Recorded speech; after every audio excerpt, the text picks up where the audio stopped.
Inside a dark cave, the sharp sound of an axe echoed every time it struck the rock walls. A white-haired young man suddenly stopped when he noticed glowing blue droplets seeping through a crack in the ceiling. His eyes widened with excitement. He had finally found what he had been searching for.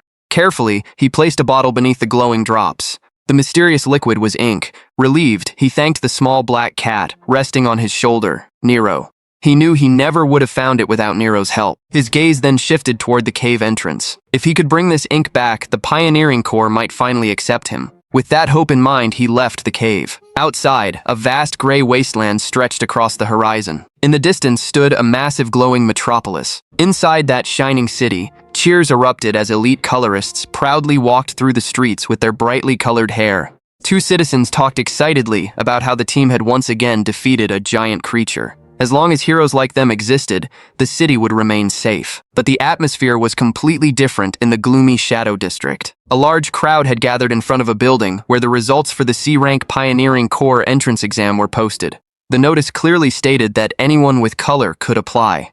Then suddenly, the white-haired young man was thrown out of the building and crashed onto the ground. Two examiners looked down at him. One of them harshly declared that this place was not meant for someone like him. Suppressing his frustration, Kay stood up and raised the bottle of blue ink. He demanded an explanation and insisted that the ink proved his qualifications. The examiner immediately pointed at him and revealed the real reason. Kay had been rejected because he was colorless. In this world, a person's role was determined from birth. The examiner mocked Kay for not knowing his place. A red-haired examiner then released a wave of red energy and insulted him as a cursed colorless. Kay staggered backward and groaned as the energy struck his body. Standing above him on the stairs, the examiner proudly explained what it meant to be a pioneer. Only chosen individuals like himself deserved that title. Beyond the city lay the Black Lands, a deadly region filled with dangerous creatures. Pioneers risked their lives exploring those lands, gathering resources, and protecting humanity. That was why they were treated as heroes. His cold gaze returned to Kay. For a colorless person, becoming one of them was impossible. Kay was ordered to accept reality and return to a lowly job. After one final threat, the doors slammed shut. Left alone, Kay lowered his head. A soft sound came from inside his jacket. Nero poked his head out, and Kay gently patted him.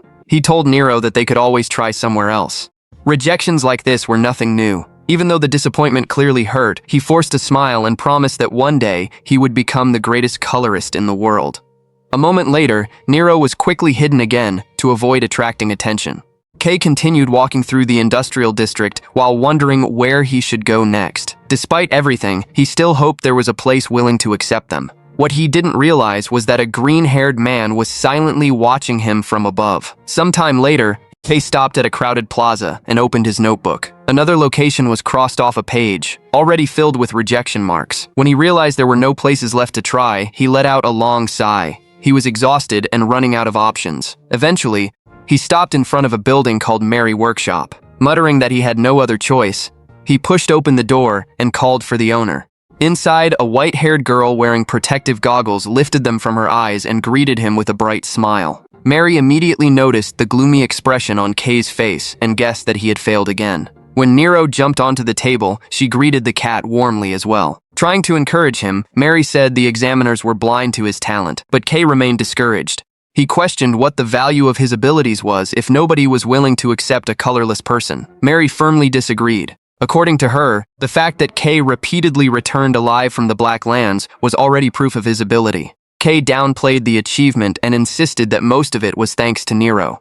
Changing the subject, he placed the bottle of blue ink on the table and asked if she wanted to buy it. Mary's eyes immediately lit up. She agreed to pay a high price and poured the blue liquid into a pipe system while complaining about how expensive ink had become due to its growing scarcity. As Kay watched, he realized why people kept demanding more pioneers. The shortage of ink was becoming a serious problem. The rows of machines inside the workshop made one thing clear. The entire city depended on that colored liquid to function. Kay could only remain silent, frustrated that not a single corps was willing to accept him. Seeing his reaction, Mary brought up the suggestion she had made before. Kay hesitated. The place she was talking about felt far beyond someone like him. But Mary suddenly slammed a flyer onto the table and insisted that he had to take every opportunity he could get. The flyer was a recruitment notice for the Dawn Pioneering Corps, an S-rank corps. What caught Kay's attention was the requirement. The entrance exam was open to everyone, and applicants would be judged purely on their abilities.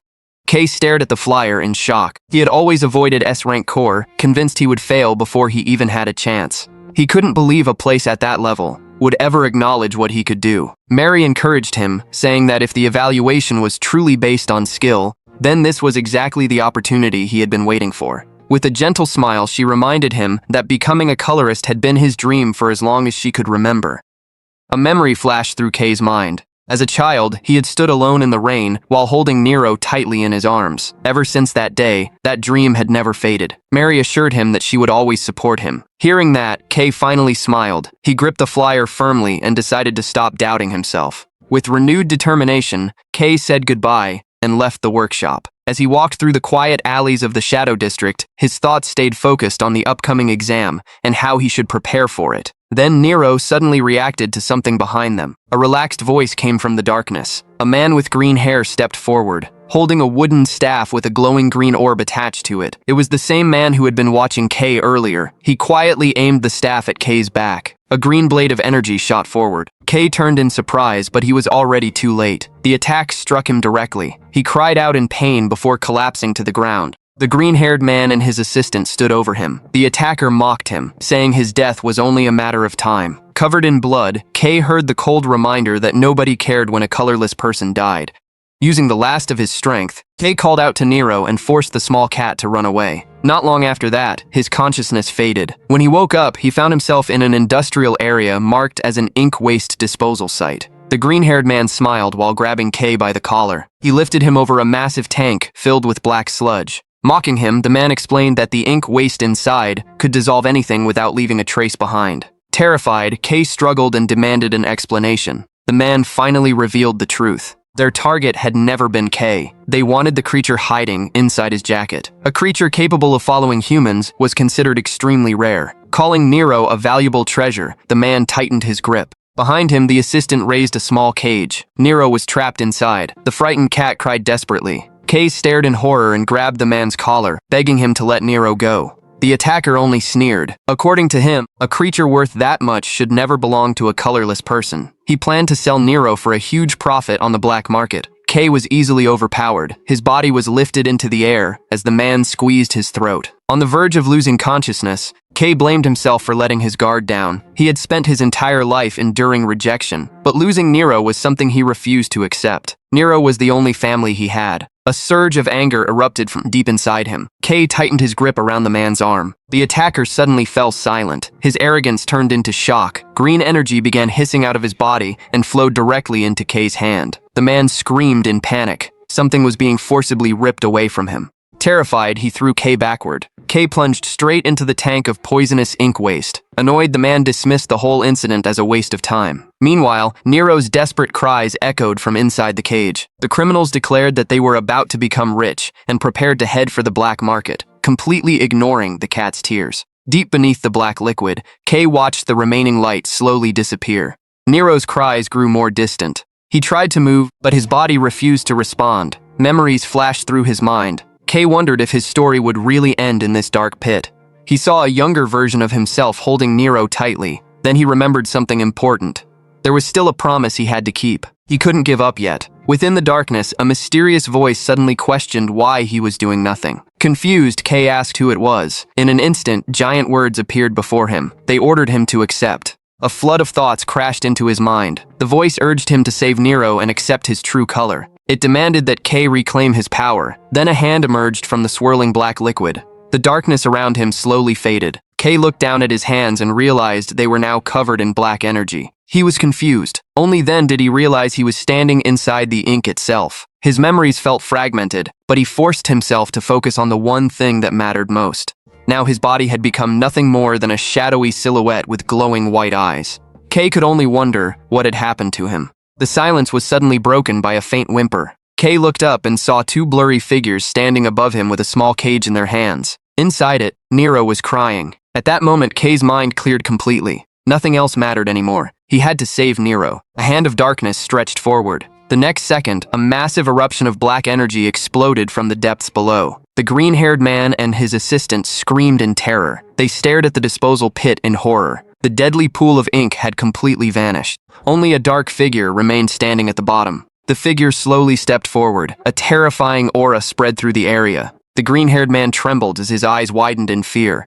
When a giant shadow claw descended toward them, he could barely speak. He wondered if this thing was actually a creature. The explosion left the shadow district in ruins. An old man frantically told the authorities that he had seen a giant hand appear from nowhere before a burst of dark energy destroyed the entire area.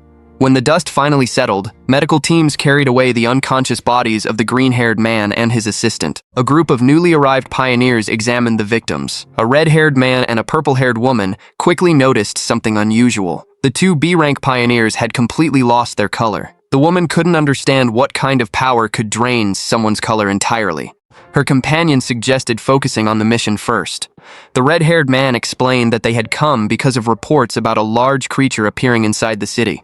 The local officers were shocked when they realized they were speaking to high-ranking colorists. The purple-haired woman politely explained that they were conducting an investigation. At the center of the destruction, the red-haired man studied a massive crater and the dark stains surrounding it. His partner confirmed that traces of a creature were present. She also pointed out that an appearance like this inside the city was highly unusual. Looking into the crater, the red-haired man suspected they were dealing with a new type of monster. Tracking it down was not going to be easy. Meanwhile, far away in a barren wasteland covered with ruins, a familiar sound echoed through the darkness. A cat was crying. Kay lay inside the shadows, groaning in pain. A rough tongue brushed against him and slowly pulled him back to consciousness. When he opened his eyes, he saw Nero licking his hair. Relief immediately washed over him. Kay pulled Nero into a tight embrace. Then the pain returned. He slowly sat up and tried to piece together what had happened. The attackers, the disposal tank, the poisonous black liquid. His eyes widened. He was still alive. Kay stared at his own hands in disbelief. Then he touched his head and froze. His hair was no longer white. It had turned completely black. He grabbed a strand and stared forward in confusion. He had no idea how he survived. He understood even less why his appearance had changed so drastically. Surrounded by complete darkness, Kay looked around and realized he couldn't see anything. Desperately, he called for help from Nero. The black cat immediately reacted. Nero leaped into the air, spun rapidly, and released a brilliant white light that illuminated the surrounding area. The light revealed a horrifying sight. They were inside a deep cave. Countless dark creatures were watching them from every direction. Kay stared at them in shock. His voice shook as he tried to understand the situation. Then the truth hit him. They were in the Black Lands. More specifically, they had somehow ended up inside the Black Forest. This was one of the most dangerous regions outside the city, a place normally entered only by B-rank pioneers or higher. As the monsters began moving closer, panic took over. Kay shouted for Nero to follow him and immediately started running. Nero flew beside him while lighting the path ahead. During their desperate escape, a giant shadow serpent nearly swallowed Kay whole. He knew the situation was extremely dangerous, but he still thanked Nero for providing light. Together they pushed through the dark forest, climbed rocky cliffs, and even threw themselves down a vertical drop just to escape the pursuing monsters. Then something strange happened. Kay's expression changed. His fear slowly turned into confusion. He could feel something unusual inside his body. Dark energy flowed from his chest. At the same time, his body felt incredible. Even after running for so long, he wasn't tired at all. He crossed massive gaps with ease. He moved faster and more smoothly than ever before. When he landed safely, Kay finally realized that mysterious energy was filling his entire body. Nero sensed the next danger before he did. A wolf-like shadow creature suddenly lunged toward him. Kay was caught completely off guard. There was no time to defend himself. Certain that he was about to die, he shut his eyes. Then a loud cracking sound echoed through the area. When Kay opened his eyes again, he was stunned. The creature had retreated in fear. Its teeth had shattered. His arm was completely unharmed. Kay stared at his own hand. At last, he understood something. This durability was the power he had been searching for all his life. Then the ground suddenly began to shake. A massive silhouette emerged from the darkness. A giant one-eyed cyclops climbed over the surrounding cliffs while releasing a terrifying amount of energy. As the monster raised its arm, Kay couldn't understand why a predator that normally lived deep inside the Black Forest had appeared here. The giant fist slammed into the ground, sending debris flying and making Nero cry out. When the dust settled, Kay was still alive. The impact had been heavy, but a confident smile appeared on his face. For the first time, he realized he actually had a chance to win. Memories of his lonely childhood flashed through his mind. All his life, he had been looked down on and pushed aside. But now he finally possessed the power he had always dreamed of. He didn't need to keep running anymore. Energy crackled through his arm as Kay clenched his fist. Shadows wrapped around his body, turning him into a figure of dark energy with glowing white eyes. The Cyclops roared and tried to crush him, but K shot into the air. A single punch was enough. The giant creature shattered into pieces, and the shockwave swept through the forest. K hovered among the falling debris. Then the dark energy suddenly disappeared. A moment later, he found himself floating high above a vast green forest under a bright sun. Dense woods and waterfalls stretched below him, but the power vanished as quickly as it had appeared. His hair turned white again. K looked down in confusion. Then panic hit him. Gravity had already started pulling him down, and he had no way to stop it. Screaming in terror, K plummeted toward the forest and crashed into the ground. He dragged himself out of the impact crater while Nero hovered anxiously above him. Then K dropped to his knees, gasping for breath as the dark energy surrounding his body slowly faded away like smoke. To his horror, his color was disappearing at an alarming speed. Panic immediately took over. K finally understood the weakness of his new power. The more he used it, the faster its energy drained away. If this continued, he would become helpless again. Suddenly, everything around him turned completely dark. A mysterious voice echoed inside his mind and asked what he was waiting for. The voice ordered him to act. It told him that his prey was lying right in front of him and urged him to devour it. K lowered his gaze toward the remains of the Cyclops he had just defeated. The voice kept pushing him, asking whether he wanted to live and telling him to reach out his hand. Exhausted and drenched in sweat, K fought to stay conscious.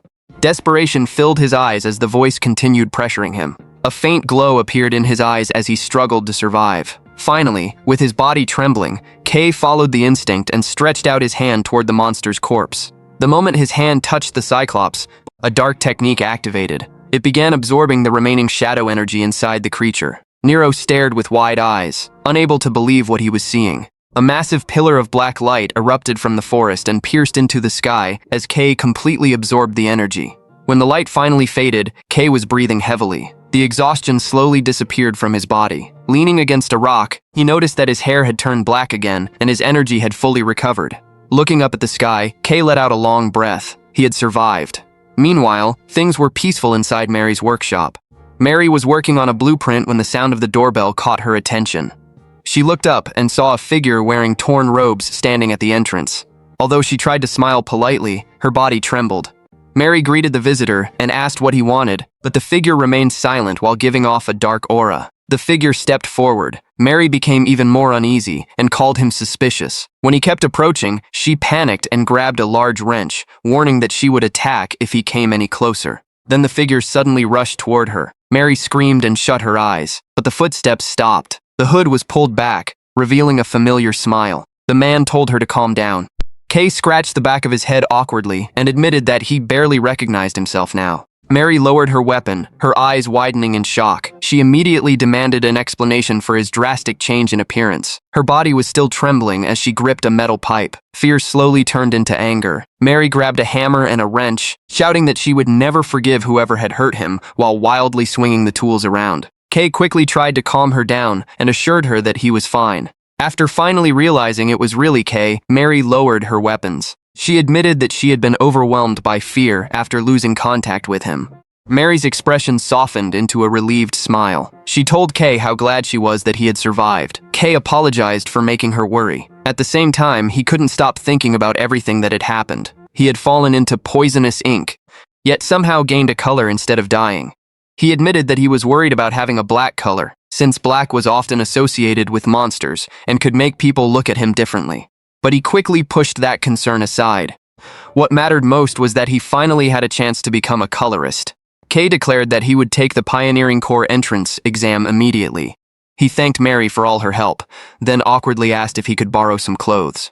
Mary let out a tired sigh before smiling warmly. She joked that it was an investment in a future colorist. Then she grabbed K by the hand and told him to follow her because she had something perfect for him. The scene then shifted to a massive crowd of aspiring pioneers climbing the stairs of a gigantic coliseum-like structure. Inside, hundreds of applicants gathered around a floor filled with large white square platforms, all preparing for the entrance exam. Among the crowd, 3 young men were nervously talking. A blue-haired man with the number 183 on his chest tried to calm his anxious friend. The pink-haired man still couldn't believe they had made it this far and were now about to take the entrance exam for the prestigious Dawn Pioneering Corps. As an S-rank corps, Dawn Pioneering Corps was famous for its achievements in exploring the Black Lands. Its members were skilled colorists who were considered one of Shining City's greatest hopes. But that reputation only made the candidates even more nervous. Too many powerful competitors had gathered in one place.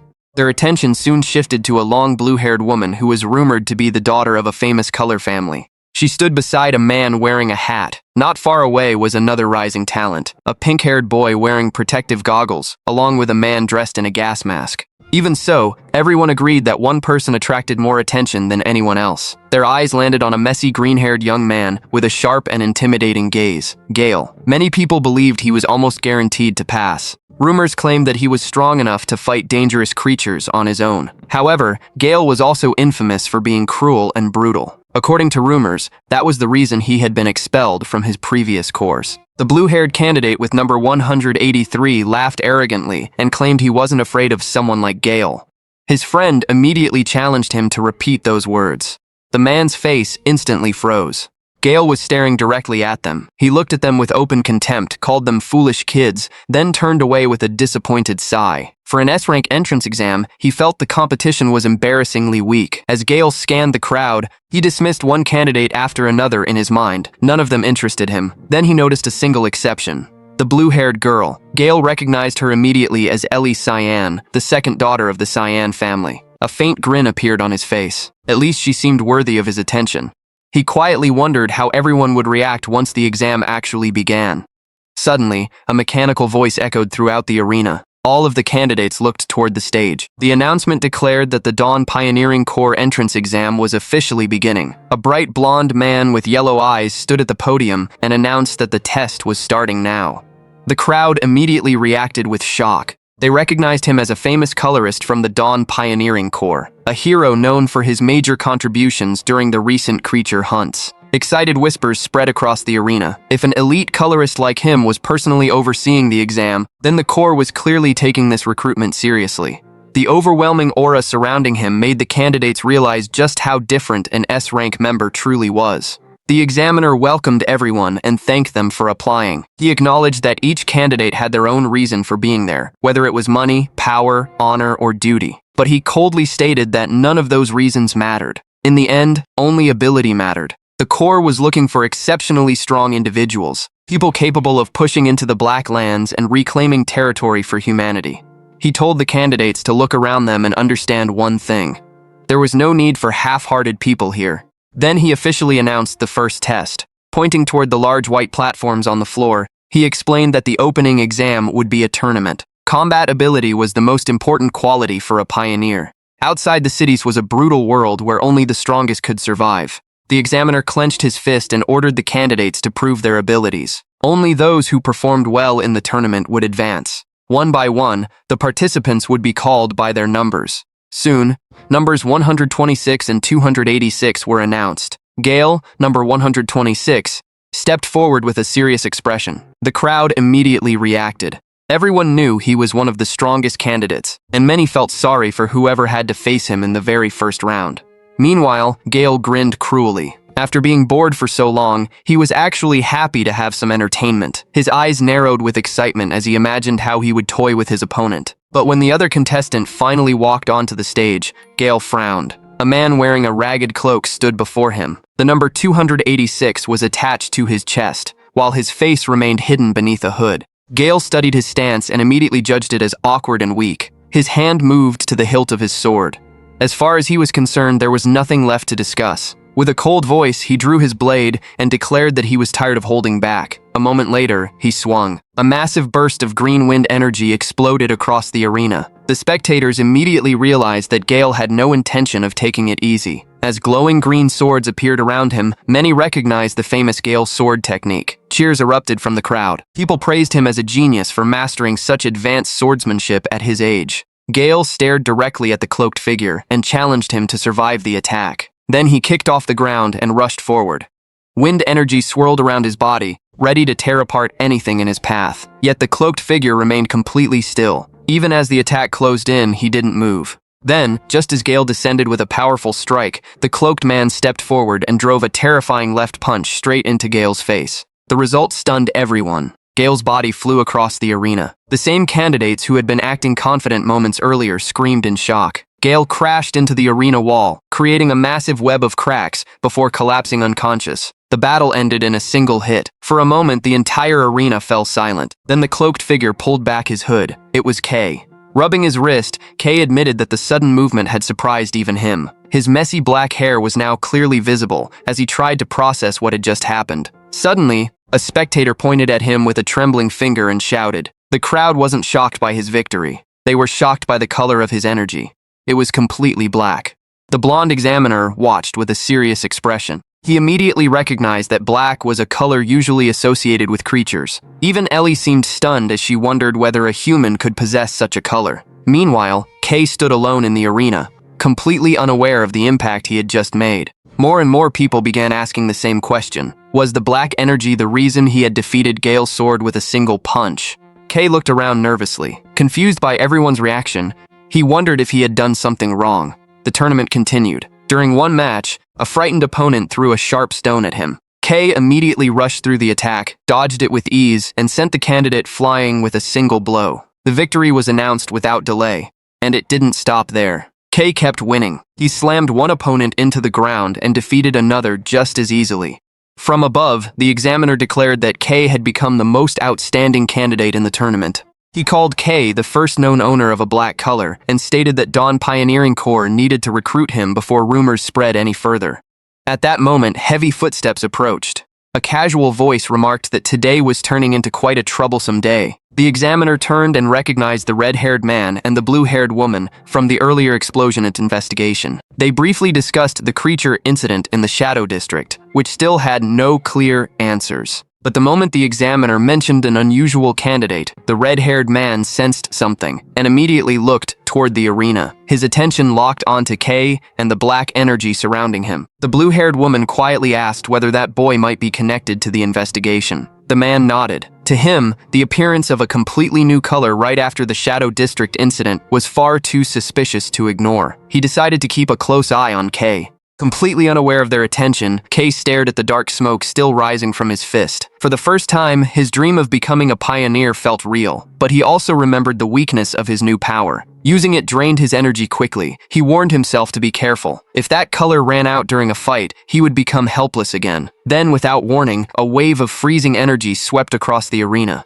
A gigantic wall of ice suddenly formed before everyone's eyes. Ellie stood calmly behind the freezing mist. A moment later, the announcement declared number 17 the winner. The audience was impressed and praised the power of the Cyan family's color. As Ellie walked down the stairs, Kay watched her in amazement, wondering how anyone could defeat magic that terrifying. When Ellie reached him, she stopped and stared at him with sharp, curious eyes. She didn't say a single word. After a brief pause, she turned around and left, leaving Kay completely confused. The announcement soon declared the end of the first test.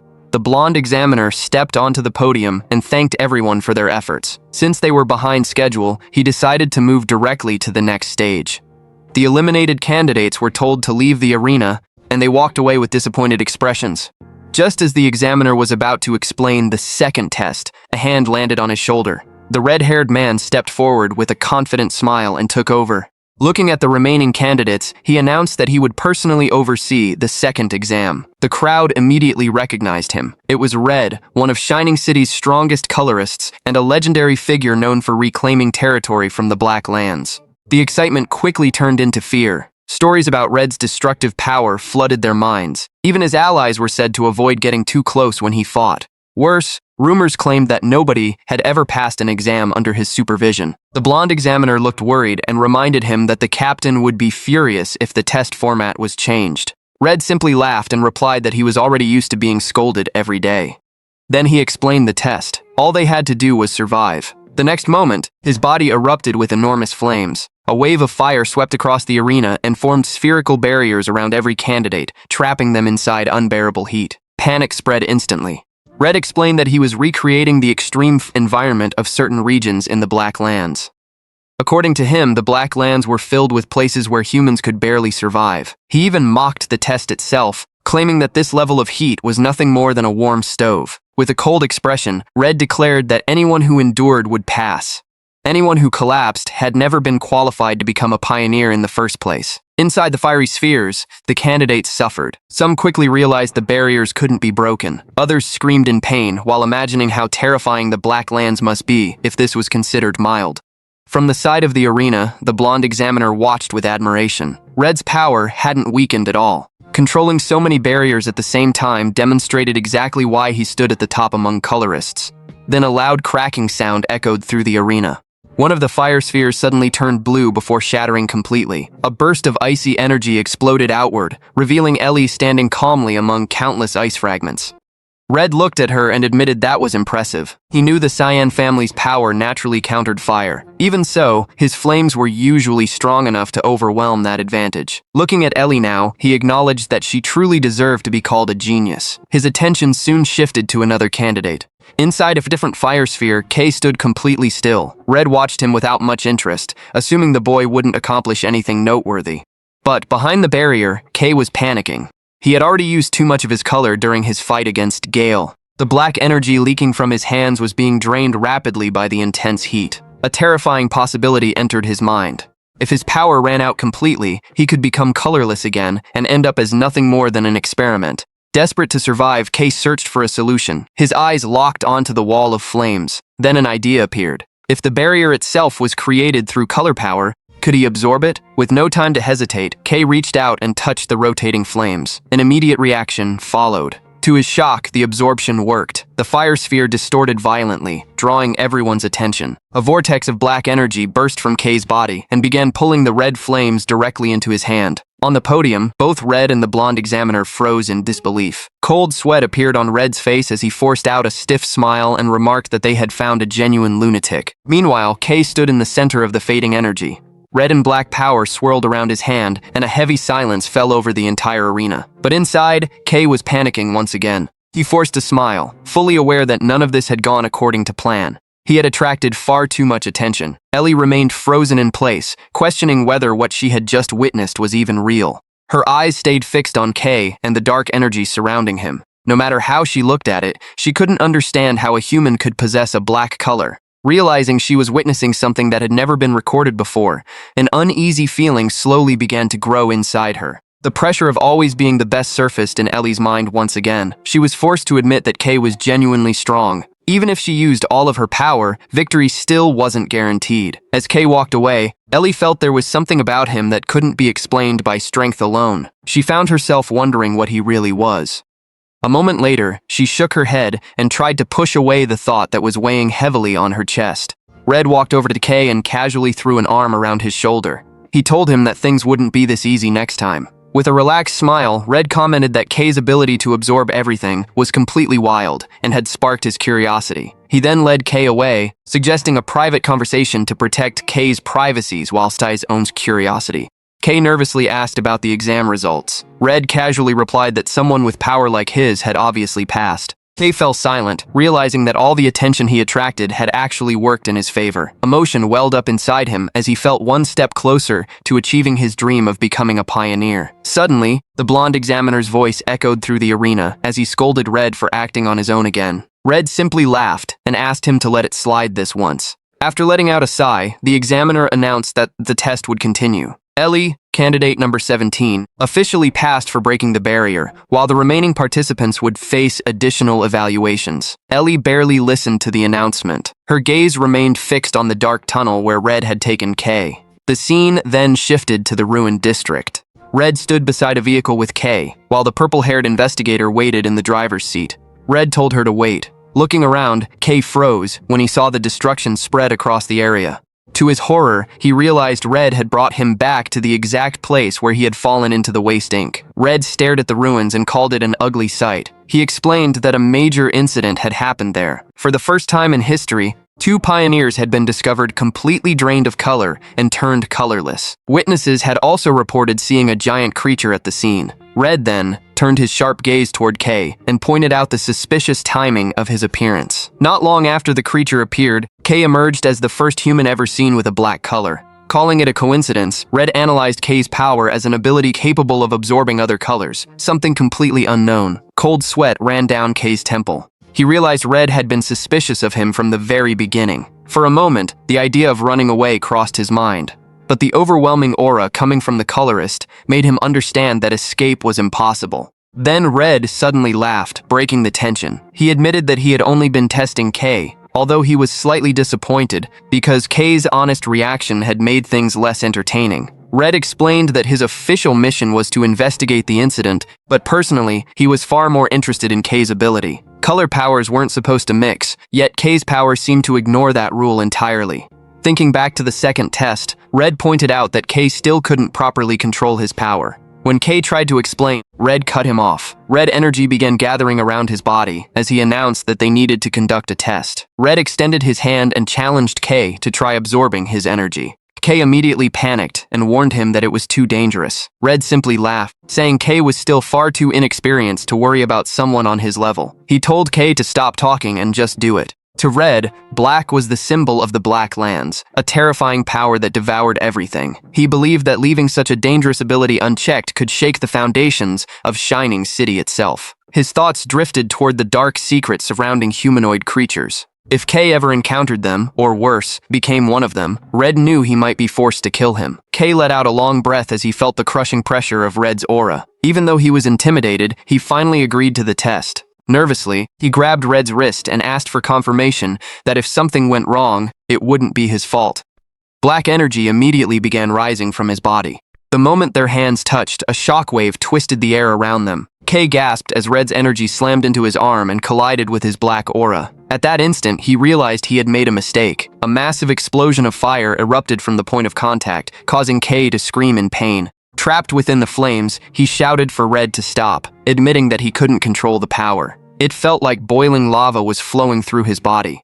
K's vision blurred, and in his eyes, Red looked like a giant god of fire. At that moment, it was easy to understand why Red was called a hero. Meanwhile, Red calmly stood in the middle of the flames and studied K's reaction. He realized that the black energy was constantly absorbing his power as if it were starving. Because K's ability was still immature, someone as strong as Red could resist the drain. But against an ordinary person, this power would be instantly lethal. The flames began spiraling even more violently. Red narrowed his eyes and realized that what they had seen during the exam clearly wasn't the limit of K's abilities. He wanted to know not only how K absorbed colors, but also how he used the colors he absorbed. The energy reaction became increasingly unstable. The black aura around K's arm started changing shape and merged with the red light. Then a massive explosion erupted, forcing Red to retreat. When the smoke cleared, K emerged in a transformed state. The entire right side of his body was covered in a jagged demonic armor formed from condensed red and black energy. Red clenched his teeth. That form felt far too familiar. Looking at the monstrous claws and glowing eye, he admitted that anyone would mistake K for a creature.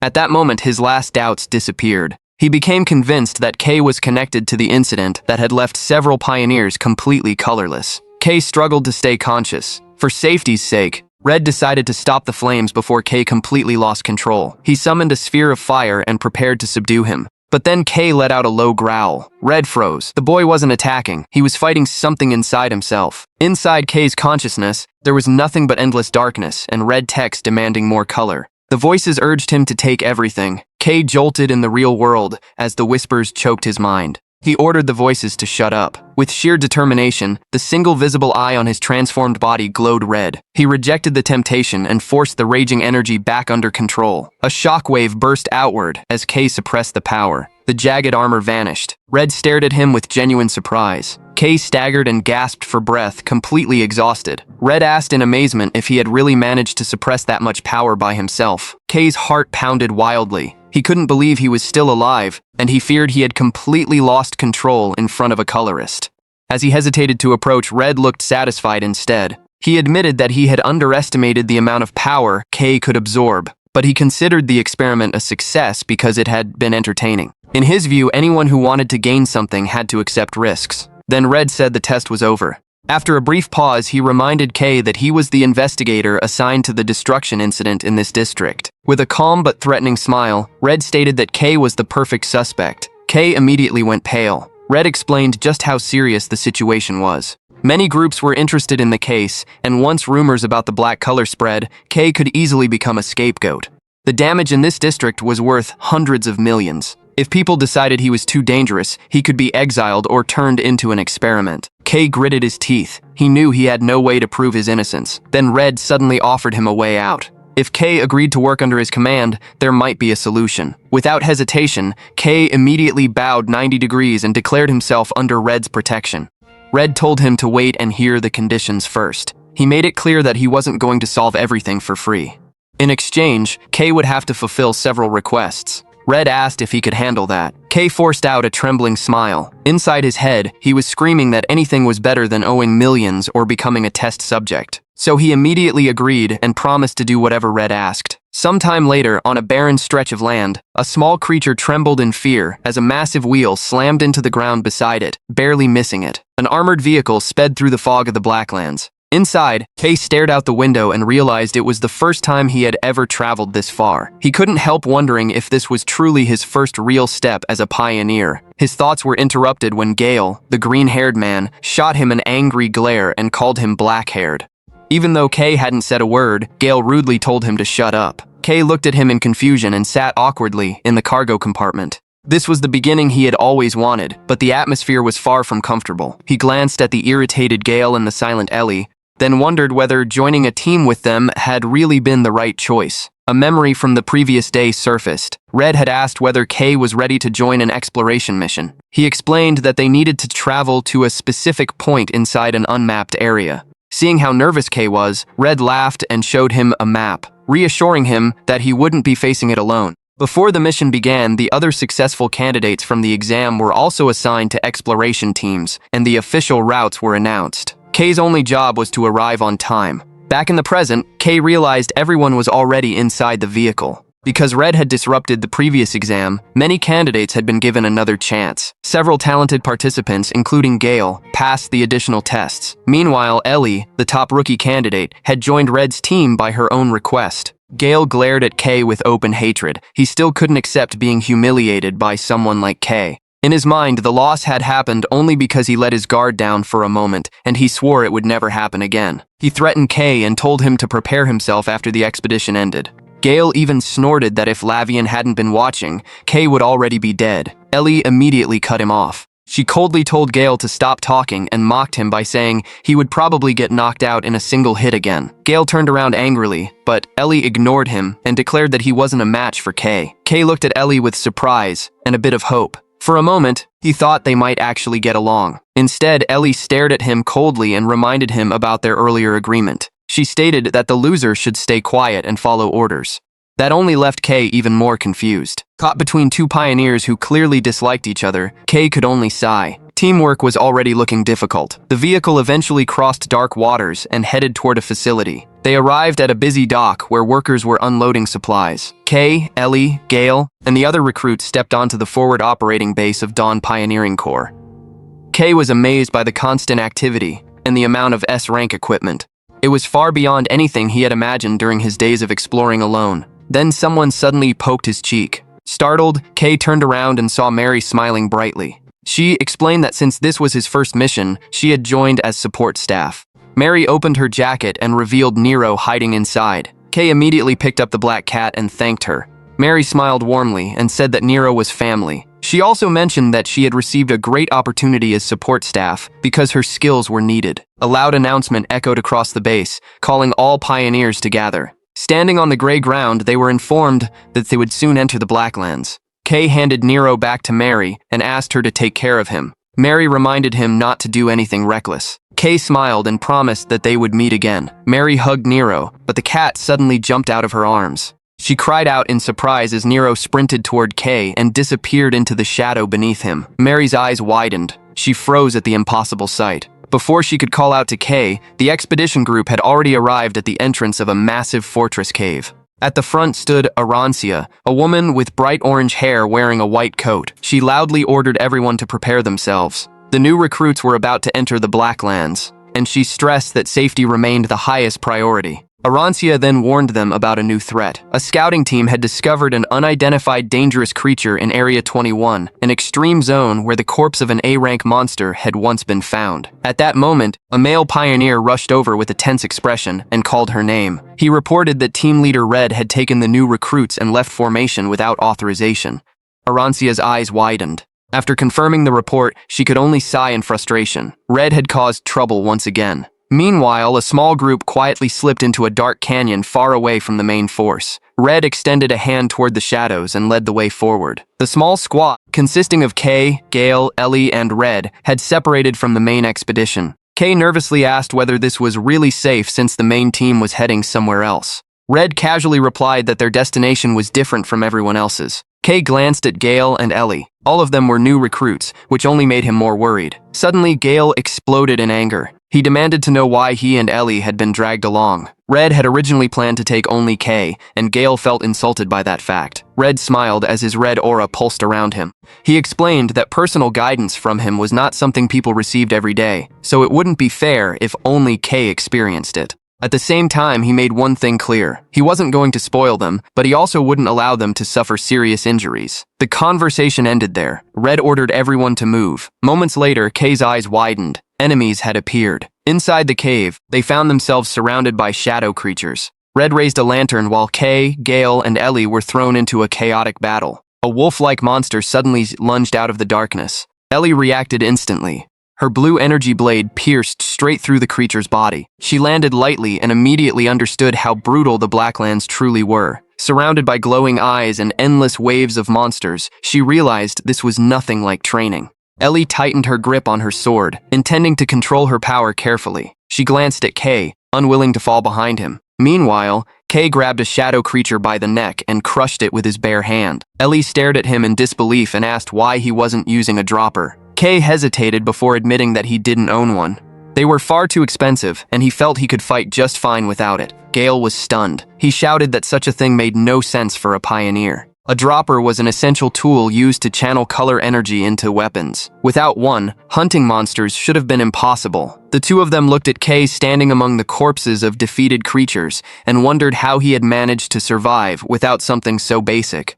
Gale's hand trembled around his weapon. He remembered the humiliation from the exam, when he couldn't even injure someone who fought without a dropper. Staring at Kay's back, he swore that one day he would crush him with his own hands. The group continued deeper into the canyon. Red led the way with a faint smile, finding it amusing that a single rookie had pushed two geniuses this far. He encouraged them, saying their destination was close and that they could celebrate after everything was finished. Once another battle ended and monster corpses covered the area, Red announced a 10-minute break. He reminded them that their real mission had not even started yet.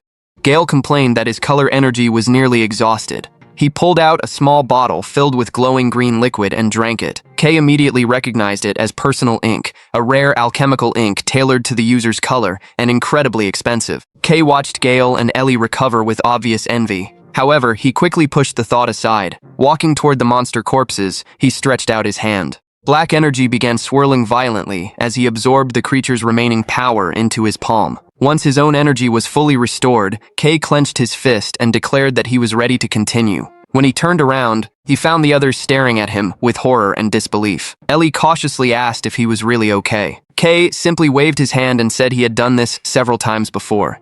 Gale immediately exploded, unable to believe what he had just witnessed. Kay had casually absorbed monsters without showing even a hint of fear. Before the argument could continue, Red cut them off and announced that the break was over. The group moved deeper into the canyon until Red suddenly stopped and said they had arrived. Ahead of them stood a gigantic barrier made of pure black energy. The swirling darkness completely blocked the path. Kay stared at it and muttered that it looked like a black curtain. Seeing his reaction, Red smiled and finally revealed the real reason he had brought Kay here. To prove his point, Red summoned a sphere of red energy and fired a powerful beam directly at the black barrier. The attack disappeared into the darkness without leaving a single mark. Red explained that every attempt to force it open only made the barrier stronger.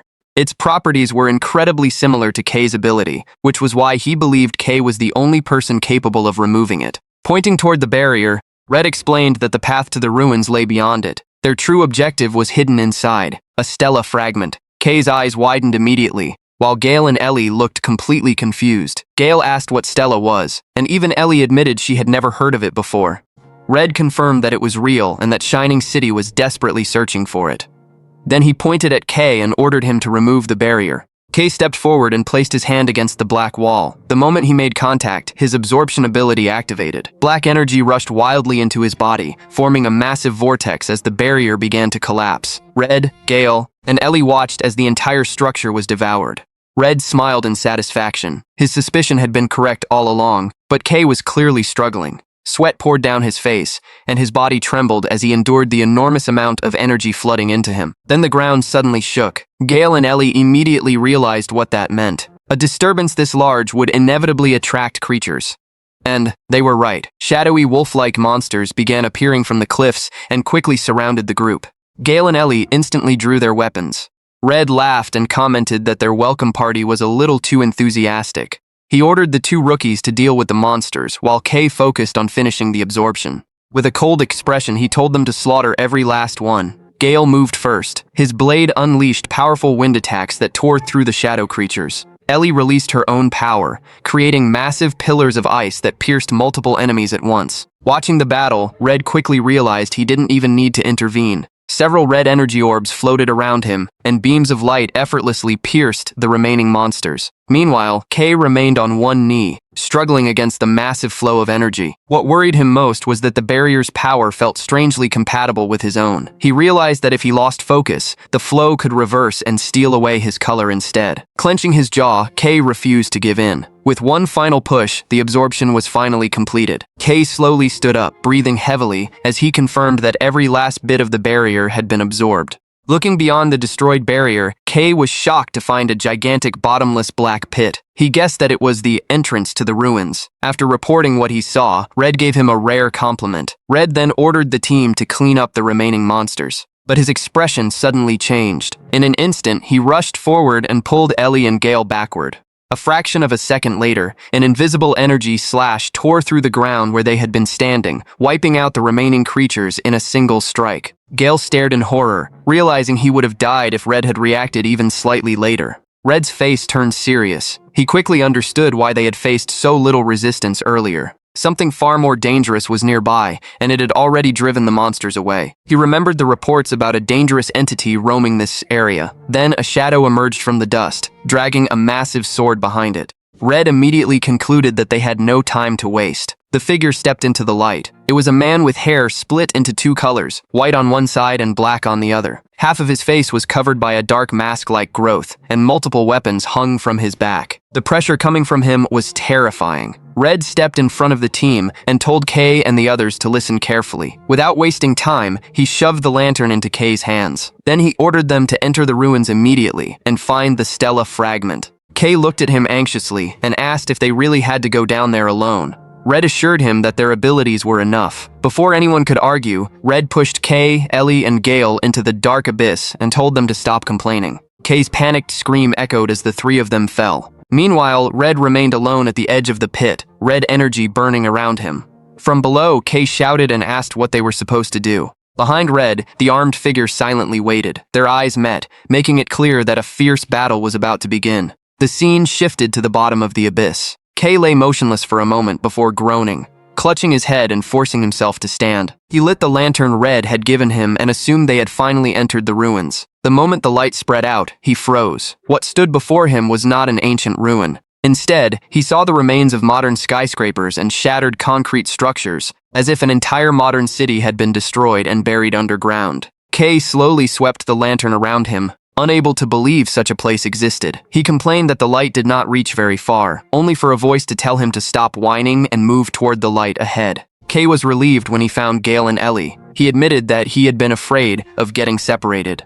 Gale immediately blamed him, but Ellie fired back at once, pointing out that Gale had gotten lost too. Looking across the ruined city, Gale became uneasy. He questioned how they were supposed to find a Stella fragment in ruins this massive when they did not even know what it looked like. Kay agreed. Searching blindly through a place this large could take forever. Deep down, he wished Nero were here. The moment that thought crossed his mind, a small light appeared near his feet. Kay looked down in shock. It was Nero. He immediately panicked and asked how the cat had managed to follow them. Ellie narrowed her eyes suspiciously and asked whether Nero was a creature. Cold sweat ran down Kay's face. Then he suddenly realized this was actually an opportunity. Calling Gale and Ellie over, Kay lifted Nero with a confident smile. He declared that he had an easy way to find the Stella fragment. Gale instantly dismissed the idea. Ellie, however, completely ignored him and became far more interested in Nero. Kay then revealed Nero's special ability. Leaping from Ellie's arms, Nero transformed into a swirling mass of energy in midair. A brilliant light illuminated the ruins, leaving all three of them stunned. The glowing sphere shot forward and created a bright trail through the darkness. Without hesitation, they followed it. Gale could not believe that such a small creature possessed both intelligence and a special ability. He demanded to know where Kay had found it. Kay ignored the question, observed Nero's movements, and concluded that the Stella fragment was somewhere ahead. Suddenly, Nero accelerated after a specific trail and led them toward a gigantic concrete structure with a dark tunnel at its entrance. Kay wondered how deep they would need to go. Gale mocked him for sounding scared. Kay shot back a short reply and stated that they were going in. The group advanced through a massive corridor with an extremely high ceiling while Nero's light guided the way. Kay commented that the facility was much larger than he had expected. Then, he noticed Nero stopping in front of a huge metal door, signaling that something important was nearby. The silence was shattered by a heavy impact. A gigantic mechanical leg landed directly in front of them. Kay froze as a rusted robot towered over the group. Gale was completely confused because it looked nothing like the biological creatures they normally fought. The machine suddenly activated and projected a scanning light toward Ellie. Its reading identified her color as bright blue. The scanner then moved to Gale and recorded green. When the beam reached Kay, he realized the machine was identifying their colors. The result appeared almost instantly: absolute black. The robot's eyes immediately flared to life. The machine announced that it had detected the color of the Black Witch and immediately classified Kay as a threat. Before Kay could react, a heavy punch slammed into him. His body was sent flying, and he groaned in pain, though he managed to avoid the worst of the impact. Furious, he got back up and shouted at the machine. The robot raised its massive fist again. Kay rushed forward and struck its metal arm, but the impact nearly threw him off balance. The armor was far tougher than he expected. Gale stared in shock as the machine prepared another attack. Ellie lunged with her rapier, but her strike only produced sparks without leaving a single scratch. Her face turned pale when she realized her attack had done nothing. While watching the machine, Kay noticed a glowing core inside its chest, with a strange liquid swirling within it. He immediately realized that was its weak point. Just as he prepared to attack, the robot moved surprisingly fast and swung its arm like a giant club.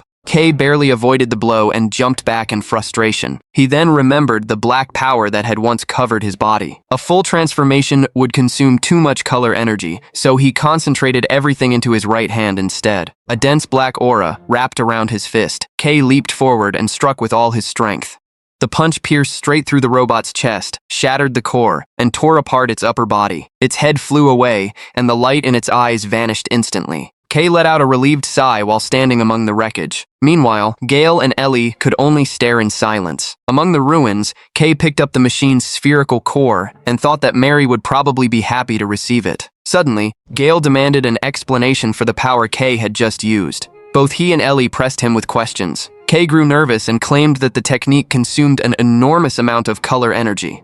While he was talking, the giant metal door behind them slowly opened, revealing a black void beyond it. At that moment, Nero suddenly shot out while letting out a panicked cry. The small cat trembled beside Kay as if it had sensed something wrong. Kay approached cautiously. The moment his fingertip touched the darkness, the surface rippled like water. Then everything changed. A massive shadow burst out from the void. Gigantic black tendrils wrapped around them and dragged them away. Gale and Ellie shouted as they were pulled helplessly toward the darkness. All three of them were swallowed by the void. They fell through an endless black space before finally landing in a completely different environment. Gale complained while checking himself for injuries, but his words suddenly stopped. He looked down at his chest and froze. The green color that fueled his power was gone. Only a black and white world remained. Kay and Ellie stood beside him, equally stunned. Everything had lost its color. Inside this monochrome reality, confusion and fear quickly took over. Far away from the underground ruins, a small scorpion crawled across the wasteland while Shining City glittered in the distance. Somewhere inside that city stood the Eastern Administration Office. Inside the building, a high-ranking official known as the chief angrily demanded an update on the target's whereabouts. A nervous subordinate reported that the boy was currently on an exploration mission with Colorist, Red. He also explained that the boy had specifically asked them not to interfere. The chief's face immediately turned red with anger. He cursed the existence of black color energy and couldn't believe that Red had taken someone with such a dangerous color into the field. In his opinion, Red might be a hero, but this decision had already crossed the line. He explained that the recent appearance of a dangerous new creature had caused panic among the ruling council. They feared that the catastrophic black wave might have already begun. The more he thought about it, the more irritated he became, realizing that he would be blamed if everything went wrong. In the middle of his outburst, a woman with pink and yellow hair smiled and pointed out that the chief was angry again. The woman was Camellia, the leader of the Dawn Pioneering Corps. She suggested that he calm down before he actually ended up in a hospital. Camellia admitted that she understood his concerns, but she believed he was jumping to conclusions. She asked whether Red was really the type of person to act without thinking things through. According to her, Red was the most suitable safeguard to keep an eye on the boy. She even argued that bringing a high-risk individual into the field could potentially produce unexpected positive results. While sipping her tea, Camellia said that what they needed right now was trust, not anxiety. A second later, her expression twisted from the tea's bitter taste. The chief ignored her reaction and poured an absurd amount of sugar into his own cup, leaving Camellia wondering how anyone could drink something that sweet. He immediately reminded her to stay focused. Camellia's expression then turned serious. She admitted that the chief's caution came from Black Color's connection to the legendary Black Witch. She explained that black represented death and fear because of its link to the first Black Wave. During that disaster, humanity had nearly been wiped out when dark fog covered the world, and strange creatures began appearing everywhere, eventually creating the Blacklands. Camellia believed that another wave was inevitable. In the end, this exploration was about survival, and now, two things had appeared at the same time: a new anomaly, and a person who possessed black color. With a firm expression, Camellia insisted that they had to use every power available, including black, and urged the chief to convince the council. The chief let out a long sigh and admitted that it wasn't as simple as she made it sound. Still, as he looked at a file containing Kay's photograph, he promised to do everything he could. Deep down, he couldn't help wondering if the fate of the city might somehow revolve around that one boy. Meanwhile, the three pioneers stood inside an endless black void. Their bodies appeared only as glowing white outlines. Gale panicked and pointed at himself, shouting that his color had disappeared. He demanded to know why Kay still had his. Kay calmly admitted that he had no idea. His only guess was that his color was black, so it naturally blended into the darkness around them. Suddenly, Gale bent over in exhaustion. At the same time, Ellie grabbed her head as a wave of weakness washed over her. Kay was confused because he felt completely fine. Then he realized something. He had spent most of his life living without color, so this condition felt normal to him. As Gale focused on the strange sensation inside his body, he noticed a faint light pulsing within him, almost like a hidden core. Without warning, eerie whispers echoed from every direction. All three of them turned in panic. With a trembling voice, Gale shouted into the darkness and demanded that whoever was whispering reveal themselves. Kay listened carefully. At first, he thought it might be the same voice that usually spoke to him. Then he realized this one was different. A vague female figure with long hair slowly emerged from the shadows. Kay immediately sensed her presence and spun around. Gale and Ellie froze in fear, unable to tell whether the figure was even a living creature. What terrified them most was how suddenly she had appeared. The mysterious woman slowly raised her hand and pointed directly at Kay's chest. His body stiffened. His eyes widened as he realized that he had been chosen. In an instant, his consciousness was dragged into a chaotic vision. He saw a vortex of energy devouring an entire city. Then the scene shifted into a blood-red nightmare. The world was ruined and filled with gigantic monsters. A massive eye opened in the sky above countless shadow creatures, while a many-eyed monster stared from the center of the horde. The vision shifted once more. The mysterious woman looked directly at him with a single glowing eye. Then Kay found himself standing before an enormous blue energy that radiated overwhelming pressure. He couldn't tell whether he was witnessing a memory or reality. The confusion became unbearable. For the first time, he began questioning his own identity. Deep within his subconscious, a voice from a bright light told him that he needed a name. A vague figure from the past smiled at him. That figure gave him the name Kay and told him to find his own light and his own color. Then the vision ended abruptly. Kay snapped back to reality and gasped for air. His entire body was soaked in sweat. His face had gone pale, and the memories that had just struck him left him badly shaken. He staggered through the void while clutching his head. Cursing under his breath, he couldn't understand why those horrifying images kept forcing their way into his mind. Kay desperately tried to piece together the fragmented visions. He fought to preserve the fading memories because he was certain they contained answers. Then a single name suddenly surfaced: Lumiel. Kay frowned. He had no idea who that person was. Before he could think further, Gale's scream shattered his concentration. Gale had completely lost control. He roared into the darkness and wildly swung his sword at invisible enemies. Kay quickly turned and saw Gale's blade cutting dangerously close to Ellie, who was curled up in fear. Gale kept screaming. He had completely lost touch with reality. Ellie trembled and begged him to stop, but her pleas went unheard. Gale continued his rampage and shouted that everyone should die. His eyes turned black and began bleeding, clear signs that the void had already corrupted his mind. At the same time, Ellie was trapped inside a nightmare of her own. Black tears streamed down her face as she clutched her head. She repeatedly apologized to her sister while reliving a traumatic memory over and over again. Kay watched both of them with growing concern. Their conditions were clearly getting worse. He finally understood that both the creature and this strange space were slowly corrupting them. If they stayed here any longer, they might never recover. Then a familiar sound echoed through the darkness. Kay looked up and saw a small white light floating toward him. Relief immediately appeared on his face. Nero was safe. Kay greeted him and quickly asked whether he was all right. Nero flew around nervously before signaling toward the distance. Kay immediately understood. There was something waiting ahead. Nero shot forward, leaving a trail of light behind him. Kay was about to follow, then he stopped and looked back. Gale was still swinging his sword above the terrified Ellie. Kay knew he couldn't leave them behind. He looked at Nero and asked for help. At once, a massive wave of purifying light erupted from Nero's body and engulfed both Gale and Ellie. Inside that light, the dark corruption began to evaporate. Their screams gradually faded as the influence of the darkness disappeared. Kay watched with satisfaction and made sure Nero's light was working. Once he was certain Gale and Ellie were safe, he told them to stay where they were. Kay then ventured deeper into the void alone, following the trail of light left behind by Nero. Before long, frustration started to build because he still couldn't see anything. Then the disturbing whispers returned. A mysterious voice echoed through the darkness, claiming that no color could ever reach it. Kay clicked his tongue in annoyance, irritated by yet another meaningless riddle. Suddenly, a bright star-like light appeared in the distance. Kay's expression immediately brightened, and he ran toward it. The closer he got, the more amazed he became. Standing before him was a massive glowing structure shaped like a four-pointed star resting atop a stone monolith. Kay instantly realized he had found his target. This was the Stella fragment, radiating an intense holy light. He noticed that its shape and glow were different from the fragment he had seen before, making him wonder whether every fragment was unique. Not wanting to waste any time, Kay climbed onto the stone formation to claim it and finally leave this unpleasant dimension. The moment his hand touched the glowing core, the light began to swirl violently. Then a huge amount of energy surged into his body. His absorption ability activated on its own. Kay was stunned as his body started glowing from the energy being absorbed. Panic quickly set in as he wondered why his power had activated without his control, hoping it wouldn't cause another problem. At the same time, the dark influence trapping them began to fade. Kay looked up in relief as the pressure in the air disappeared. The endless black void vanished completely, revealing a massive gray stone hall. Standing in the center of the room, Kay looked at the glowing energy gathered in his hand and confirmed that the black world was finally gone. He couldn't help thinking that dangerous places like this always hid unexpected surprises.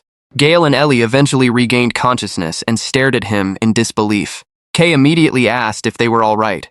Instead of answering, Gale pointed at him accusingly, while Ellie asked in shock how Kay was completely unaffected. Kay could only admit that he didn't know. Rather than dwell on it, he showed them the glowing object in his hand and announced that they had found their target.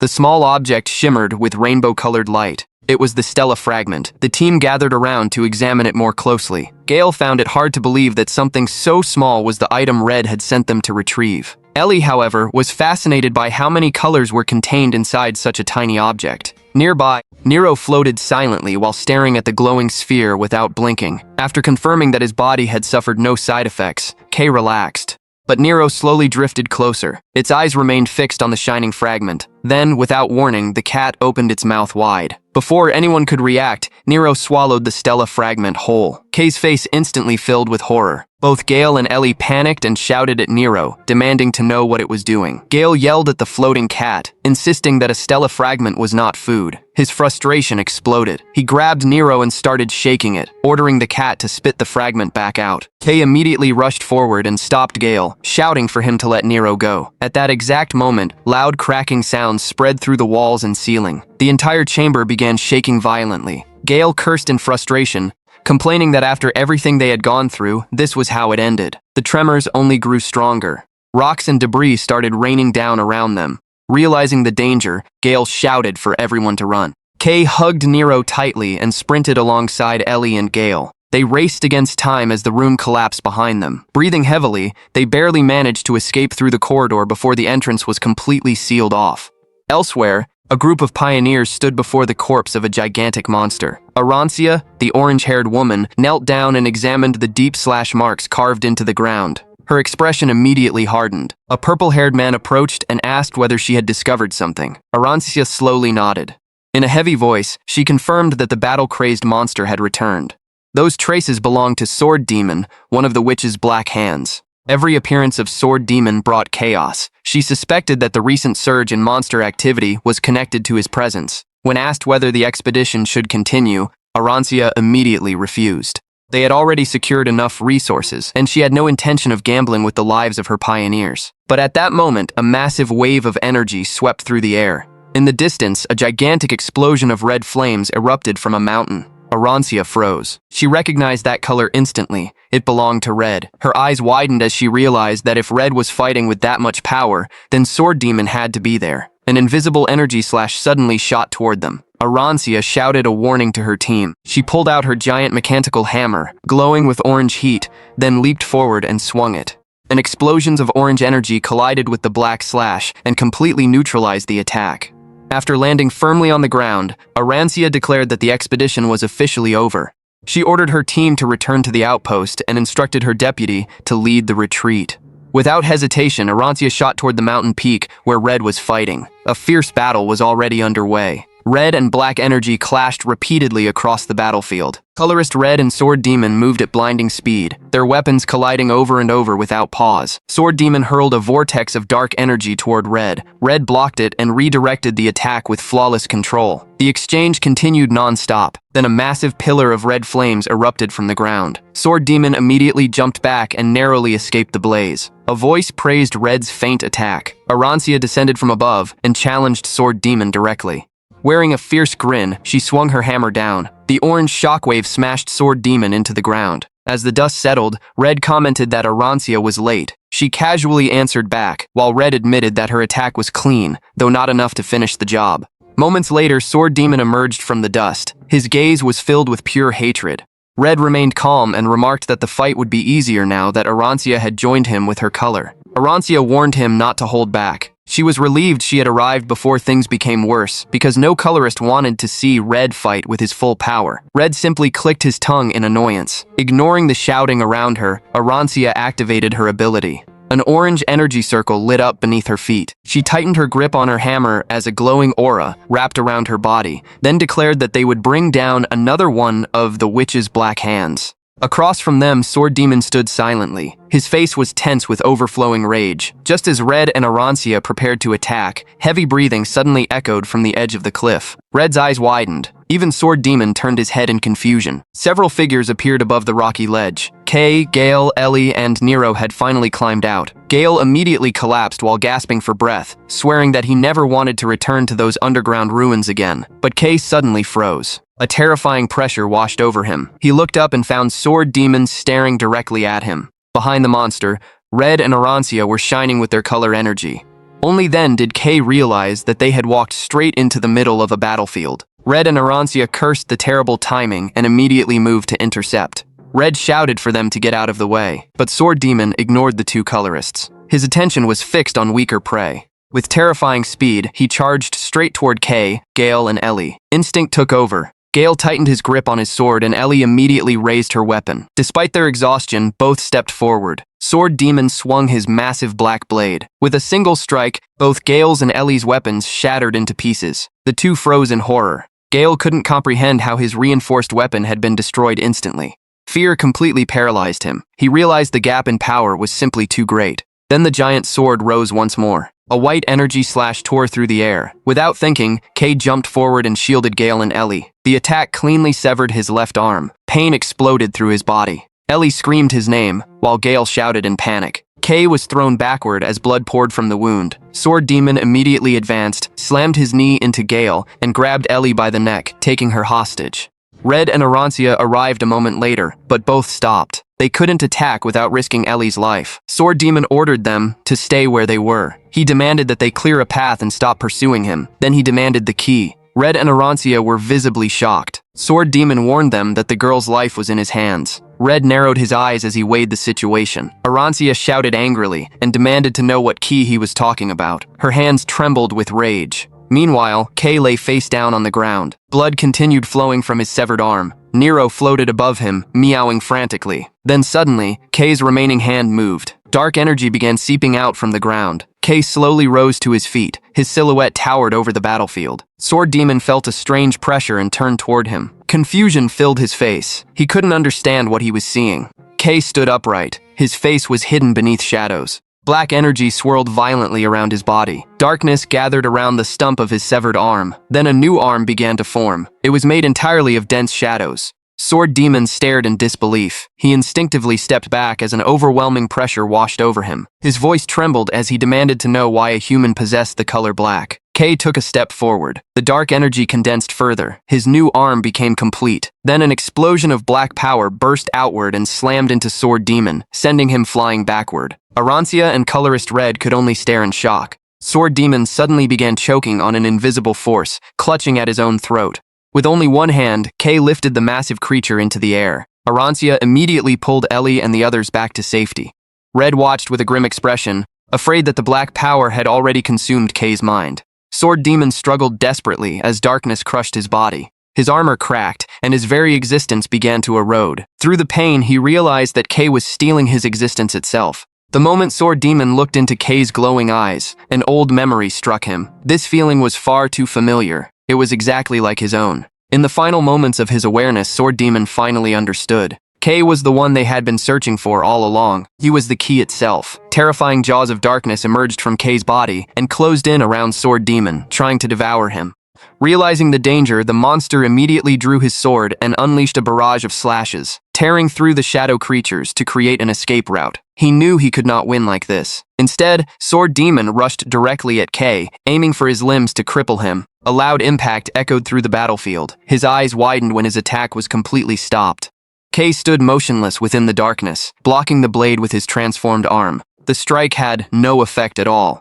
Kay's black-covered hand tightly grabbed the sword itself. Sensing the shadow jaws closing in again, Sword Demon jumped back and barely escaped, but more shadows immediately appeared around him. Holding his breath, he admitted that Kay's power far exceeded his expectations. Then another presence entered the battle. Arancia charged forward with a furious expression and shouted that she had finally had enough. Her giant mechanical hammer came crashing down with overwhelming force, forcing Sword Demon to block. The next impact shattered his sword completely. The monster groaned in pain as Arancia's hammer pinned him down, ready to crush him. But Sword Demon made a quick decision. Now that he had confirmed the key's identity, there was no reason to continue fighting. He suddenly retreated, causing Arancia to curse and chase after him. The moment she realized where he was heading, panic crossed her face. She warned Red to stop him before he entered the depths. Sword Demon suddenly halted when a voice called out. Colorist Red stood directly in front of him. His crimson eyes glowed sharply, and his sword blazed with red light as he activated Chroma, Annihilation Fire. A single slash shot forward at terrifying speed. It severed Sword Demon's left arm and split the ground behind him. Sword Demon staggered backward and grabbed his shoulder, horrified as he realized he was facing the power of Chroma. Red gave him no opportunity to recover. Wave after wave of crimson energy slashes crashed toward him. With only one arm remaining, Sword Demon fought desperately before finally swearing that he would return and take the key for himself. Covered in blood, he leaped away and disappeared into the shadows. Red remained at the cliff's edge, staring into the darkness where the monster had vanished. Arancia wanted to continue the pursuit, but Red stopped her. He said it was too dangerous. This was already their limit, and the Blacklands itself served as the enemy's natural shield. The team finally regrouped. Arancia apologized, while Red reassured everyone and said he was grateful they were all alive.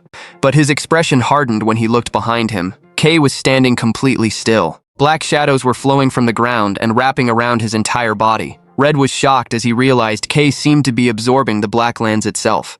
Slowly, the dark aura began to fade. Kay staggered, his eyes rolled back, and the black energy vanished completely. All strength left his body, and he collapsed forward unconscious. The group stood around Kay's unconscious body in silence. After witnessing the power he had just unleashed, they could no longer stop questioning who he really was. Elsewhere, Sword Demon stumbled through the darkness, while blood poured from his wounds. He groaned as he endured the pain, but dark energy soon gathered around his shoulder. His severed arm slowly began to regenerate. Then a mocking voice echoed through the darkness. The voice laughed at his miserable condition and asked if he had just been beaten up. It mocked him further, saying he always had a habit of interfering where he did not belong. Sword Demon narrowed his eyes toward the shadows. Two mysterious girls with green and black hair stepped forward, and Sword Demon immediately recognized them as Viper. The Vipers surrounded his injured body while cheerfully teasing him about his condition. Curious, they wondered who could have possibly injured a monster of his level.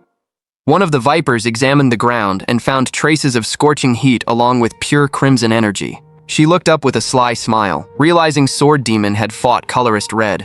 She laughed and said surviving a battle against a monster like that was practically a miracle. Sword Demon let out an annoyed snort as the teasing continued. He snapped at the Vipers and told them to shut up and leave. The Vipers remained completely unfazed. Instead, they commented on Colorist Red's strength, admitting that the human was incredibly powerful. However, they pointed out that his fighting style consumed his own life force, meaning his destruction would come sooner or later. Then Viper's tone became serious. She caught up to Sword Demon and brought up the question he had been avoiding. She asked whether he had noticed that the Black Witch's barrier, the massive barrier surrounding the ruins, had been opened. With a dangerous smile, she asked who had done it and how it had happened. Sword Demon remained silent. Viper sighed and continued pressing him for answers. Meanwhile, Sword Demon cursed her in his mind. He knew there was no reason to reveal information that important. If Kay's identity became known, it would only create problems for him. His eyes flashed with desire as he became determined to be the one who claimed the boy. Seeing his reaction, Viper looked disappointed and complained that he was boring. She watched Sword Demon walk away and sensed his hesitation. The two Vipers chuckled to themselves and mocked his suspicious behavior, saying that his silence only made it more obvious that he was hiding something. But their curiosity quickly shifted elsewhere. The dominant Viper casually stated that it did not matter. Sooner or later, they would find out on their own. Her green eyes began to glow as she reached a conclusion. The opening of the barrier had to be connected to the humans from the city. Standing before the silhouette of a massive tentacled figure, Viper grinned. Now that they had found a clue, it was finally time to create some real chaos. The shining city stood as a beacon of safety in a world full of darkness. Inside a medical room, Kay lay unconscious. His hair had turned white again. Mary sat beside the bed. Colorist Red, Gale, and Ellie Cyan stood watch nearby. All three elite pioneers stared down at the sleeping boy, their expressions heavy. Red's mind went back to the chaos in the Black Lands. Shame settled over him. He'd promised no one would get seriously hurt. The Sword Demon, Kay's slashed hand, that promise was already broken. He carried the full weight of the mission's outcome in silence. He looked down at his broken pocket watch. Nothing about him had changed, he thought. Maybe he didn't deserve to be called a hero. Nearby, Ellie and Gale talked over the mission. Ellie called their survival a miracle, all thanks to Red and Arancia's leadership. Red just listened. He didn't respond. His face looked exhausted. Ellie's voice turned firm. She said she'd get stronger, strong enough that she'd never be a burden to Kay again. Red told her not to rush it. Mary froze when she overheard them. Her mind drifted back to the first time those famous colorists showed up at her workshop, claiming to be Kay's friends. She'd been scared back then. Now she knew better. Kay's new friends were good people. She looked at his calm, sleeping face, hoping he'd wake up soon. A nurse had already told her Kay had no physical injuries. He'd probably wake up soon. Red finally broke the silence. He confirmed Mary's name and asked if she was really Kay's friend. She nodded. Red reassured her about Kay's condition. Then his expression shifted. Something serious. He asked if Mary knew anything about a small creature named Nero. That was the moment a black shadow slipped out from behind Kay. Gale jolted and pointed at the bed, shouting that the creature had finally shown itself. A small black cat sat on Kay's pillow. Gale scolded it for hiding all this time, then reported to Red. This was the creature that had swallowed the Stella fragment during the mission. Gale grumbled. The cat's disappearance had made explaining things to Red a whole mess. Red still looked confused, his patience running thin. Gale suddenly lunged at the bed, ordering the cat to come closer. Nero slapped him across the face and flew off instead, only making Gale angrier. The little cat shot straight into Mary's arms. She hugged him tight. Relief and joy spread across her face. She'd suspected all along that Nero had been hiding in Kay's shadow. She stroked his fur, just glad he was okay.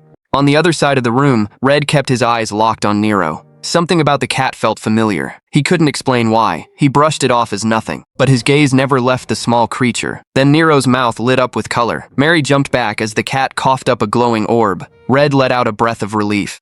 He admitted he'd been worried about how they were going to get it out. The room filled with rainbow light from the Stella fragment. Red reached out and closed his hand around it. One more fragment secured. But his face darkened again. He remembered the price they'd paid for it. Meanwhile, Kay was still trapped in a battle dream. He saw Ellie and Gale unable to stop the sword demon. The need to protect his friends pushed him forward, risk be damned. Fear and panic spiked. With a sharp cry, Kay jolted awake, gasping, drenched in sweat. He looked around, confused. Red was holding the Stella fragment. Ellie and Gale stood close by. Kay's mind raced. Where was he? What happened to the enemy? Then he looked at his own hands. Fear hit him instantly. The black color was gone. He was colorless again. Panic set in. Kay scrambled for a reason to hide who he really was from these elite pioneers. The memory of being rejected for having no color came flooding back. He was scared they'd cast him out all over again. Red noticed the tension on his face right away. He told Kay to lift his head, calm as ever. He asked why Kay looked so guilty and told him straight. His appearance wasn't the problem.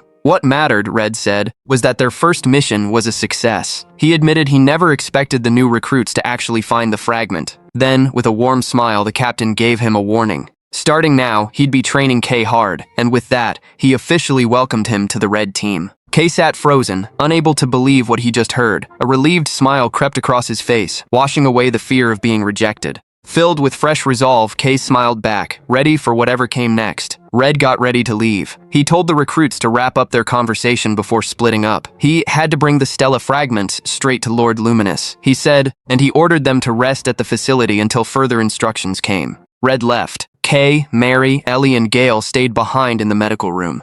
Ellie broke the silence first. She asked Kay if he remembered anything from after he passed out on the battlefield. Kay looked nervous. Captain Red had told them to keep it secret, he admitted, but he genuinely didn't remember much of that part himself. Ellie sighed. She decided not to push it. Everyone had their own secrets, she figured. Kay insisted he was telling the truth, then quickly changed the subject. He asked how he was supposed to get his black color back. Mary laughed and told him not to worry. She'd already prepared something for exactly this, she said proudly. She started digging through her bag, and the others watched, curious. Then her face lit up. She pulled out a small bottle of dark liquid and announced it was black ink. She mentioned casually that she'd grabbed it from a dump site. Ellie's face went pale. She stared at Mary in disbelief. That wasn't ink, she shouted. That was toxic waste. Why would Mary keep something that dangerous? Kay, on the other hand, looked thrilled. He called it his personal ink. Ellie's warning that the liquid was basically poison didn't faze him at all. Without hesitating, Kay opened the bottle and drank it. Mary smiled, a knowing look on her face. Ellie froze in shock. Kay let out a satisfied breath the moment he swallowed it. He said he felt alive again. Dark mist swirled around him, his energy surged. His hair turned pitch black. He clenched his fist and declared he was fully recovered. Mary clapped, delighted. Then she added, that ink alone wasn't enough to restore all his energy. She suggested heading to her studio for more. Kay agreed instantly, fired up. Gale had been watching the whole thing in silence, his expression dark. He finally cut in and said he was leaving. Before he actually left, he stopped. He shot Kay a suspicious, hostile look. His eyes locked onto Kay's arm, fully healed now, even though it had been sliced clean off during the fight. Gale knew regeneration like that was a high-level ability, one only certain colorists ever had. That was exactly why he couldn't wrap his head around what Kay had just pulled off. His voice turned sharp. He demanded to know why Kay had thrown himself into that kind of danger during the battle. His mind flashed back to the moment Kay leapt in front of the sword demon to protect them. He still remembered the shock of watching Kay take a hit that was meant for him and Ellie.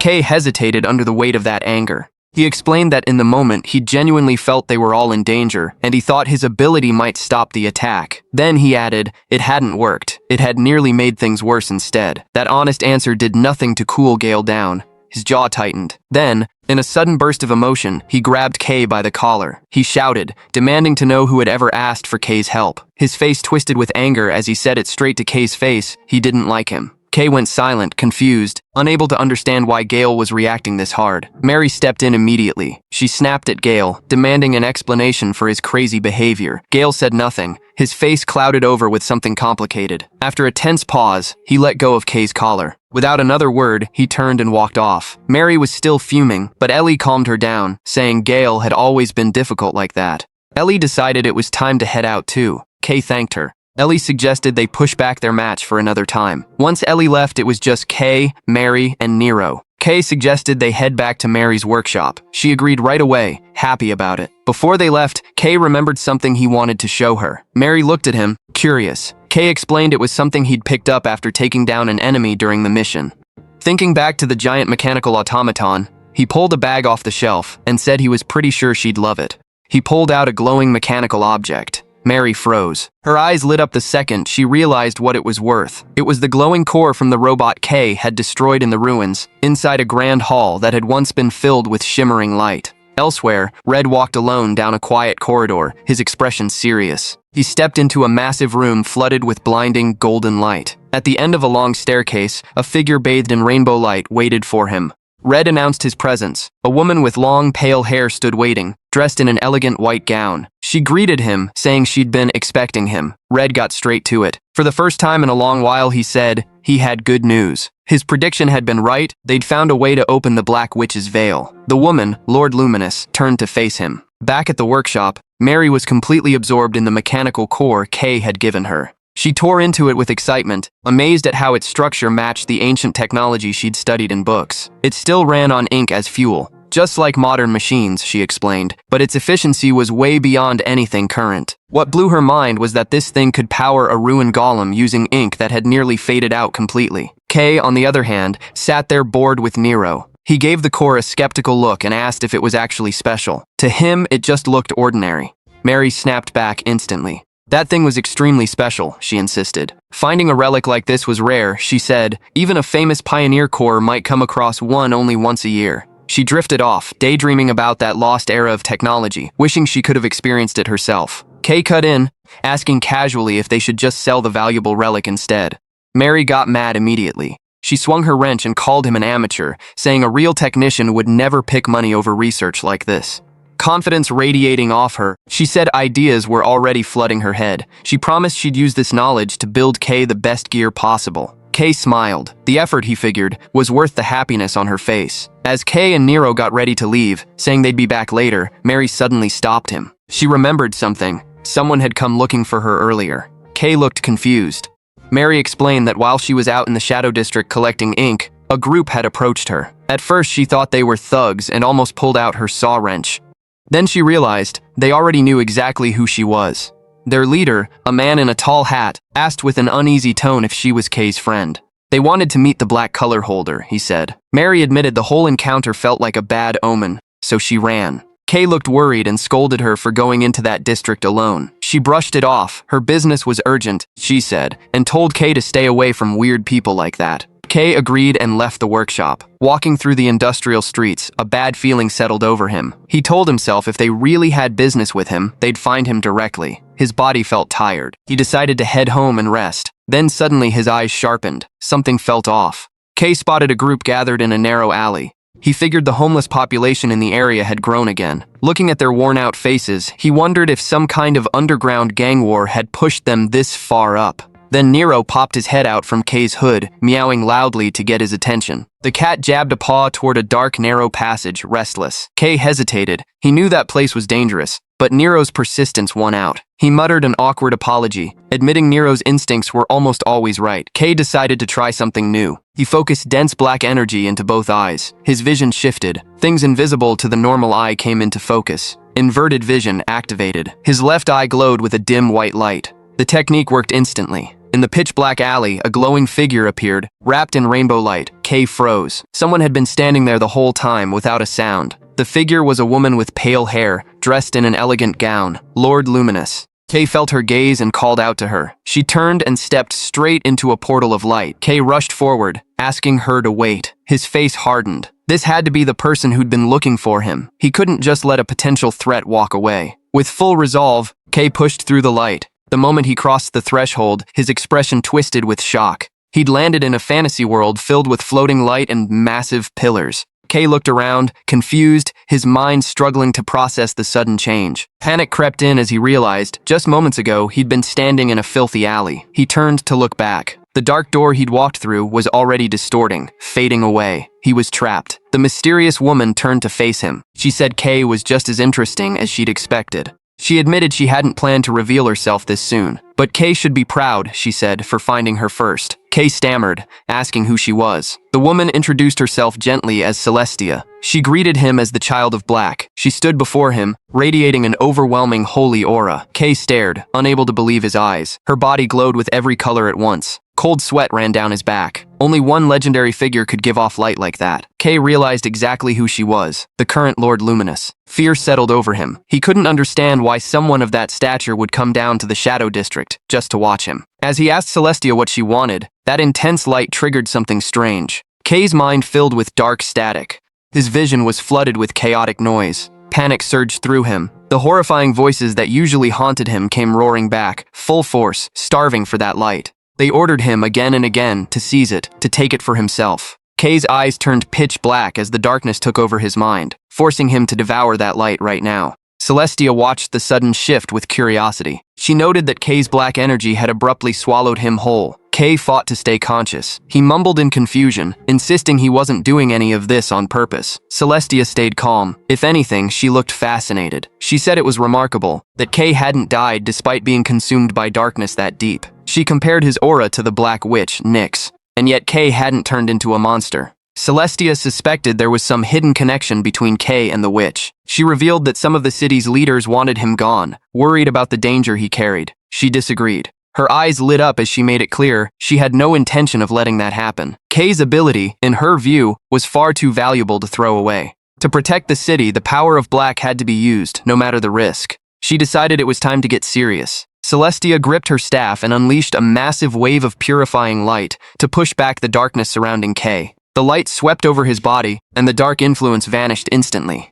Kay gasped for air, clutching his head. That voice he'd just heard, he realized, was the clearest it had ever been.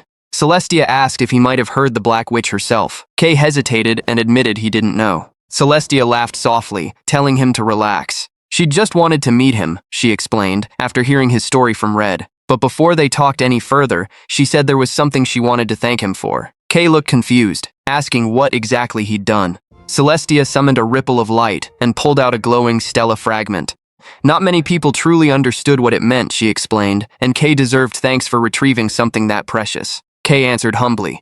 The whole team played a part in getting it, he said. Celestia smiled at that. But what mattered most, she insisted, was that Kay himself had opened the Black Witch's veil. Her eyes locked onto his. Did he understand how incredible that was? Kay just stood there, frozen, speechless. Then Celestia revealed something shocking. Even a luminous like her had never been able to open the Black Witch's veil. Only the witch herself could do that. She explained that stella fragments were scattered across the Black Lands, most of them sealed behind that very veil. The city kept fighting to claim them, but so far, they'd only ever recovered the fragments that happened to surface on their own. Kay stared at her in confusion, admitting he didn't understand why she was telling him all this. He didn't even know how the fragments were used, or why they were worth so much.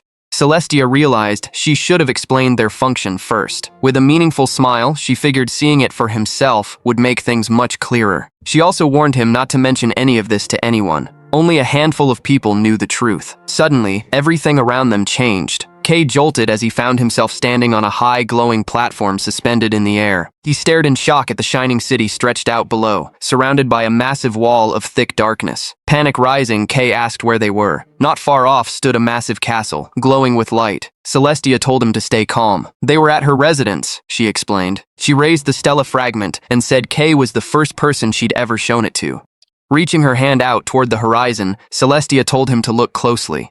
A pillar of white and rainbow light shot up into the sky, followed by a massive boom. The energy spread outward, creating a giant wave of light. Kay stood frozen, staring at it, eyes wide in disbelief. The walls of the Black Lands physically pushed back under the force of that light. From the high platform, Kay watched the border of darkness retreat, widening the city's safe zone. In the shining city, a newspaper seller shouted from a street corner as flyers rained down, marking a new morning for the city. Crowds gathered to read the news, talking about yesterday's miracle. They discussed how Lord Luminous's pillar of light had pushed back the Black Lands, the first time in decades that humanity had reclaimed territory from the darkness. Optimism spread through the streets, people hoping the city would keep expanding and grow safer from monsters.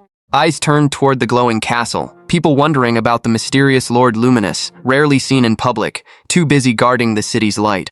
The effects of the expansion showed up fast. Workers and miners rushed toward the new territory, eager to grab rare resources and ink that had been out of reach before. In a crowded square, a man shouted about forming a new pioneer squad, pulling people in to invest. In a corner of the room, Kay sat quietly, his hood pulled low, a newspaper in his hands. Nero, his black cat, munched on a snack while peeking out from inside Kay's coat. Kay figured the city's chaos made sense after everything that happened yesterday.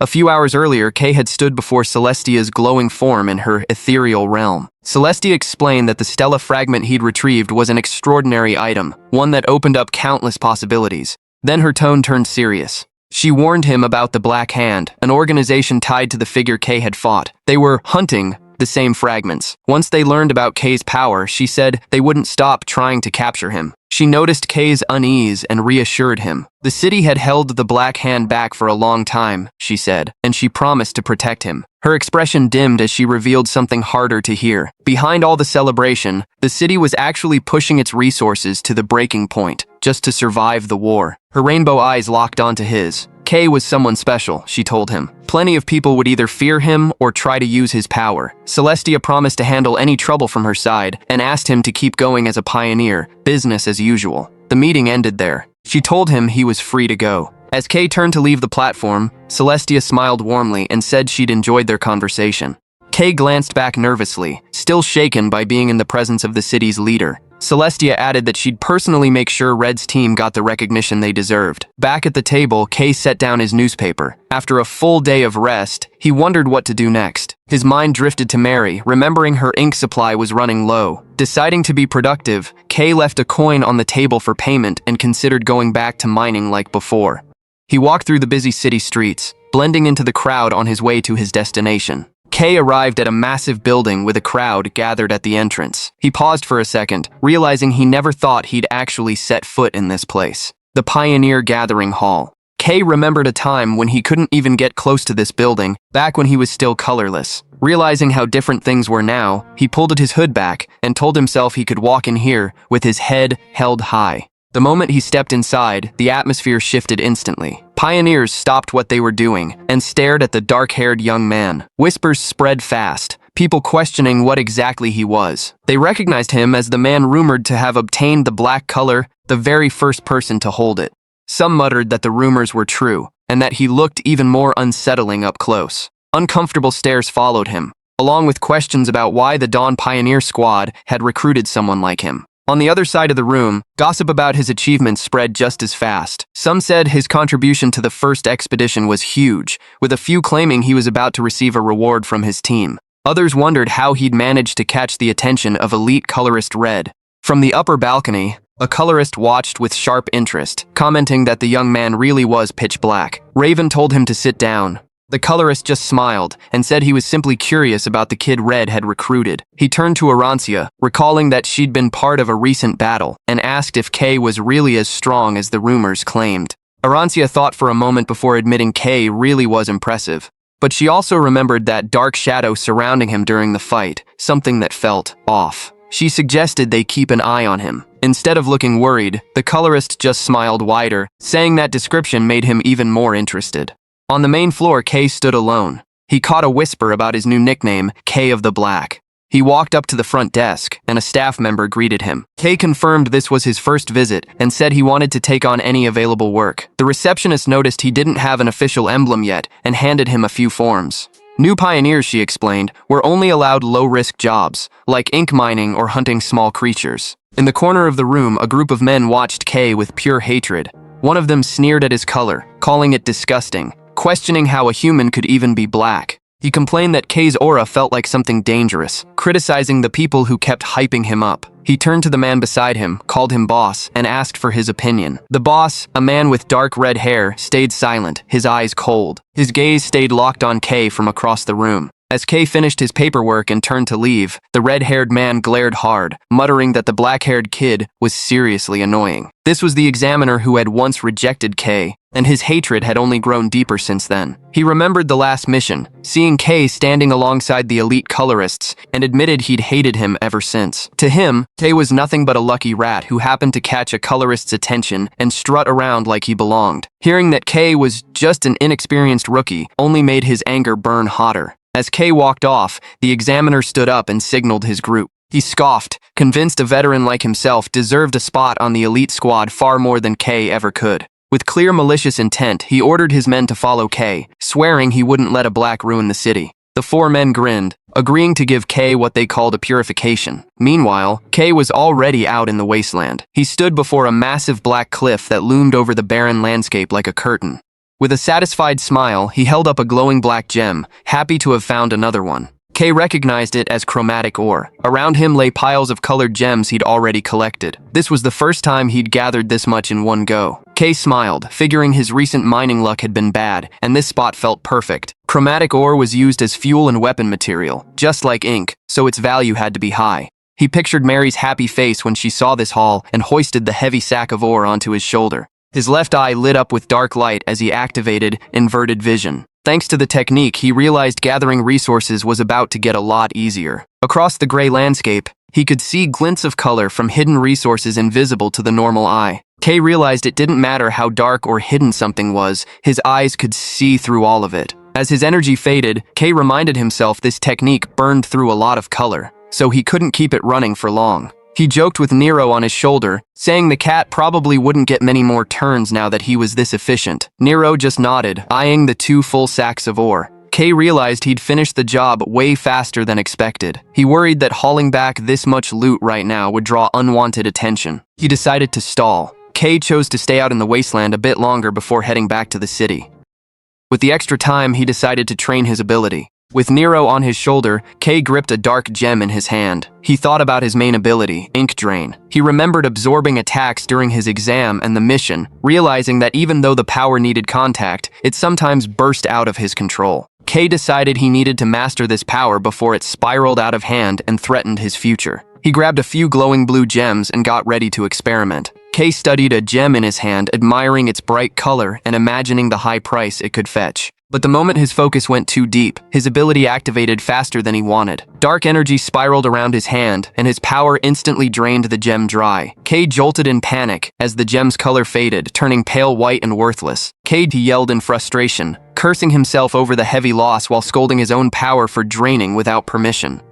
Despite the frustration, K calmed down quickly. At least now he was starting to understand the sensation of his power moving. K thought back to his earlier experiences and noticed a pattern. The denser the target's color, the harder his power was to control. His mind drifted to the whispers he'd heard near Celestia. K told himself to stay alert, determined not to let this power take over completely. His eyes dropped to the dark energy swirling in his chest. K wondered if absorbed colors simply turned black, or if they kept their original properties underneath. If that was true, maybe he could use them differently. A theory started forming. If black contained every color, then maybe he was similar to Celestius in some way. That thought made his heart race. K might be able to use every color that existed. K tried to recall the exact sensation of his power from before. He needed to master that moment if he wanted real control. In his mind, he pictured Red's overwhelming strength. He remembered that crushing, burning red aura and tried to replicate it. Gripping a red gem, K locked in his focus. Intense heat surged through his entire body, like he was burning from the inside out, but his control slipped. The gem shattered into pieces, leaving K standing there, disappointment written on his face. Alone in the rocky wasteland, K admitted mastering this power wasn't going to be easy. He accepted that big results weren't going to come overnight. Still, his resolve held firm. K decided to keep training until the sun went down. Hours passed. The sky above the canyon turned dark. K walked through a narrow gap, hauling a massive sack of mined ore on his back. His breathing was heavy. Sweat soaked through his clothes. K wondered if he'd been too greedy, gathering this much in one trip. Then mocking laughter echoed from the shadows, someone calling him slow. Kay looked up, startled to see 4 silhouettes blocking the exit. They were the pioneers from the gathering hall. The red-haired man stood at the front with his 3 subordinates, glaring at Kay with open hostility. Kay returned the stare, confused. The boss smirked coldly, saying he never expected to run into the city's little celebrity in a place like this. His tone dripped with mockery as he greeted Kay. Meanwhile, his men closed in around Kay inside the canyon, telling him to move faster. Kay stayed calm, even as they mocked him as a clueless new recruit. When Kay calmly asked who they were, the men took offense. But one of them suddenly noticed a strange glint coming from the sack on Kay's back. He stepped closer and froze when he realized the sack was packed with high-value chromatic ore. His eyes lit up as he shouted the news to his boss. The red-haired man leaned back against the rock wall, smiling greedily. He called it good news, then looked at Kay, commenting on the rookie's luck, while accusing him of being bold enough to try keeping it all for himself. His gaze hardened, threatening to make Kay talk one way or another. On his order, one of the men pulled out a knife and warned Kay not to resist if he wanted to live. Kay said nothing. Without a word, he dropped the heavy sack onto the ground. The man paused for a moment, assuming Kay had given up. He quickly started digging through the hall, praising what he thought was a smart decision. A satisfied grin spread across his face, confident Kay would behave. But before he could react, Kay moved. A hard punch landed square on his face. The boss's eyes went wide, stunned that the rookie had struck first. The force of the hit sent his man flying backward. Kay clenched his fist and let out an irritated breath. Even as a pioneer, he thought, he still had to deal with people like this. Kay shifted into a fighting stance, his eyes darkening. He told them to stop wasting his time and just attack all at once, since Mary was waiting for him. Enraged, the man in the red jacket screamed insults and charged in, knife raised. He thrust forward, but Kay sidestepped with ease, calm in his movements. Seizing the opening, Kay countered with a strike straight to his opponent's face. The impact sent the man crashing into the canyon wall, leaving him helpless. In an instant, Kay shifted his focus, sensing an attack coming from his blind spot. A bulky man in a green jacket lunged in, swinging a heavy punch. The attack stopped cold the moment Kay caught his fist with one hand. Kay twisted the man's wrist, swept his legs out, and slammed his large body straight into the ground. Without hesitation, Kay landed one final punch, knocking his opponent out cold. Kay stood over the fallen man and said anyone who comes after someone else's stuff has to pay the price. His gaze shifted to the last enemy standing, but his eyes went wide instantly. A red energy bullet was already streaking toward him. Kay spun his body at the last second, barely dodging it. The shot slammed into the rock wall behind him, leaving a smoking crater. Kay stared at the damage. That attack had come with zero warning. From the destruction alone, he could tell how brutal this weapon's penetration power was. This guy was using a long-range dropper. The red-haired boss smirked, visibly surprised that Kay had dodged his sneak attack. He stepped forward, gripping his massive smoking weapon, complaining that the shot should have ended Kay in one hit. His eyes filled with hatred as he admitted he'd hated Kay since the very beginning. He kept closing in, jealousy spilling out of him. He'd always wanted to join an S-rank corps, he said, and it felt completely unfair watching some black-colored guy stroll in like he had connections handed to him. He rambled on, unable to accept why the first black holder was treated like something special. In his head, he pictured Kay standing shoulder to shoulder with elite colorists, and disgust hit him instantly. That disgusting color, getting all that attention. His grip on the weapon tightened. He announced he'd changed his mind. He originally just wanted to break a few bones. Now he was going to kill Kay. He aimed the massive weapon straight ahead, his crazed grin widening as he said no one out here would ever know what happened, so he could finish Kay off right here.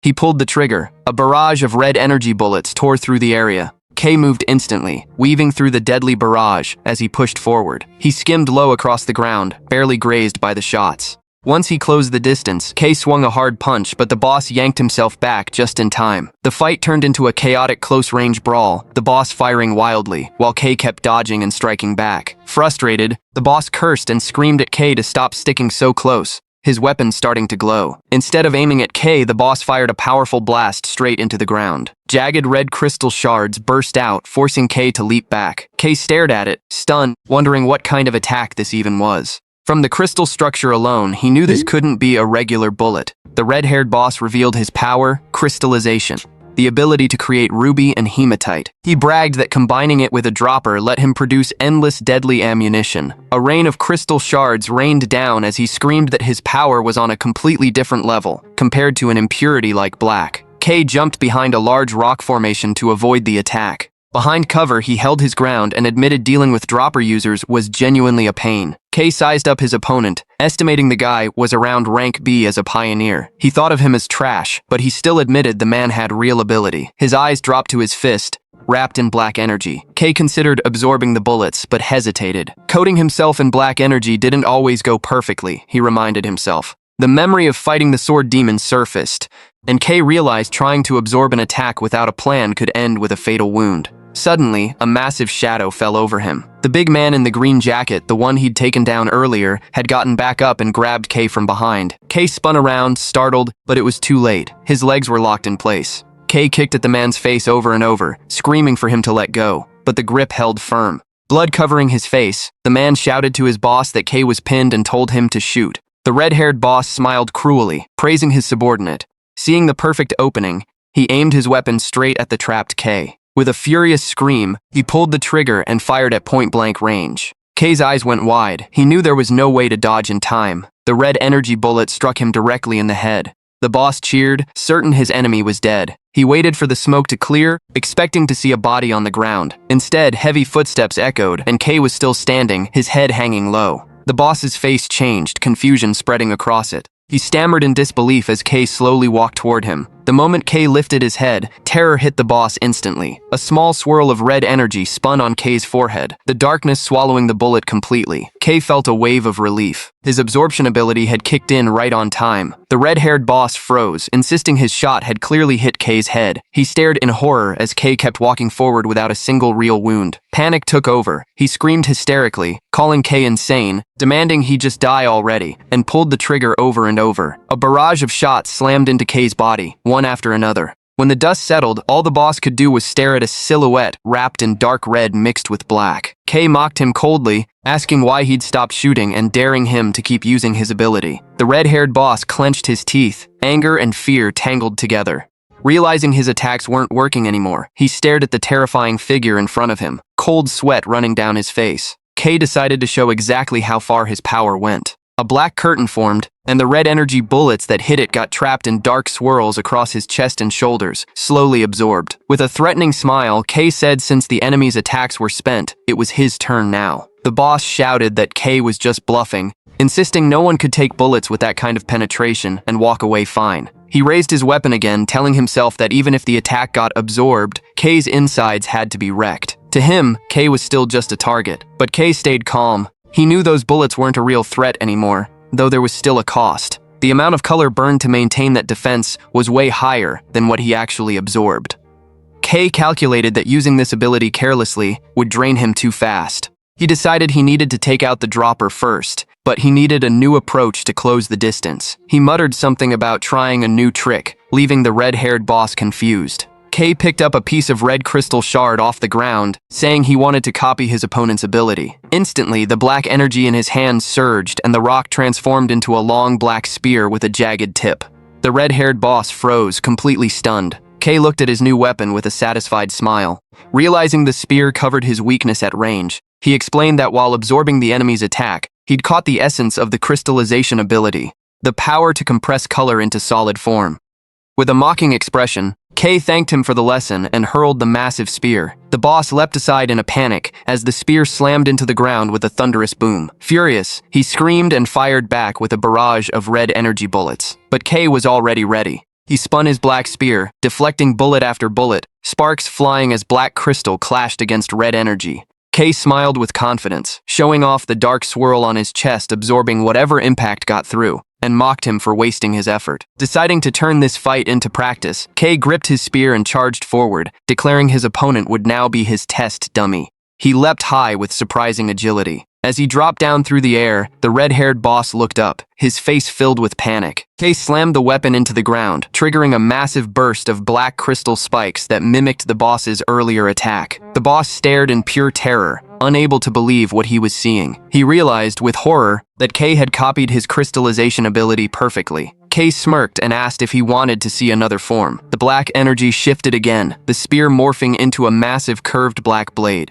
K swung it horizontally at the dropper. The boss froze, eyes wide. He looked down and saw the front barrel of his weapon sliced clean off. His body went rigid, unable to process that his weapon had been destroyed in a single swing by someone who wasn't even using a dropper. Cold sweat poured down his face, unable to understand how his weapon could be destroyed that easily. As K stepped closer, fear completely overtook the boss. Black, he realized, held power he couldn't begin to understand, making K look like a monster. Meanwhile, K felt the physical toll of his last attack. He clenched his fist, puzzled at how poor his energy efficiency had been. Tired as he was, K steadied himself, deciding the cost was worth the destructive power it produced. He looked at the now unarmed boss and mocked him, asking what he planned to do now. The red-haired boss growled in fury. Refusing to back down, the boss screamed at K to drop the attitude and unleashed a blast of red energy. He shouted about how he'd clawed his way up to rank B, while sharp red crystals burst out of the ground around him. K's eyes widened. He realized he'd underestimated his opponent. The boss yelled that shooting wasn't all he could do, then charged forward, surrounded by floating jagged stones, reminding K that his color let him create Ruby. With a reckless grin, he declared even without a dropper, he'd kill K right here. A storm of red crystal shards rained down at terrifying speed. K raised his hand and met the attack head-on. Instead of dodging, he smashed straight through the projectiles, shattering them with bare fist. Black energy swirled around his arm, forming a massive, heavy shield. Red crystals slammed into the black barrier again and again, but none of them broke through. Seizing the opening, K pushed forward, driving his black shield straight through the storm of red energy. He tore through the crystal debris, closing the distance fast. The red-haired boss froze as he watched his defense get crushed, watching K charge straight at him. His face twisted with shock the moment he realized his guard had been broken. K spun his body and swung a hard punch into the boss's ribs. The hit landed clean. The boss screamed in pain, blood spraying from his mouth. Before his body could collapse, K grabbed him by the collar, lifted him up, and slammed him into the ground with brutal force. The red-haired boss lay there helpless, coughing and gasping for air. K looked down at him and asked if he was finally done acting up. K complained that he'd already had a busy day, blaming the boss for wasting his energy for nothing. The boss's eyes went wide, fear and disbelief flooding his expression. He stammered, unable to comprehend how some rookie could have power this terrifying. K stared down at him, uninterested, asking if that was all he had to say. Terrified, the boss screamed, calling K a monster. He spat that the black color K was born with was disgusting, calling his ability completely unnatural. K said nothing as the man kept insisting his existence wasn't normal. With a crazed look, the boss asked if K never felt strange about himself. He laughed hysterically, calling K a monster wearing a human mask, then screamed that K wasn't even human. K went quiet, his expression sinking into shadow. The red-haired boss froze, confused why K had suddenly stopped talking. That confusion turned into terror as he looked up at the dark figure looming over him. K tilted his head down, his black eyes glowing wide, piercing through the darkness without a trace of empathy. The boss's body shook violently, panic completely taking over. Then, breaking the tension, K smiled coldly. He asked what exactly the man was making such a fuss about. The red-haired boss trembled uncontrollably as K mocked him, asking why he still wanted to argue after attacking with full intent to kill. Having heard enough, K grabbed the man's collar roughly and choked him, pinning his body to the ground. K said, since the man seemed so interested in his ability, he'd show him exactly what it felt like. He laid out his logic calmly. Since they wanted his power so badly, it was only fair he took theirs in return. The boss stammered in fear, unable to understand what was about to happen. Ignoring whatever pleading came next, K activated his ability. A violent swirl of black energy spun out of control, ripping the red color straight out of the boss's body. Screams of agony echoed as his power was torn away, every bit of his energy dragged out without mercy. Once the fight ended, K sat on top of the pile of unconscious bodies, lost in thought. At first, he planned to just leave the red-haired boss and his men there. Then he realized that could cause problems later. People were already wary of his black color. If these men died, rumors about him being a power-stealing monster could spread fast. Worried about that possibility, K searched through the boss's bag. His face lit up when he found a small bottle of shimmering red personal ink, an extremely valuable recovery item. Without hesitation, K forced the liquid down the throats of the boss and his men, making sure they got just enough color back to survive. After that, K dragged the beaten-up men across the rocky terrain. At the busy eastern gate of the Shining City, a guard jumped at a strange noise. He found the red-haired boss and his men tied up, covered in wounds, dumped there like a package. The guard frowned, confused by how pale they looked. Hidden nearby, K let out a quiet breath of relief. He hadn't been caught. When the guard called for a gathering at the hall, K told himself giving them the ink was the right call. He hoped the whole incident would just get brushed aside. He walked off through the city, the heavy sack slung over his shoulder. If anything went wrong, he figured the captain would back him up anyway. K reached Mary's workshop. She was already deep in work when he walked in. Mary asked where he'd been all this time. Kay apologized and explained he'd been out on a request. Then he grinned, telling her he'd brought something special. He opened the sack, revealing a pile of chromatic ore in dazzling colors, left advers from the job he'd saved just for her. Mary cheered and pulled him into a tight hug, calling him the best. Kay laughed as she stepped back, beaming, promising she'd put every piece to good use. That was when Kay noticed it. A strange shimmer floating around him. He remembered the green light he'd once seen from Gale. Now he was sensing a warm yellow glow coming from inside Mary. He watched her carry the ore boxes with a bright smile. Being around her, he thought, always made things feel lighter. Kay's mind drifted to their childhood in the slums, back when she kept smiling even when there was nothing to smile about. Kay decided that warm, bright color suited her perfectly. Mary's excitement spiked. She said she couldn't wait to show him her secret project. Then she dropped the news. She was building him a custom dropper. Kay's eyes went wide. Mary bragged that her skills had been improving, and with ore this high quality, the weapon could go even further. The workshop door suddenly opened. Heavy footsteps. A voice announced that Kay was back. Ellie Cyan walked in, saying she figured she'd find him here. Kay jumped. He asked what brought her and Gale to the workshop, then warned them not to start anything with him again. Gale drew his sword, complaining it was a shame he couldn't fight right now. Ellie cut him off and told him to get to the point. She explained the Dawn Pioneering Corps had summoned them. Lord Luminous himself had praised their mission and wanted to reward them personally. The name of the city's highest authority hit both Kay and Mary at once. Mary understood right away how serious this was. She told Kay to go now. When he hesitated, she smiled and told him to save the surprise for later, promising the dropper would be perfect by the time he got back. Kay smiled back and said he was looking forward to it. At the Dawn Pioneering Corps headquarters, a woman named Raven led Kay, Gale, and Ellie down a long corridor. It was Kay's first time inside, and he found himself staring at the glowing specimens and neatly framed certificates lining the walls. Raven stopped at a large double door and let them in. Kay stepped into a wide office. A woman sat behind the desk and introduced herself with a warm smile as Camellia, captain of the Dawn Pioneering Corps. Kay stood frozen. He couldn't believe he was standing in front of the legendary multicolor holder he'd only ever read about in the papers. Camellia told them to relax. She explained she'd called them in because she was surprised Colorist Red had spoken so highly of his new recruits. Her attention shifted to Kay. She noted that as the first black color holder, his existence alone had made the city's higher-ups uneasy. Her composure broke instantly when she choked on her tea, yelling that it was way too bitter. Raven scolded her for ruining the mood, and Camellia snapped back into seriousness, moving on to the rewards. She told them each would receive a personal safe. Raven held out a tray with 3 cards already loaded with payment. The moment they took the cards, all 3 froze at the number. Kay's hand started shaking. That much money, he realized, could buy a houses outright. Camellia handed them Pioneer IDs, rank C. Their skills had already proven themselves, she explained, so the probation period was being skipped entirely. Finally, Camellia announced the last reward. The renowned Chromatic Workshop would be building each of them a custom dropper. All 3 went silent, stunned. Ellie asked, almost in disbelief, if she meant that workshop, the one so exclusive even nobles struggled to get a slot. Camellia laughed lightly and explained the Corps was a VIP client and that workshop was simply the best in the city. Gale and Ellie could barely contain their excitement. Camellia officially welcomed all 3 of them into the Dawn Pioneering Corps and promised her full support. Then her tone shifted. She brought up the fragment they'd recovered. Camellia revealed it was an extremely important item, one tied directly to the city's survival. With a meaningful smile, she said she was looking forward to seeing what they'd do next. Sometime later, Kay stood in front of a massive building decorated with gear-shaped designs.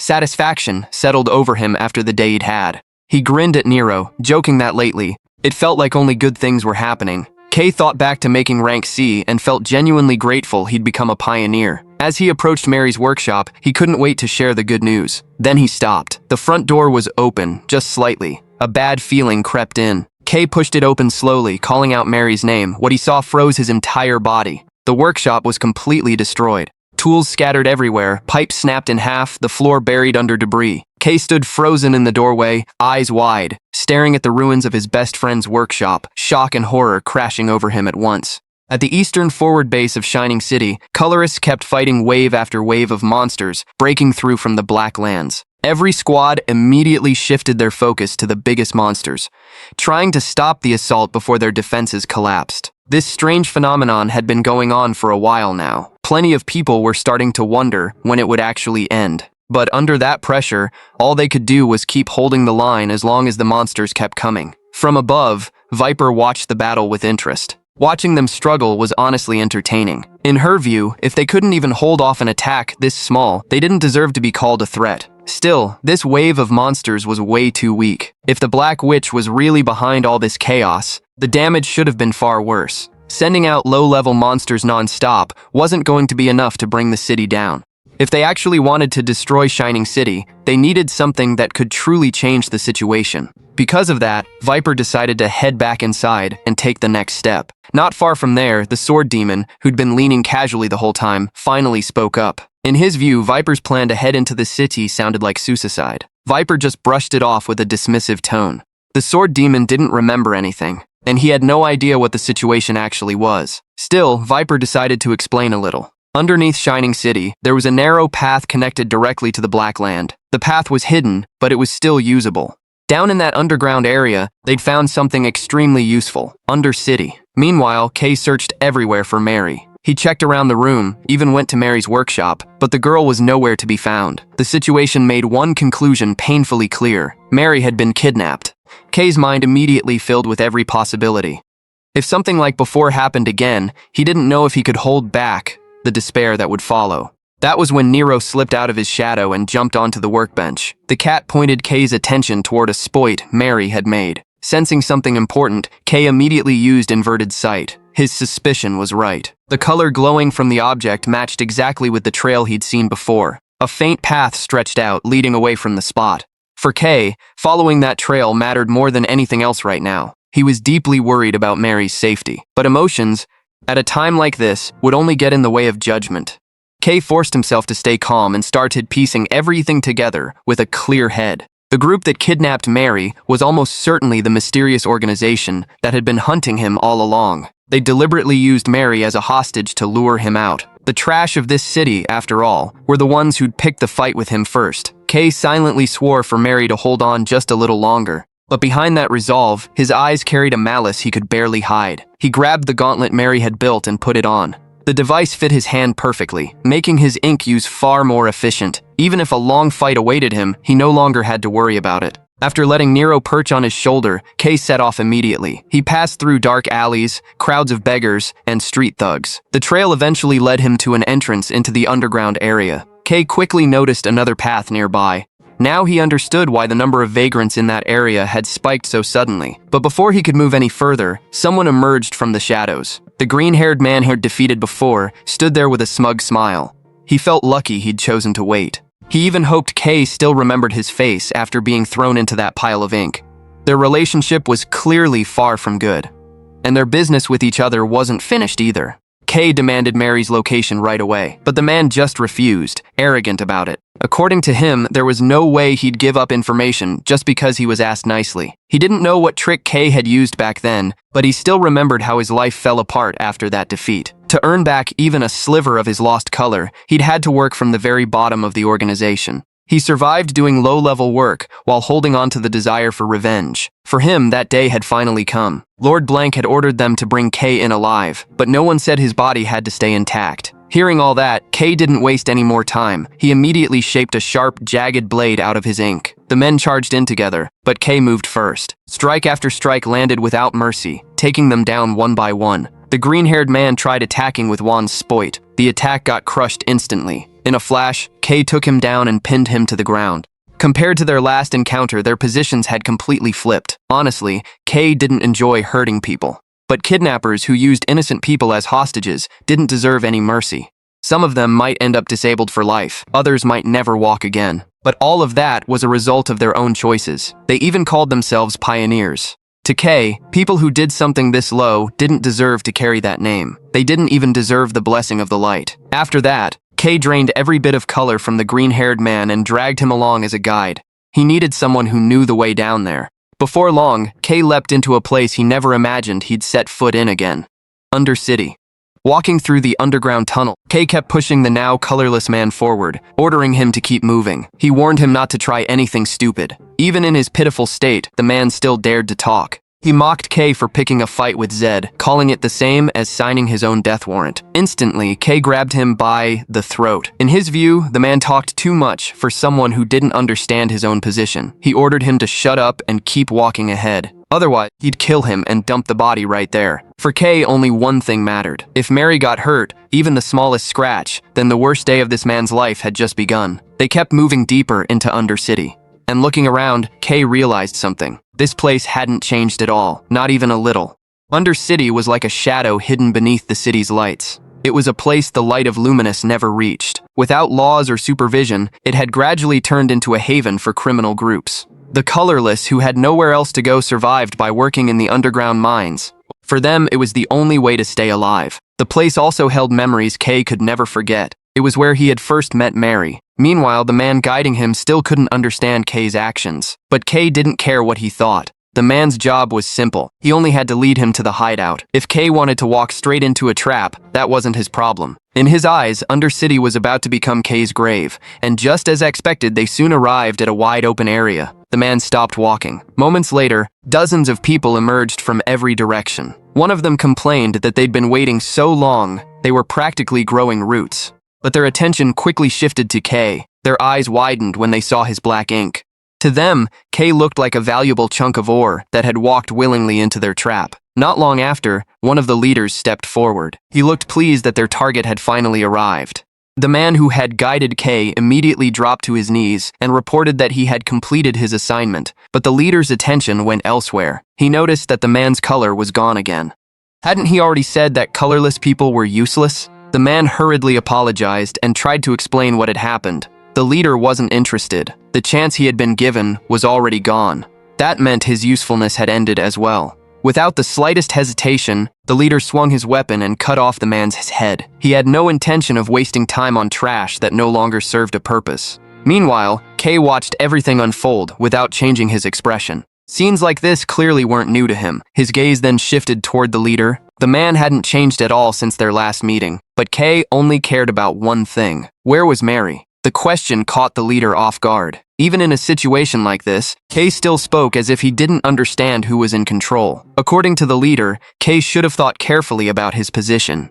If he had cooperated from the start, this entire situation would have been over already. The longer Kay refused, the lower his chances of finding Mary became. His subordinates might not be very competent, but that didn't make them useless. And who knew what might be happening to Mary right now? Hearing that, Kay's expression darkened instantly. If they refused to talk, then he'd simply destroy this entire place. Black ink gathered around his hand and formed a massive fist. The pressure coming from it was terrifying.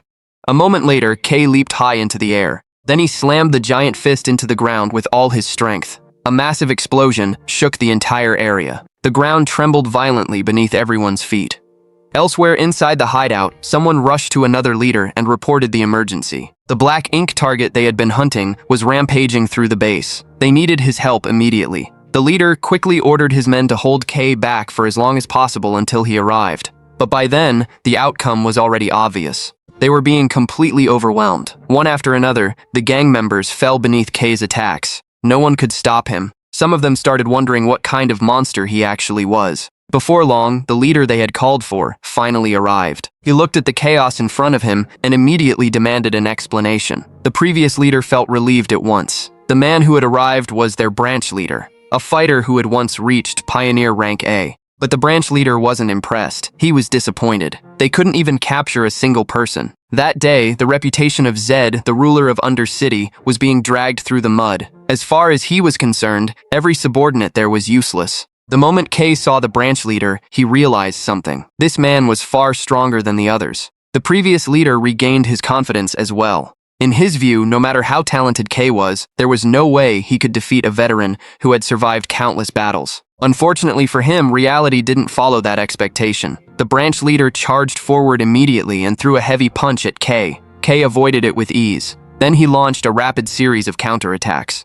The attack didn't do much damage, but it was enough to impress the branch leader. Kay's abilities were better than he expected. Because of that, he decided to show his true strength. A devastating punch shot forward. The impact slammed into Kay and sent him crashing through a building behind him. But when the dust settled, Kay was still standing. He barely looked injured. The branch leader attacked again. This time, K dodged and fired an inkwave blast. The attack immediately felt strange to the branch leader. It was as if the color inside his body was being pulled out by force. He quickly realized how dangerous that ability was. Without hesitation, he unleashed his full power. A massive aura erupted from his body and forced K to back away. The branch leader openly admitted that he hated abilities like this. K's disgusting black color was already troublesome enough. Now it was combined with strange techniques he couldn't even understand. He didn't know what other abilities K was still hiding. Because of that, he decided to stop holding back. Controlling that power was harder than he remembered. After all, it had been years since the last time he used it.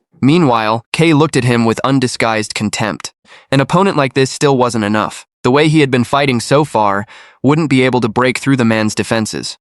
He needed something sharper, something stronger, something durable enough to shatter his opponent's armor. Then a wave of black ink exploded from K's body. At the same time, an incredibly cold killing intent spread across the entire area. Even the branch leader felt the most terrifying bloodlust he had ever experienced. That was when K activated his technique, Arsenal of Malice.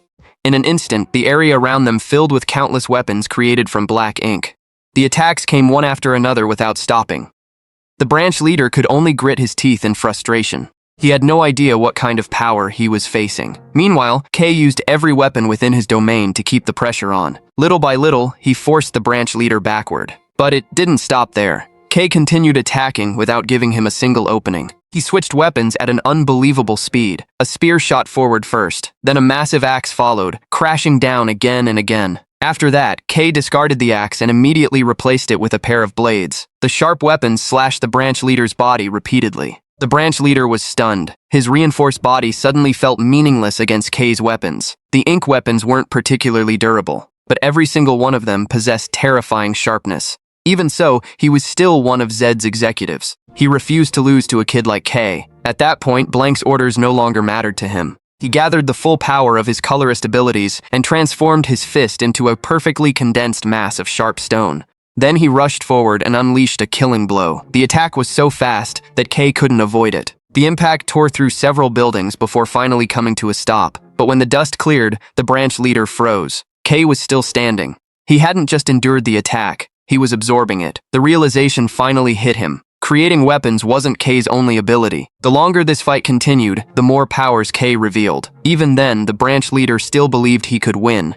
All he needed was one more chance to use his color. That confidence disappeared a moment later. Part of the black ink suddenly attached itself to his face. Then it crawled into one of his eyes. His vision was immediately disrupted. K didn't waste the opportunity. A powerful uppercut smashed into the branch leader's chin. His body flew through the air before crashing heavily onto the ground. He tried to get back up. Then he realized something was terribly wrong. His strength was disappearing far too quickly. None of it made sense. An attack like that shouldn't have been enough to bring him down. Then he finally understood why. It was poison. K didn't care in the slightest. This was a fight to the death. There was no reason to show mercy to an enemy. By now, the branch leader could no longer resist the color absorption. The color inside his body continued draining away. The vice leader and the remaining thugs could only stand there in shock. Their bodies trembled as they watched the branch leader suffer a complete defeat. At that moment, K looked less like a person and more like a real demon. Once he finished dealing with the branch leader, K slowly shifted his gaze toward the remaining gang leader. His intentions were obvious. Meanwhile, somewhere else, Mary slowly opened her eyes. She found herself trapped inside an unfamiliar empty room. Someone welcomed Mary with a satisfied smile. The man admitted that he had been waiting a long time for her to wake up. According to him, both Mary and K were extremely interesting. Who would have expected a colorless person to suddenly awaken such a rare color? But what surprised him even more was K's change. The man he once knew had never possessed this much humanity. The moment Mary heard that voice, she immediately recognized it. It was Blank, a man she had known in the past. Blank smiled when he realized Mary still remembered him. It had been a very long time since their last meeting. Mary stared at him in disbelief. As far as she knew, Blank should have died during that incident years ago. Blank simply laughed. Back then, when everything collapsed, he had nearly been buried alive. He had almost died. But luck was still on his side. He survived, and now fate had brought them together once again.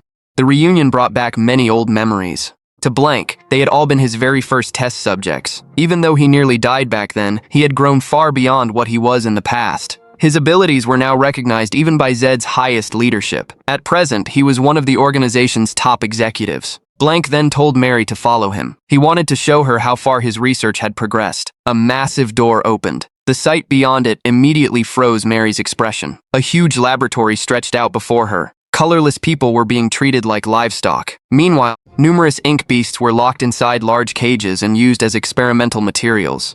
Mary's heart almost stopped. She never imagined a place like this nightmare still existed. Not long after, a researcher arrived with a report. The latest shipment of extract had finally arrived. Blank looked pleased to hear it. According to him, the timing couldn't have been better. Mary could no longer hold back her question. She demanded to know why Blank was still doing the same things he had done in the past. Blank seemed genuinely confused by the question. In his eyes, something this extraordinary was meant to be used. Leaving it untouched would be the real sin. Then he proudly welcomed Mary to his newest extraction laboratory. Meanwhile, chaos continued to spread throughout Undercity. People ran in every direction. Most of them assumed it was just another gang fight. The truth was much simpler. All of that chaos was being caused by a single person, K. After moving through corridor after corridor, K finally reached a much larger open area. He immediately asked the gang leader whether Mary had been taken there. The man nodded fearfully. Mary was indeed inside. Believing he had already provided the information K wanted, he hoped he would be set free. Instead, K answered him with a heavy punch. The man's body slammed into a wall. Blood burst from his mouth. K then called for Nero. He told the cat to find Mary's location. Nero immediately jumped down and began leading the way. At the same time, another group of thugs arrived from every direction. They charged at K together. But K didn't have time to deal with enemies like that one by one. The longer this dragged on, the greater the danger facing Mary. Fortunately, he already had an idea. He copied the technique he had just seen from the branch leader. His goal was simple. He wanted to destroy every obstacle in front of him with a single attack. A massive burst of power erupted forward. The thugs were blown back immediately. None of them could stop the attack. Wall after wall shattered apart as K forced his way straight toward his destination. No one could stop him. Meanwhile, Mary continued looking at the madness unfolding inside the laboratory. As far as she was concerned, Blank had completely lost his mind. Mary couldn't understand him at all. In her eyes, he was simply repeating the same cruelty from the past without feeling even a trace of guilt. But Blank looked confused by her reaction. He genuinely didn't understand why Mary was so angry. According to him, there was no reason for anyone to be tense. In fact, he believed he owed all of them a debt of gratitude. His research had only succeeded because of the experimental subjects from the past. Blank then invited Mary to observe the process taking place inside his laboratory. He believed seeing it firsthand would be much easier than listening to an explanation. On one side of the room, two guards were dragging a colorless man toward a giant extraction device. The man struggled desperately. He screamed in fear and refused to enter the machine. His hands gripped the doorway with all his strength. It didn't matter. The guards forced him inside. The iron door immediately slammed shut. The machine began to shake. Then it started producing a horrifying sound. A few moments later, a thick red liquid began flowing out of the device. The color was so dark that it almost looked like blood. The sight in front of Mary made her feel as if time had never moved forward. Everything was still the same horror, the same cruelty. Meanwhile, Blank looked at the extracted color with admiration. In his eyes, it was one of the most beautiful colors in existence. And now, he could produce a much purer version than he ever could in the past. When he first began these experiments, his abilities had been far from perfect. He failed to obtain any color at all. As a result, every sample he had extracted from Mary ended up being wasted. But those failures led him to a new possibility. Back then, he had already mentioned that some people awaken their color much later in life. That idea caught his attention. It made him wonder about something. What if the hidden potential inside every living being could be extracted by force? The experiment turned out to be a success, and it wasn't limited to humans. Other creatures could be treated the same way. According to Blank, things that were once considered worthless could produce extraordinary colors. He believed those colors represented both the soul and the true identity of every living being. And now, he had the ability to take them whenever he wanted. To him, all of this was a gift to the world. He believed he was uncovering possibilities that otherwise would have remained buried forever. Years of non-stop research combined with his extraction ability had finally produced the results he had been searching for. Even now, he continued studying new ways to use the extracted colors. His latest discovery had produced another breakthrough. It allowed certain monsters that naturally hated color to be controlled. The method was still incomplete. Even so, the results were extremely promising. Mary could only look at him with disgust. In her eyes, everyone in that place had completely lost their minds. They had just forced a living person into an extraction machine and treated him like an object. The worst part was that nobody seemed to think it was wrong. Mary couldn't believe they could remain so calm after doing something that cruel. She was also certain that Shining City would never allow this to continue. Blank had already expected that reaction, but the truth was that he never really understood what other people considered wrong. Maybe his way of thinking had gone too far for most people to understand. The explanation only made Mary angrier. She immediately called him a murderer. As far as she was concerned, Blank wasn't saving souls or identities. He was simply killing people to satisfy his own obsession. And if he loved color extraction so much, then he should extract his own color instead. Mary was convinced that his color had already been corrupted by the disgusting pleasure he took from all of this. For the first time, Blank's expression changed slightly. But the reaction didn't last long. He soon shook his head. According to him, Mary was mistaken. He had been performing extraction on his own body for a long time. There was no way he would create something without testing it on himself first. Everything inside that laboratory existed because of years of sacrifice and dedication. And when his research finally reached completion, he even added a part of himself to the result. That was why his own color had changed as well. Blank then revealed a container that he had been preserving with extreme care. He was saving it for the future. Perhaps it would become useful someday. Mary immediately cut him off and told him to stop talking. She had no interest in listening to any more of that nonsense. Blank simply let out a small laugh and apologized. He admitted that he had gotten a little carried away. But before leaving, there was still one thing he wanted to mention. According to the reports he had received, Kay had already entered Undercity. Bringing Mary there had turned out to be the right decision. Ever since the past, Kay had always followed Mary like a shadow, and just as expected, the moment Mary was kidnapped, Kay came on his own. There was no better bait than that. Blank was confident that his subordinates were already in the process of capturing Kay. Black ink or not, facing that many enemies alone wouldn't be easy. After saying that, he ordered the guards to take Mary away. The two of them would meet again once Kay arrived. As for Blank, he still had preparations to make for his special guest. He was even planning to hold a special banquet to welcome Kay. But then the entire facility suddenly shook. A powerful explosion echoed from above. The ceiling shattered apart. Rocks and debris rained down in every direction as someone forced their way in from overhead. Mary immediately recognized the figure.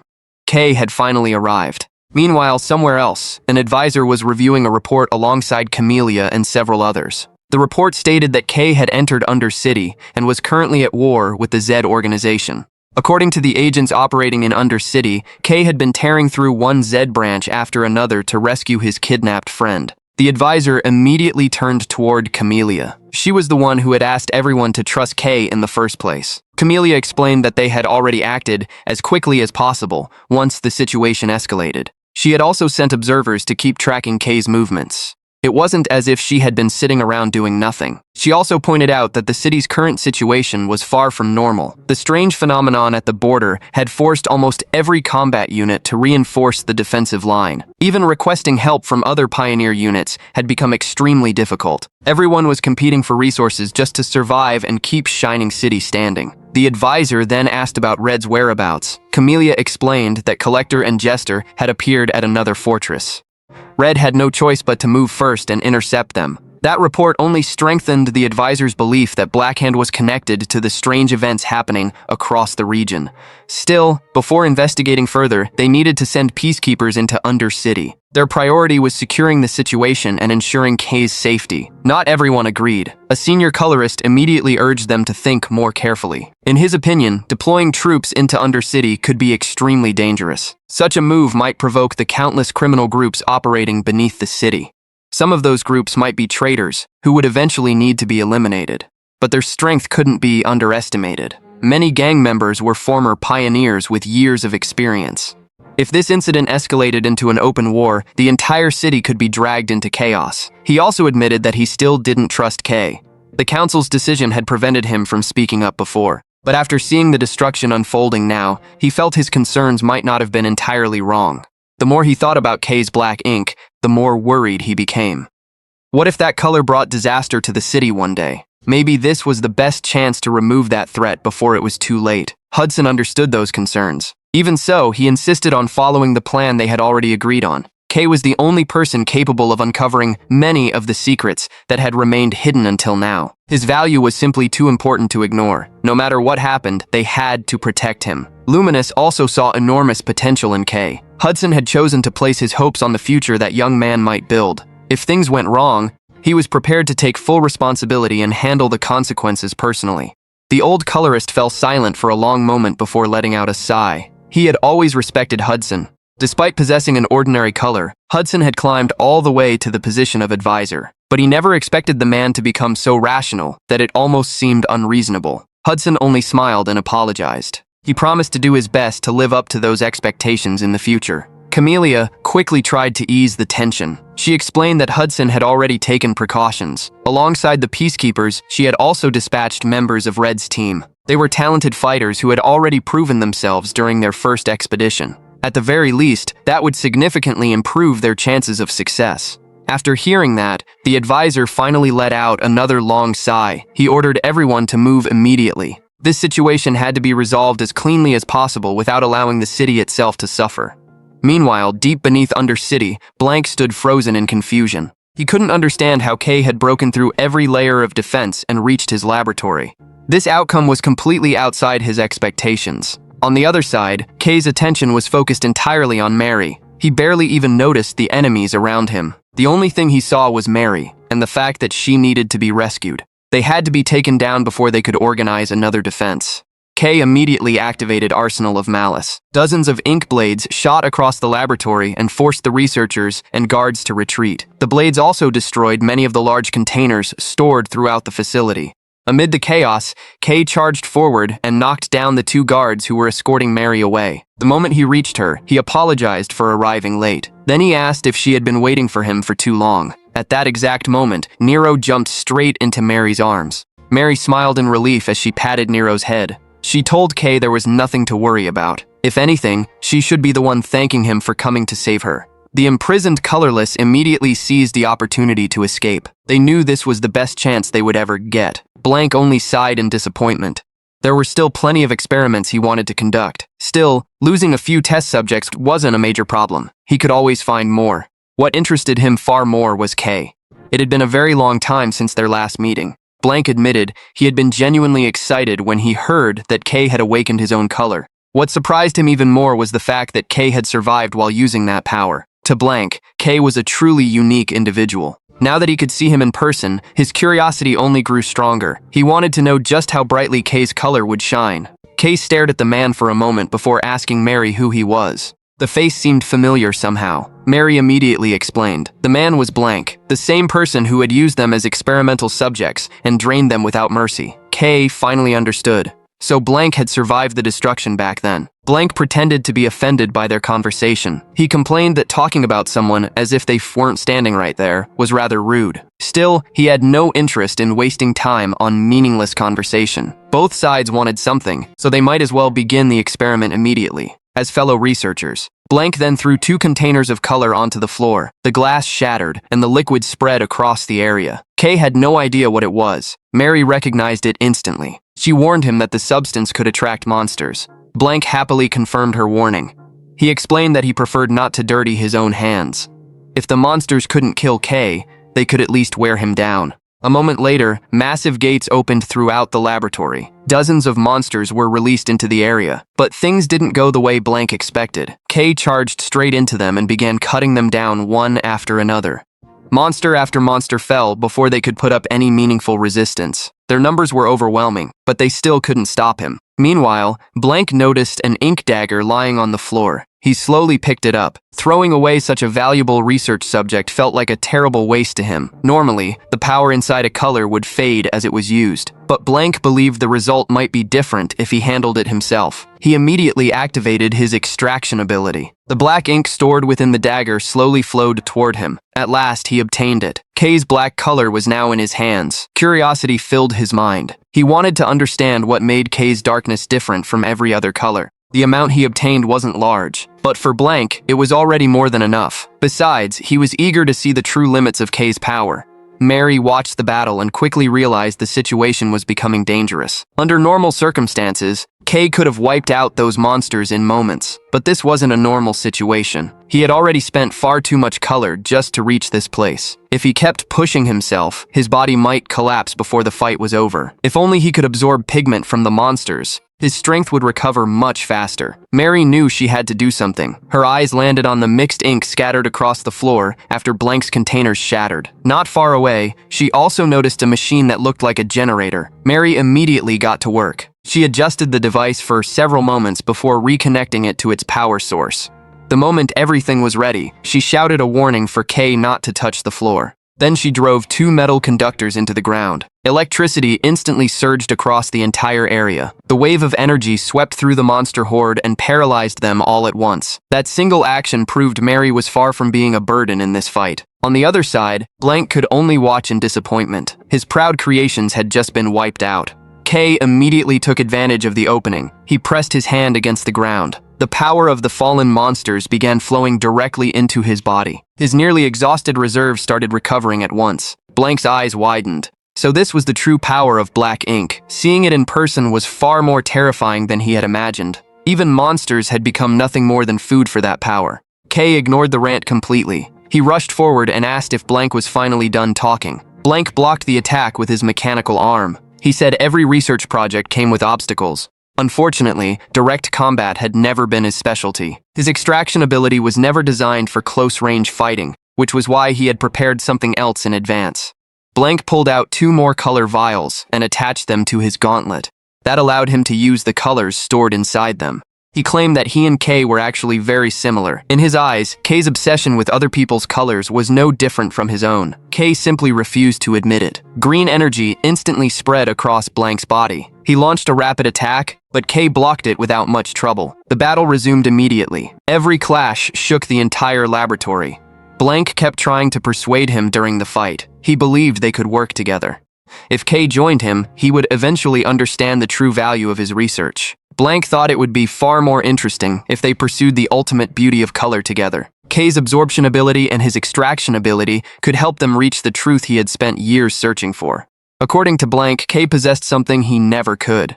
Unlike him, Kay could touch a person's color in its purest form. Blank charged again and demanded that Kay hand over his power. The attack landed directly on Kay.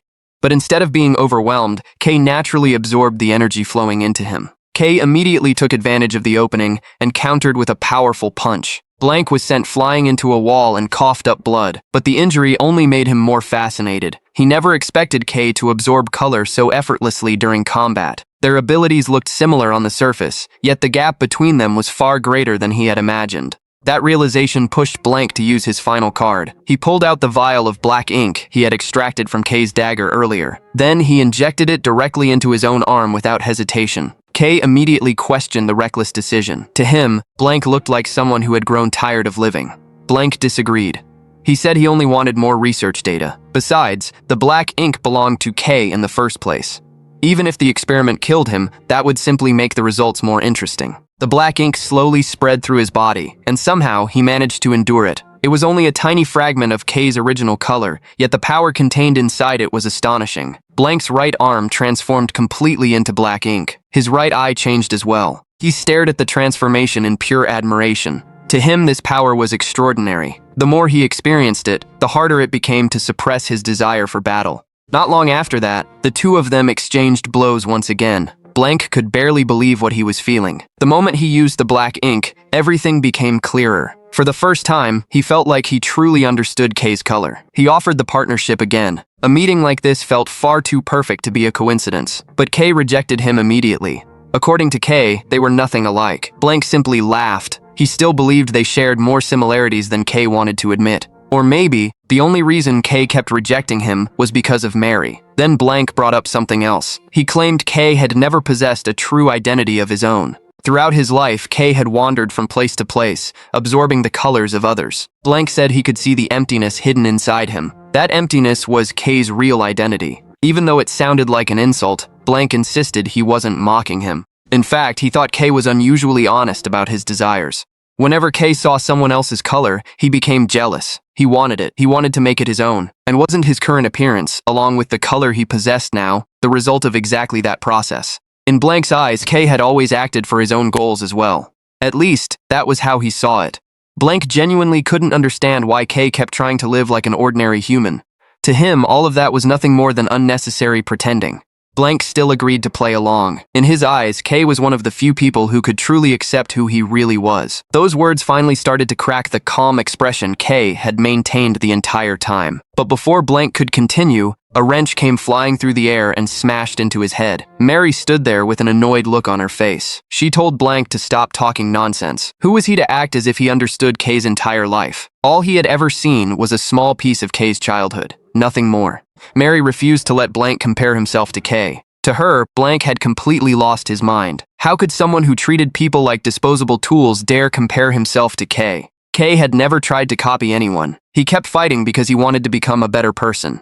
Mary was certain Blank would never understand everything K had gone through. Yes, K was a little different from most people, but in the end, he was still human. Blank had no right to look down on him. As far as Mary was concerned, Blank was nothing more than a disgusting psychopath and a piece of trash. K turned toward her after hearing that defense. A faint smile appeared at the corner of his lips. Then a tremendous surge of power erupted from his body. Blank was shocked. Even now, K's strength continued to exceed his expectations. K thanked Mary. Then he shot forward. A devastating punch slammed into Blank and nearly shattered the black ink fist he had created. Blank's body could no longer handle that level of power. K immediately seized the opportunity. He poured every bit of strength he had left into one final attack. The massive blow struck the ground and shattered the floor in every direction like a giant spiderweb. The battle was over. Mary quickly ran to K. She was worried he had been injured. K assured her that he was fine. Mary looked at Blank's broken body and guessed that he would never get back up. K agreed. Blank had already reached his limit, and this was where everything would end. K had no intention of leaving unfinished problems behind. If Blank survived, he would only repeat the same atrocities over and over again. Yet even in that miserable condition, Blank let out a weak laugh while coughing up his color. He admitted that the power he had used in such a rushed manner wasn't enough to defeat K. What a shame. He couldn't help wondering what might have happened if he had obtained just a little more of K's color. Even after losing, he still hadn't given up. To obtain that color, he was willing to do anything. Suddenly, the entire facility began to shake violently. Explosions echoed from every direction. Blank revealed that special explosives had been planted throughout the entire complex. Their organization had already lost contact with headquarters. On top of that, the chaos in Undercity had grown too large. Because of that, the higher-ups had decided to erase all remaining evidence. If everything was about to end anyway, Blank saw no reason not to try one last thing. Before anyone could react, the floor beneath them collapsed. K and Mary immediately fell into a massive abyss filled with black ink. The sight shocked K. How could there be an ocean of black ink beneath the ground? Most likely, waste from the extraction chambers had been flowing into this place and accumulating for years. But there was a much more urgent problem. Mary was in danger. Just as K feared, her body was already beginning to sink. Colorless people were the most vulnerable to black ink. Every second that passed made the situation worse. K moved immediately. He knew he had to absorb all the ink around them. The problem was the sheer amount of it. Trying to absorb everything at once would take far too long. Mary might already be dead before he finished. The only option was to reach her directly. But fear began creeping into his mind. What if he was already too late? He knew better than anyone what happened to people who sank into black ink. They could not be saved. That thought made him question why he had obtained this color in the first place. Wasn't all of this power meant to protect the precious light in his life? If he gave up on that light now, then what had all his struggles been for? A voice inside him seemed to ask whether he was truly willing to accept an ending like this. The answer was obvious. No, once was enough. He would never lose someone important to him again. No matter what happened, he refused to give up. K rushed forward and grabbed Mary's hand. He immediately started absorbing all the black ink covering her body. Deep down, he kept begging her to hold on. Mary once told him she would be there to see him become a colorist. She also believed that everyone had their own light and color, including herself. She just hadn't realized it back then. Those words had always reminded K of Lumiel's teachings. That was why he never forgot them. The world was filled with discrimination and suffering. But during his journey, K had also met countless people who brightened the lives around them with their own colors and light. Mary helped him understand something he had never realized before. If he had remained alone, he never would have learned any of it. He would have stayed buried in emptiness forever, never knowing warmth or happiness. Now he finally understood. If Lumiel had shown him the path, then Mary was the reason he kept moving forward. She gave him a reason to smile. That was why she had to wake up. They had made a promise. The black ink slowly disappeared. But when K checked her condition, his heart nearly stopped. Mary wasn't breathing. He couldn't understand it. He had absorbed all of the black ink. Then why? At that moment, a soft light began shining from Mary's body. Kay had seen that same light before. Was this the hidden potential that had always existed inside her? If that light could be brought back out, then maybe there was still hope. Kay tightened his grip on her hand. He felt like he only needed to do what he had always done. Then he could still save her. Suddenly, Mary's warm light spread throughout his entire body. The feeling was different, very different. It wasn't like his usual absorption ability at all. The light felt familiar, gentle, warm, comforting, and at that moment, Kay finally understood. This was the happiness hidden inside Mary. This was the warmth she carried wherever she went. This was Mary's true light. And because it belonged to Mary, it felt incredibly warm, bright, and full of life. Using his absorption ability, Kay carefully drew that light out and guided it back into Mary's body. A few moments later, the results finally appeared. Mary's body trembled slightly. Then she suddenly jolted awake, coughing violently as she desperately gasped for air. Mary looked completely confused. She clearly remembered sinking into the sea of black ink. There was no way she should have survived. So how was she still alive? But before she could find an answer, something else caught her attention. Mary stared at her hands. Her eyes widened instantly. Her body was giving off color. She was no longer colorless. Panic immediately took over. Kay quickly tried to calm her down. He told her everything was fine and asked her not to jump to conclusions. Right now, the most important thing was checking whether her body felt strange or uncomfortable. He understood how confusing this situation was. But they didn't have time to think about it. The entire place was collapsing. They needed to get out immediately. The explosions above had probably blocked some of the routes, but Kay was sure there had to be another way back to the surface. While they were trying to figure out an escape plan, a very familiar meow suddenly echoed from the distance. It was Nero. A moment later, another explosion shook the area. Part of the ceiling collapsed again, sending debris everywhere. Then a figure appeared through the dust. Nero stood there proudly. The cat had successfully guided Gale and Ellie straight to their location. Relief washed over both of them the moment they saw Kay and Mary alive. The situation was still critical, but they had found them in time. Even better, neither Kay nor Mary seemed seriously injured. They were exhausted and had just survived a nightmare, but they were still able to move. For now, at least, all of them had made it out alive. Kay couldn't even remember when his memories first started forming. Back then, his mind felt wrapped in thick fog, making everything seem distant and blurry. Even the line between himself and the world around him barely registered. Kay just kept drifting along with the current, with no clear destination. Sometimes, when the fog in his eyes cleared and his mind came back into focus, he'd wake up somewhere unfamiliar, a place he'd never seen before. Strangely, that was never a real problem for him. Wherever the wandering took him, one presence always stayed by his side. That presence was Nero. When Kay had absolutely nothing, Nero was the only one who stayed with him. Then one day, in his world of pure darkness, someone appeared, glowing with light, so bright it filled everything around him. The man introduced himself as Lumiel. The moment Kay saw him, something inside him understood instantly. Lumiel was the beautiful light he'd been searching for all along, without even realizing it. That presence left a mark on his heart that never faded. Unfortunately, the time they spent together didn't last long. After parting from Lumiel, Kay went back to wandering through unfamiliar places, still chasing the beautiful light burned into his memory.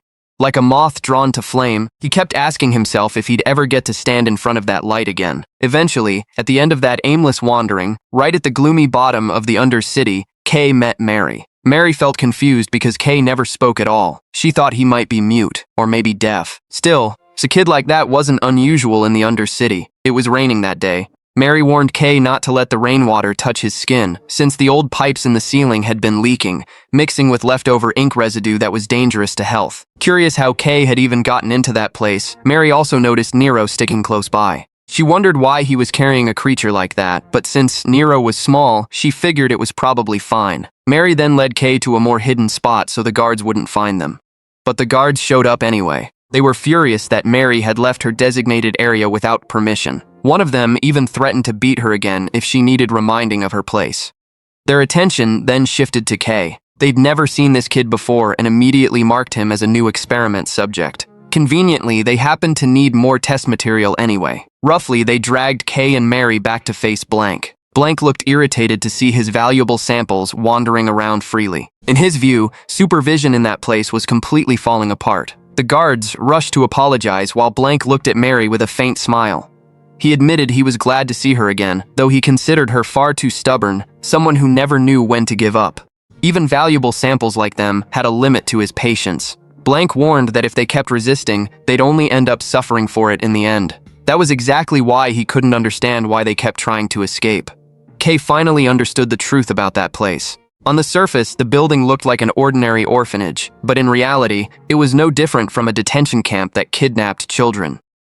Plenty of fake facilities exploited the city's poverty relief policies, hiding in the darkness of the undercity. Street kids were scattered everywhere, forced into unpaid labor that had already become normal in the world below. But the real purpose of that place wasn't just forced labor. It was used for experiments. Security was extremely tight, and the only way out of there was as a corpse. Even so, Mary had absolutely no intention of dying in a place like that. Long before Kay ever showed up, she'd already tried escaping multiple times with other kids. Despite failing again and again, Mary never gave up. Her unwavering determination became a source of hope for the other children. Slowly, she became the biggest support for every kid who dreamed of the world outside. Mary explained that in 3 days, the shift change during patrol would create a small gap in security, one they could use to escape. She also thanked Kay for his help. According to her, this time, they'd all get out together. Kay felt like that was the moment he truly started syncing with Mary. Mary shared the plan with the other kids too, but she asked everyone to keep quiet so the secret wouldn't leak. That night became the last night they'd ever spend in that horrible place. Mary said that once they made it out, she wanted to go to Shining City, learn a craft, and eventually open her own workshop. In Shining City, even someone without color could still get a job, and eventually earn citizenship. They'd have to live near the city's outer wall later, but according to Mary, even that was far better than living here. Mary then asked what Kay wanted to do once they made it out. For the first time, Kay gave a clear answer: colorist. The man he'd once met was a colorist, and ever since, Kay wanted to try becoming someone like him. That was the first time Kay had ever expressed a want of his own, but deep down, he felt like it was impossible to achieve. For a long time, he'd kept hearing how colorless people were considered weak and fragile. Every adult around him said the same thing, over and over. Kay felt like he'd simply followed that beautiful light until he ended up here, and that was as far as it went. Now that he was actually here, he had no idea what to do or where to go next.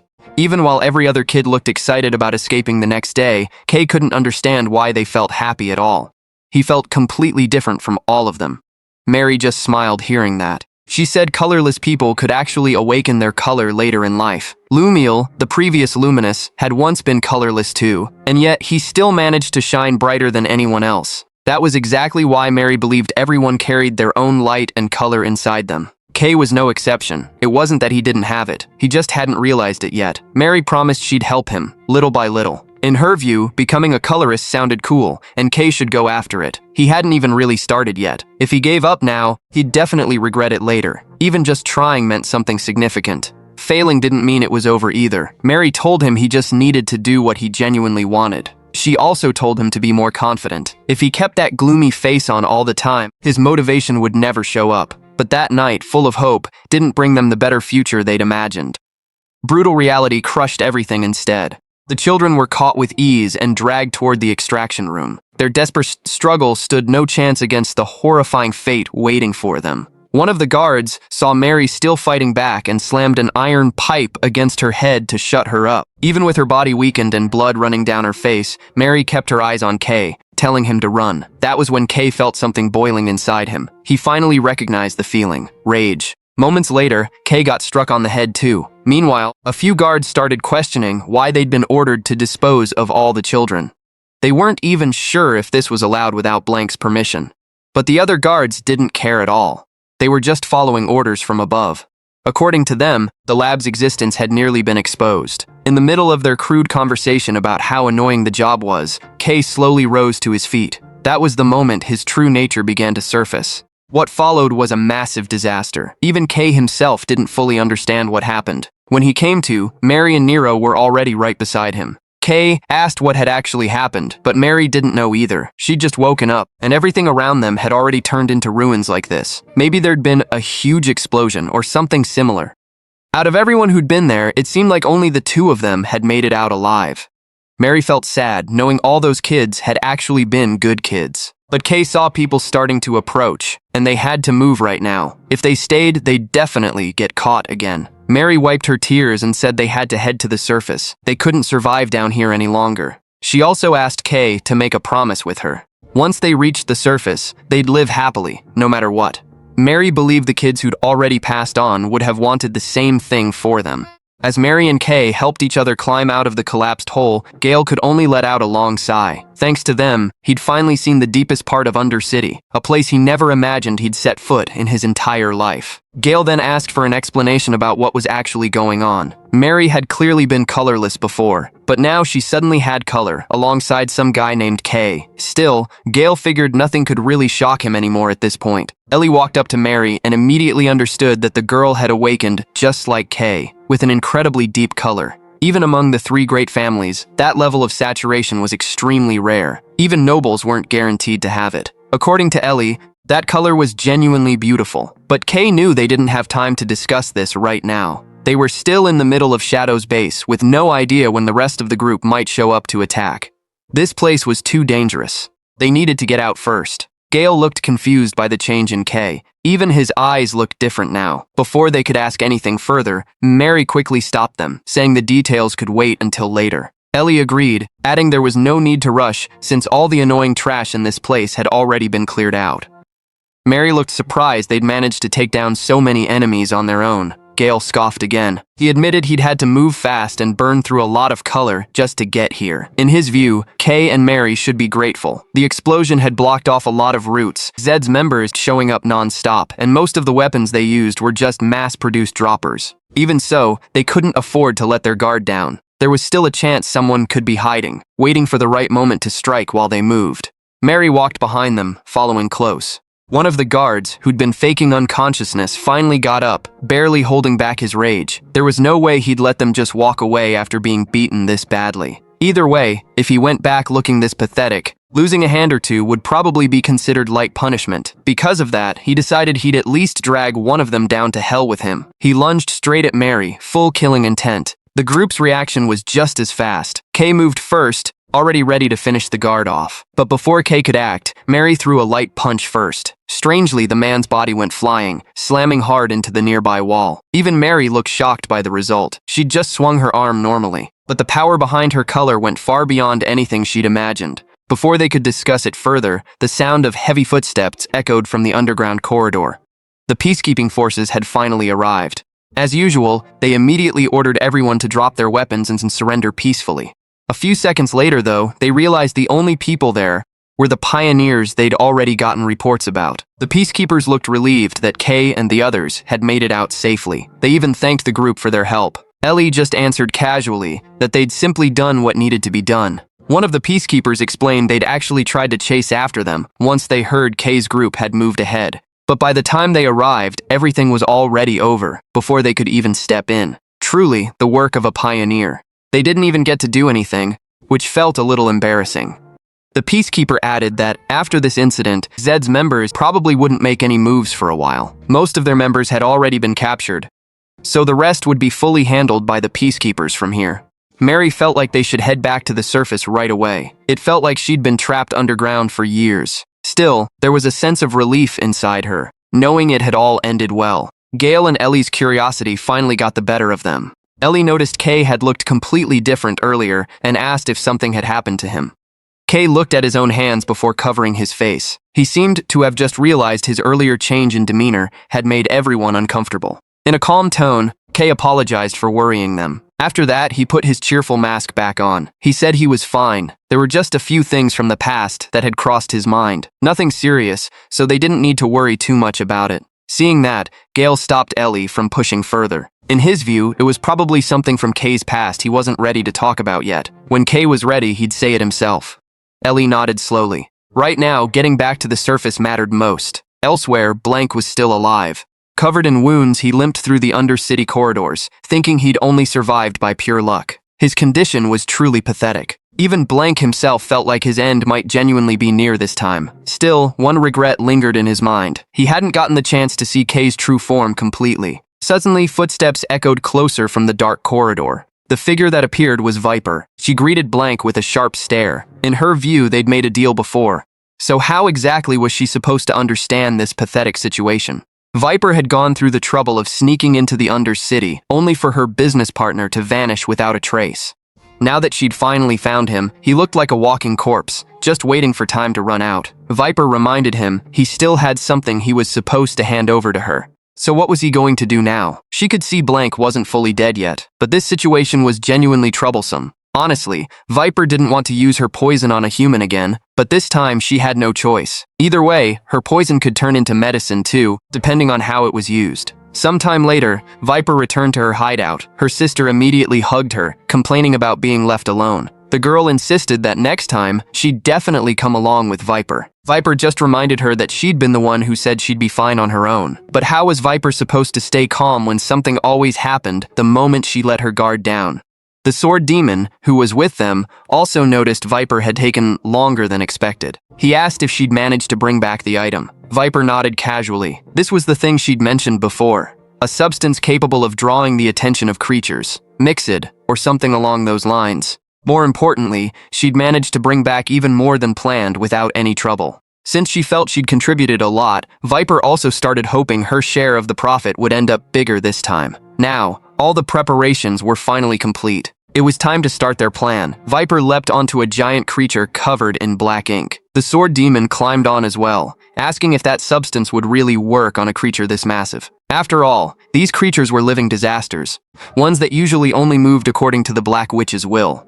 The sword demon had joined this plan because he was interested in bringing down Shining City. But if the creature went berserk and attacked randomly, things could turn bad for them too. Viper didn't seem to like hearing that kind of doubt.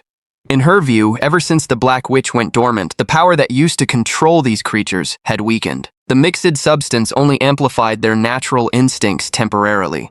Viper told the sword demon to see the results for himself. She poured liquid from a bottle straight onto the creature's nose.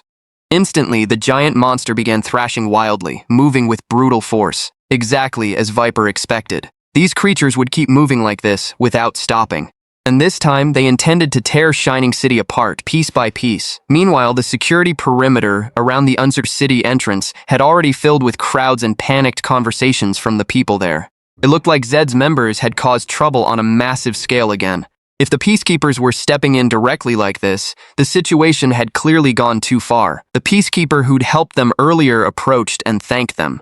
Every Zed's member, along with the defeated pioneers, had already been secured under tight guard, so Kay and the others didn't need to worry about anything else after this. Suddenly, a voice echoed from behind, sounding relieved that everything had already been resolved. Camellia said she'd rush straight here after hearing the urgent report, but apparently, there was nothing left to worry about. His arrival immediately drew everyone's attention. Even passersby nearby seemed to recognize him. Colorist Red walked straight up to Kay, asking what exactly he'd done this time. Not much ever genuinely surprised him, but this situation clearly went beyond anything he expected. Red's gaze then shifted to Mary. She was Kay's friend, wasn't she? Mary looked completely different from the last time they'd met. Even more surprising, she'd apparently gone through awakening right after Kay. Red felt this place had too many eyes watching, though. It'd be better to talk back at headquarters. They eventually returned to the Dawn Pioneer Corps base. Camellia looked thrilled that Red had once again brought in someone extraordinary.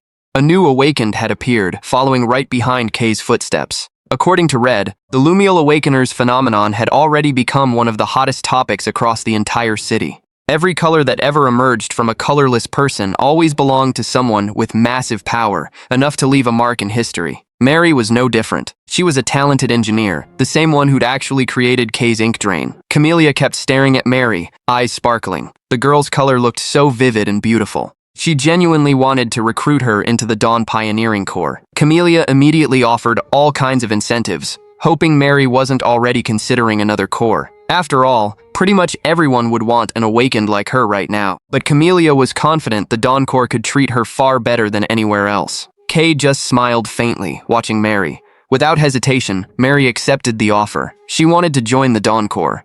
Beyond that, there was something she wanted to achieve there. Camellia looked overjoyed hearing that confident answer. She even wanted to prepare the contract right then and there, asking Mary to sign it immediately. But before everything could be finalized, another colorist suddenly walked in.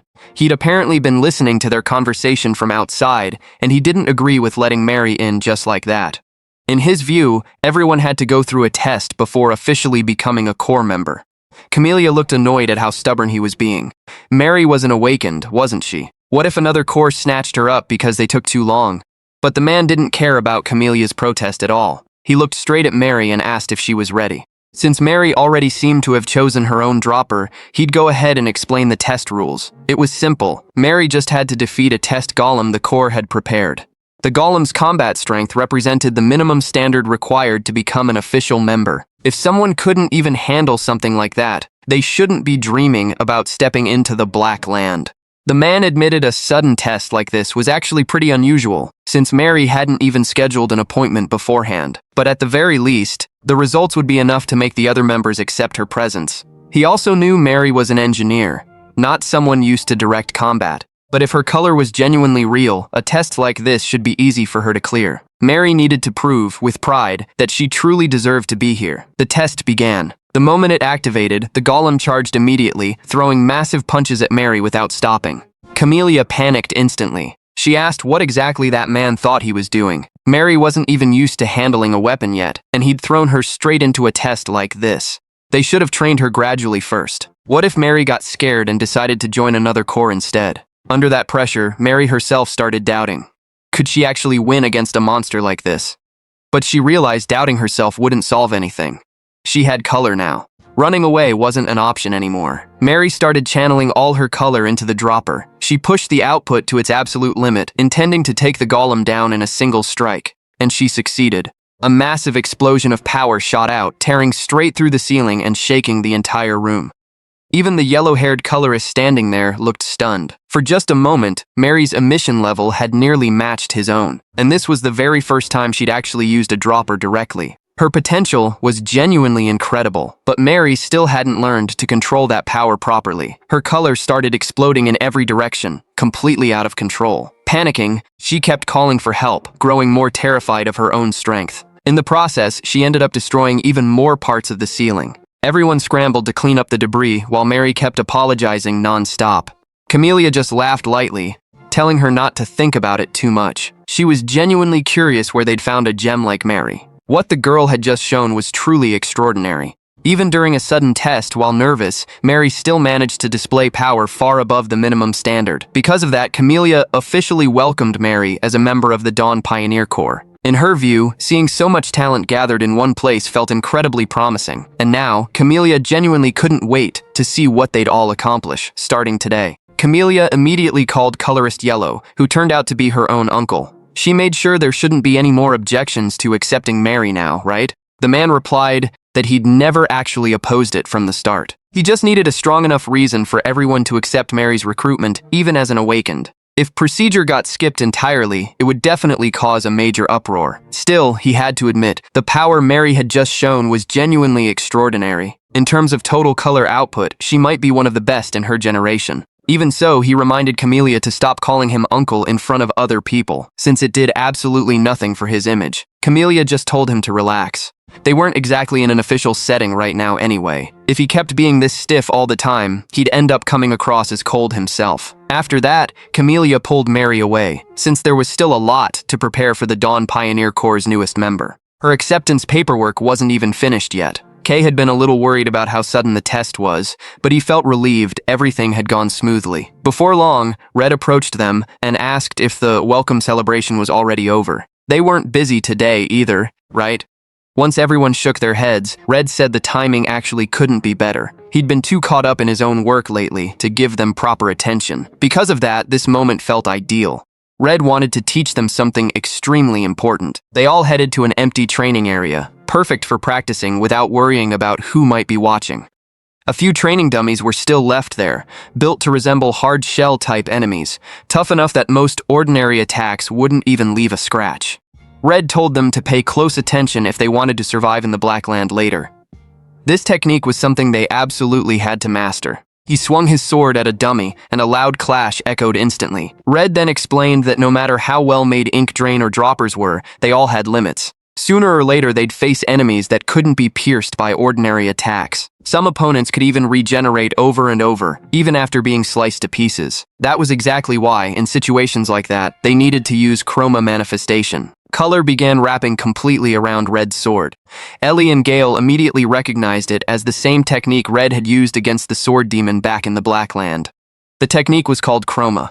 A person would extract their own latent color, then coat it onto their body and weapon so it could shine in different forms. Once their personal color got layered on properly, the resulting power would go far beyond ordinary ability. Things that previously couldn't be cut would slice apart cleanly. As pioneers, this ability would eventually become a core part of their essential skill set. Everyone needed at least one trump card, since no one knew what awaited them in the Black Land. The others stared in awe at how cleanly the dummy had been sliced. Kay then asked if every colorist had to be able to use this kind of ability freely. Red explained this was actually just the minimum standard for a colorist. All of this was still the basic stage. Once they reached high-level rank A, they'd see plenty of people using similar techniques. But if they wanted to go further and be recognized as a true colorist, they'd need to become rank S pioneers and pass a special exam. After that, Red told them to take out their weapons and get into position. He'd start teaching them how to train chroma. According to him, the technique sounded impressive, but it was really just an extension of themselves. They definitely knew the sensation right before activating their power, the moment their color started releasing. Normally, they'd just let all that color flow out freely. This time was different. They needed to imagine that color being absorbed back into their body and weapon, instead of letting it spill outward. The training turned out to be far harder than they expected. They tried following Red's instructions, but their color drained out fast instead. If this kept going, they could end up becoming colorless. Red had already expected it wouldn't be this easy. Still, for beginners, the progress all three of them showed was already impressive. Some people needed years just to grasp the basic sensation of chroma. Even so, Red reminded them not to get cocky. Having talent was only the starting point. To actually make it their own strength, they still needed real effort. In the middle of the training, Kay managed to pull it off with ease. He even admitted he'd already been using that ability for some time now. So this was what they called chroma. Ellie finally understood that the ability Kay used back at the ruins had actually been chroma all along. Red looked even more interested in teaching him now. Thinking about it, a result like this had honestly been obvious from the start. Right now, Kay was simply pouring an absurd amount of power into his attacks. The method was still rough, relying purely on brute force. But Red figured that wasn't a big issue for now. Explaining the next stage would just give Kay a headache anyway. What mattered most was that Kay's color usage was still way too wasteful. If he kept going like that, he could turn colorless after just a few attacks. Kay said he already knew that. He still couldn't control his output properly and was working on fixing it. Hearing that answer, Red finally understood something. This whole time, Kay had been surviving that terrifying color consumption by simply absorbing even more of it. Red then told Gale and Ellie to keep training until their chroma actually manifested. If they didn't want to fall too far behind Kay, they needed to start working a lot harder, starting now. For Kay specifically, Red said there was something far more urgent than just learning chroma. In his current state, Kay was actually in a worse position than either Gale or Ellie. Red immediately forbade him from using ink drain right there. They needed to go back to basics and start training his color efficiency. This whole time, Kay had been pouring out 100 units of power for something that could have easily been handled with just 10. Sure, that kind of strength looked impressive, but if he kept using it like this, the ability would eventually turn into a double-edged sword that destroyed him from the inside. Red knew Kay had been trying to control it in his own way, but in the end, he was still just dumping color blindly, with no real control. Most of his power was getting wasted in the process. On top of that, Kay's fighting style, leaning too heavily on absorption, was genuinely dangerous. If he ever ran into an opponent slightly stronger, or someone who could withstand that ability, Kay would immediately find himself in serious trouble. Red told him to imagine what would happen if he suddenly turned colorless in the middle of some dark place crawling with monsters. So far, Kay had managed to survive, but was that enough to actually guarantee his safety? Kay finally understood what Red meant. This whole time, he'd been in far more danger than he'd realized. He immediately released his ink drain and asked what he should do now. Red told him to release every bit of power he had first. That was the starting point of their training. Kay followed the order, and black color surged out with massive intensity. Even Red still found it hard to believe every time he saw it. The power had already been incredible the first time they met, but the growth since then had gotten almost ridiculous. Without the help of ink drain, though, Kay started getting exhausted fast. Maintaining a flow of color like that felt brutally heavy. Red told him to hold that condition no matter what happened. He even threatened to kill Kay if his output dropped even slightly. Kay immediately protested, calling the threat completely excessive, but Red insisted he was dead serious. According to Red, it would be genuinely disappointing if someone who wanted to become a colorist couldn't even handle basic training like this. Red questioned where all that big resolve from earlier had gone. Hearing that, K's emotions flared up instantly, and he declared he'd hold that condition until the very end. The training turned brutal. By the time it was over, all three of them were completely exhausted, having burned through almost all of their personal ink. K even started wondering if training like this would become a daily routine from now on. He never expected it to be this hard. He'd already lost count of how many personal ink bottles he'd drunk throughout the session. Red felt their results were actually pretty solid for a first day. In his view, their hard work was clearly showing. Because of that, he said today's training should wrap up here. Hearing that, Kay, Gale, and Ellie immediately turned to leave, assuming the training was finally done. But Red stopped them right away. He'd never said they were allowed to go home. He'd never said today's training was over either.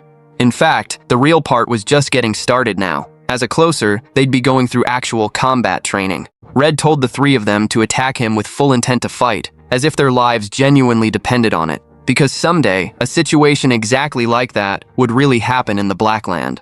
A moment later, Red's announcement caught them off guard. Out of nowhere, Red said he'd be their sparring opponent himself. Just learning chroma wasn't enough, he made clear. Talented as they were, their field experience was still minimal. This training aimed to close that gap, even just a little, to raise their odds of survival. Red sounded fired up. He said he'd show no mercy and force them to fight all out. Kay, Gale, and Ellie broke into cold sweat, raising their weapons. Red told them to get ready now. He stepped forward, telling them to picture the worst-case scenario against enemies in the Blackland. There'd be no mercy there. That was why he wanted them fighting without holding back, striking with everything they had. A second later, Red shot forward at incredible speed. Mid-move, he challenged them to land at least one effective hit.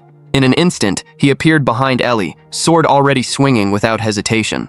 Ellie looked startled, unable to track the movement with her eyes, but her body reacted first. Ice color burst from her hand, forming a solid barrier right before the blade hit. A loud clash echoed through the training area. Pushed back by the force, Ellie still managed to hold his sword off. Watching that, Red smiled faintly, like everything matched his expectations. Ellie's reflexes were clearly faster than the others. Not only that, she'd frozen ice that dense in a split second. Her control over color felt genuinely impressive. Without pause, Ellie launched a follow-up attack. Jagged ice chunks shot out from multiple directions, ready to strike Red anytime. Red looked fairly impressed by her attack and defense combo. That style, he said, was already excellent for a beginner. Still, dodging the ice with light, easy movements, Red reminded her every ability had a weakness. A thin glow slowly wrapped his sword, radiating a far denser color than before. Red explained that when two color elements clashed, the weaker side eventually got destroyed. The next second, his sword swung. One clean slash split all of Ellie's ice at once. The frozen shattered in two right before her eyes, leaving Ellie stunned at how easily Red broke through her defense. Red advised her not to get satisfied just because her ice was already dense. That kind of defense, he said, could still be broken anytime. Because of that, Ellie needed to prepare a backup plan or train her chroma until that ice became far harder to destroy. Meanwhile, Gale started moving. His sword swung with smooth, precise motion, leaving a faint trail in the air with every strike. In an instant, Gale charged in from the left, launching a sharp slash at Red. Kay didn't stay still either. Almost at the same time, he shot in from the opposite side to surround Red. His black attack swept in from the right with equally dangerous force. The two kept up a relentless barrage, giving Red no room to breathe. Strikes came one after another from two directions, filling the area with flashing blades and clashing color. But under that pressure, Red stayed calm. With simple, efficient movements, he blocked every attack one by one without much visible effort. Kay and Gale looked shocked seeing their attacks broken so easily. Even more shocking, Red did it without using any color at all. The next second, Kay, Ellie, and Gale moved together. They shot forward fast, attacking Red from three directions almost simultaneously. But once again, Red handled it all with ease. Swords clashed repeatedly at high speed, sparking color with every collision. Wave after wave of attacks kept coming, but none broke through. Cold sweat ran down Gale's face. He couldn't believe that with all three of them combined, they still hadn't touched Red. Gale started feeling their effort still wasn't enough. Memories from the past surfaced in his mind, the times he'd been so weak, the person who'd once sacrificed everything to protect him, replaying without stopping. That was exactly why Gale swore that tragedy would never repeat. A surge of green sword-shaped color formed around his body. Gale shot into the air at high speed, ready to unleash a full-powered strike at Red. His resolve was simple: get stronger fast. From above, Gale rained down sharp blade-shaped thrusts straight down at Red. For the first time, Red started channeling ink drain into his sword. A faint glow wrapped the blade as he prepared to face Gale's attack. The next second, Red swung his sword calmly. Gale's attack got deflected aside with ease, every sharp blade aimed at him shattering instantly from the impact. Without giving them any opening, Red suddenly vanished from where he stood. In an instant, he appeared in front of Ellie and landed a light slash that shattered her wall of ice instantly. Before Ellie could react, Red spun around and slammed his sword hilt into Gale's stomach. The impact sent Gale coughing hard as he flew backward. At the same moment, Red swung his sword toward Kay. A quick slash shattered Kay's weapon into pieces. That sudden assault left Kay, Ellie, and Gale standing there drained, frozen in front of Red. Their breathing turned heavy, their bodies still aching from a gap in power that felt impossibly wide. Seeing their state, Red figured the sparring session had more than served its purpose. His gaze shifted to Gale. Red called him out for rushing his attacks too much, making every move easy to predict. According to him, burning through all his color to force himself colorless was a genuinely bad call. Red admitted he didn't know what made Gale so restless. But emotions like that couldn't cloud his judgment or his fighting style. Red didn't say much to Kay. In his view, Kay had already started using color without a dropper, so he should feel the difference himself by now. Red then brought up the Undercity incident. Things ended fine that time, sure, but only because Kay went berserk without control. If not for Mary's dropper, Kay's situation back then would have turned out far worse. He warned Kay to pay closer attention to how he managed his power. Compared to Ellie and Gale, Kay's weakness was actually far more dangerous. Kay just stayed silent, listening to it all. Just as he'd expected, Red really was incredibly strong. A colorist like him clearly stood on a completely different level. Slowly, Kay started wondering if he could ever reach that kind of strength someday. Even with his body still feeling heavy, Kay slowly rose to his feet. He refused to let things end right here. A strong desire grew inside him, to be recognized directly by the colorist standing at the very top. Kay rose slowly and brought up something Red had said earlier, about being allowed to attack with everything they had. The truth was, he'd recently gained a new ability, but he stayed hesitant to use it since he didn't fully understand it himself. Kay smiled faintly. It would feel like such a waste to end things here like this. Slowly, a surge of dense black color gathered in his hand, joined by yellow lightning sparking wildly in every direction as he activated the power. The energy around Kay turned unstable instantly. A massive pressure filled the training area. Kay admitted he still couldn't fully control that power. Ellie and Gale stared in disbelief at the change happening to Kay. The aura coming off his body felt far more terrifying than before. Meanwhile, for the first time, Red's expression actually shifted. His eyes showed genuine shock at the massive power, now standing right in front of him. Kay's fist shot straight toward Red with overwhelming force. The collision triggered a massive explosion, instantly destroying the arena's ceiling. As the dust settled, Kay stood there swaying, gasping for breath. The color on his body slowly faded, slipping into a colorless state. Kay himself hadn't expected his color to drain completely from just one attack with that new power. In front of him, Red still stood firm, but for the first time, cold sweat ran down his face. Red's gaze dropped to his sword, now snapped in half from the impact. His expression showed clear surprise. Red couldn't hide his amazement at Kay's strength. Beside them, a massive crater stretched out, carved by the force of that single punch. Even Red found it hard to imagine how far Kay's growth might go. Gale and Ellie could only stand there in shock after witnessing Kay's new power firsthand, a strength that felt almost impossible. Red himself hadn't expected Kay to wield black alongside another color at the same time. From what he'd just seen, Red started thinking that someday, Kay might wield multiple colors, just like Illuminous. Recognizing that potential, Red just smiled faintly and said he'd probably need to start getting serious if he didn't want to lose face as a teacher. Before long, Red decided to end the training for the day. Supporting Kay's exhausted body, he told Gale and Ellie to head back and regroup later. Red then carried Kay out of the arena. Glancing aside, Red told Ellie and Gale not to dwell on what happened today. He knew they might feel discouraged after seeing Kay's ability, but in his view, their strength already stood far above other beginner pioneers. Because of that, they just needed to keep training harder from here. Meanwhile, the training arena had turned into chaos. Cracks covered the floor, debris scattered everywhere from the earlier impact. The scene shifted to the Dawn Pioneer Corps headquarters. Inside the room, Camellia suddenly felt a strong tremor from outside. She barely paid it any attention though continuing her usual activities. Mary noticed Camellia had gone quiet and called out to her. Snapping back, Camellia quickly apologized before asking Mary's opinion on the cakes laid out on the table. Mary nodded gently, admitting everything looked delicious. But something else weighed on her mind more. She asked if she really deserved gear this expensive. By then, Mary was already wearing her new brown-toned outfit, far neater and more elegant than before. Camellia just smiled, relaxed, saying it wasn't a big deal at all. She explained the gear Mary wore was made from high-quality, extremely durable material, so it would help her a lot in battle later. Mary was now officially part of the Dawn Pioneer Corps. Because of that, Camellia told her to think of all the equipment as a welcome gift from them. Mary finally smiled, relieved by the explanation. She added she was looking forward to working together going forward. Suddenly, the door slammed open. One subordinate rushed in, panic on his face, reporting an emergency. Camellia immediately told him to explain. Instead, he urged them to look at the sky outside for themselves. Mary and Camellia hurried out right away. The moment they stepped outside, both froze. Thick black smoke billowed up from the direction of the black land, slowly spreading across the sky over Shining City. Camellia reached her hand out as black ash drifted through the air. Her expression turned serious the instant she recognized the sign. It was the mark of a black wave. Meanwhile, in the black land, giant creatures began surfacing. Standing on top of one of them were the Sword Demon and the Twin Viper, ready to launch an attack to destroy Shining City.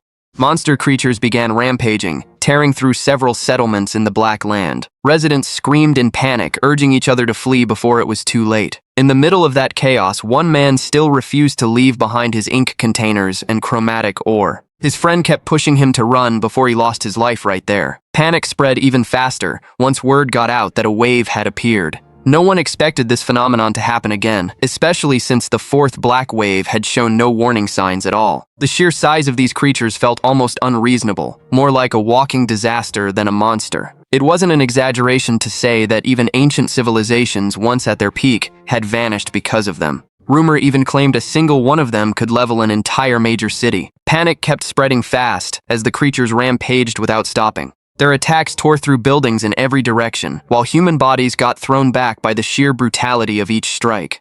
At the last line of defense, soldiers immediately fired artillery to slow the monsters down. The atmosphere there was just as chaotic and tense. A soldier shouted at his comrades to move the shell artillery as fast as possible before the defense line got breached. The captain then gave a firm order. The moment a target came into clear view, no one was allowed to hesitate before firing. The scene shifted. Gale snapped at Kay and Ellie, who kept staring out the window, telling them to get ready immediately. He stressed that Red would arrive soon, and they needed to move too. Before long, Red actually arrived and ordered everyone to grab their weapons and prepare. Seeing how chaotic things had gotten, he said they didn't have time to relax anymore, then immediately led the team forward. Meanwhile, Kay, watching through the window, started feeling uneasy. The blaring warning siren reminded him of the moment those creatures had first gathered near the city. Ellie agreed, but pointed out that this time felt far more tense than usual. She looked up at the black ash falling from the sky, which immediately brought back memories of a similar event from the past. Suddenly, an emergency speaker blared across the entire area, ordering every pioneer to return to their respective corps. The announcement kept repeating, its tone growing more urgent each time. Hearing it, residents froze in shock and started questioning what was actually happening. The streets quickly descended into chaos. Some shouted for everyone to clear the road, while others panicked at the sight of black ash continuing to fall from the sky. Slowly, they began realizing the horrifying possibility. A monster wave had truly arrived. In the middle of that panic, a child clung to his mother, trembling with fear. The mother tried to calm him down, telling him the pioneers would surely handle everything. The crowd ran in a frenzy, pushing each other to move faster. Shouts filled the streets, people asking where exactly the monsters were spawning from. Amid the chaos, someone yelled that the monsters were reportedly gathering on the eastern outskirts. But before anything became clear, a massive explosion suddenly hit the area behind them. A green-haired man screamed in panic, ordering everyone to fall back and take another route, warning that a far bigger threat was closing in. Once the dust settled, the creatures known as Black Hand finally came into view. Their size dwarfed ordinary monsters, and even more terrifying, some of them carried massive weapons like swords and axes, as if ready to crush anyone standing in their path. The warning speaker kept blaring without pause. Elsewhere, Kay and Gale looked irritated watching the situation unfold. Gale cursed under his breath, questioning what those arrogant people thought they were doing. Kay explained that they were Blaze and Nickel from the Radiance Pioneer Corps, a well-known group with a reputation that predated their time as pioneers. He added that the Radiance Pioneer Corps was Dawn Pioneer Corps' rival in the eastern region, and now, of all times, they were running into each other in the middle of this emergency. At the evacuation line, an army captain kept leading his troops, his face tense with stress. He said that if things kept going like this, civilians would become casualties before evacuation even finished. They had to hold the line until every resident was safely secured. Before long, Kay and the others finally reached the battlefield.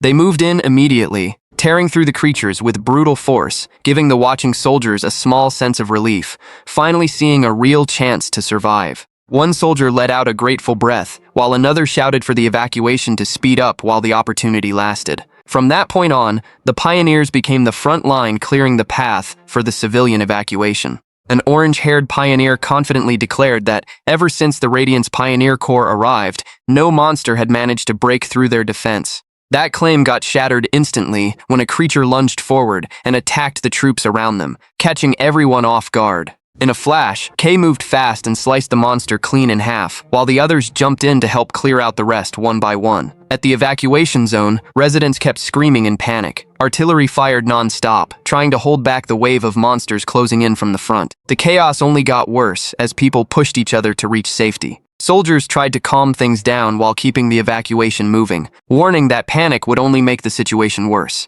Elsewhere, a group of creatures moved fast toward the defense line. The soldiers grew frustrated, since the fast-type monsters were always the hardest to deal with. The captain immediately ordered the entire unit to open fire before they got too close. A barrage of color attacks shot out toward the creatures. The captain then instructed them to use blue color to slow the monsters down, even if only slightly, just enough to buy time for the troops at the front base to retreat safely. Slowly, the wave of creatures started thinning out, but the situation was still far from over. Several giant monsters began appearing, charging toward the last fortress, threatening to tear it down at any moment. At that critical moment, the Rank S colorists finally arrived on the battlefield.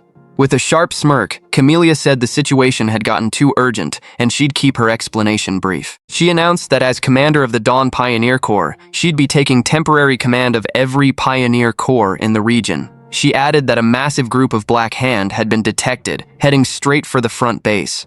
Hearing that, Kay and the others froze in shock. Kay's mind immediately flashed to that terrifying figure, the Sword Demon. Moments later, a red-haired man let out a sigh, saying they'd nearly arrived too late, and everything could have turned into a massive disaster. He apologized for the delay, especially to the younger ones. Kay and the others just stayed quiet. The red-eyed man then praised Kay and his team for holding the line this far. Camellia added that the Vanguard members had also fought hard to hold back the enemy's assault. At the front line, the troops started getting overwhelmed by the pressure of the creatures. The captain shouted orders for them to either fall back or hold their positions. Suddenly, a sword strike tore through the battlefield. The red-haired colorist unleashed a brutal attack that instantly destroyed a massive creature, making it shriek in pain. Kay and Gale stood frozen, staring at that level of power. But the situation wasn't over yet. They flinched the moment a giant creature rose back up, towering high enough to blot out the sky with its terrifying presence. The next second, the monster swung a massive tentacle, sweeping across buildings and the troops nearby. A sharp warning rang out. A giant creature was attacking. Everyone braced for impact. But Kay and his team didn't retreat. Instead, they charged forward together, declaring they'd become the shield holding the defense line. In front of them, the giant creature loomed,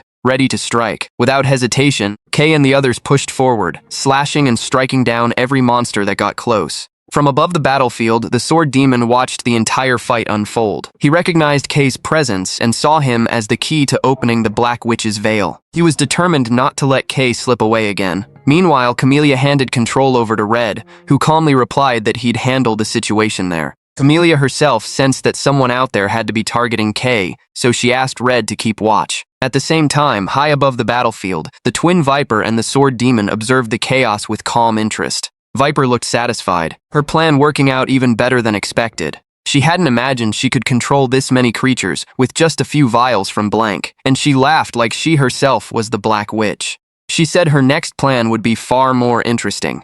In the middle of the battle, Camellia raised her voice again, declaring that the city's defense would now be fully handed over to the pioneers.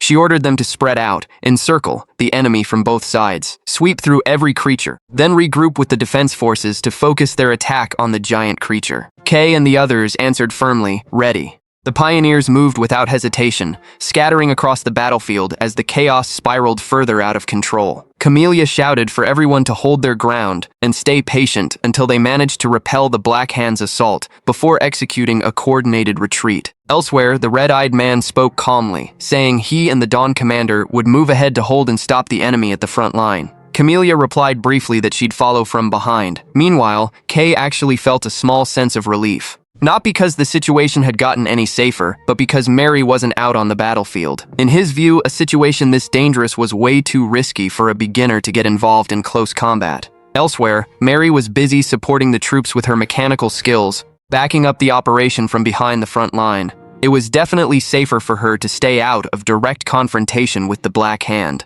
Across the entire battlefield, orders kept echoing non-stop. Every colorist in the area got mobilized to stop the Black Hand before the situation spiraled completely out of control. The soldiers continued firing their artillery without stopping, trying to slow the monsters' advance. Their captain repeatedly ordered them to keep firing because the monsters were getting closer. As the pressure increased, one soldier called for more supplies. Their ammunition was starting to run low. Seeing the situation, Mary quickly carried 3 wooden crates filled with bullets and delivered them to the soldiers. The soldiers were surprised by how quickly she responded.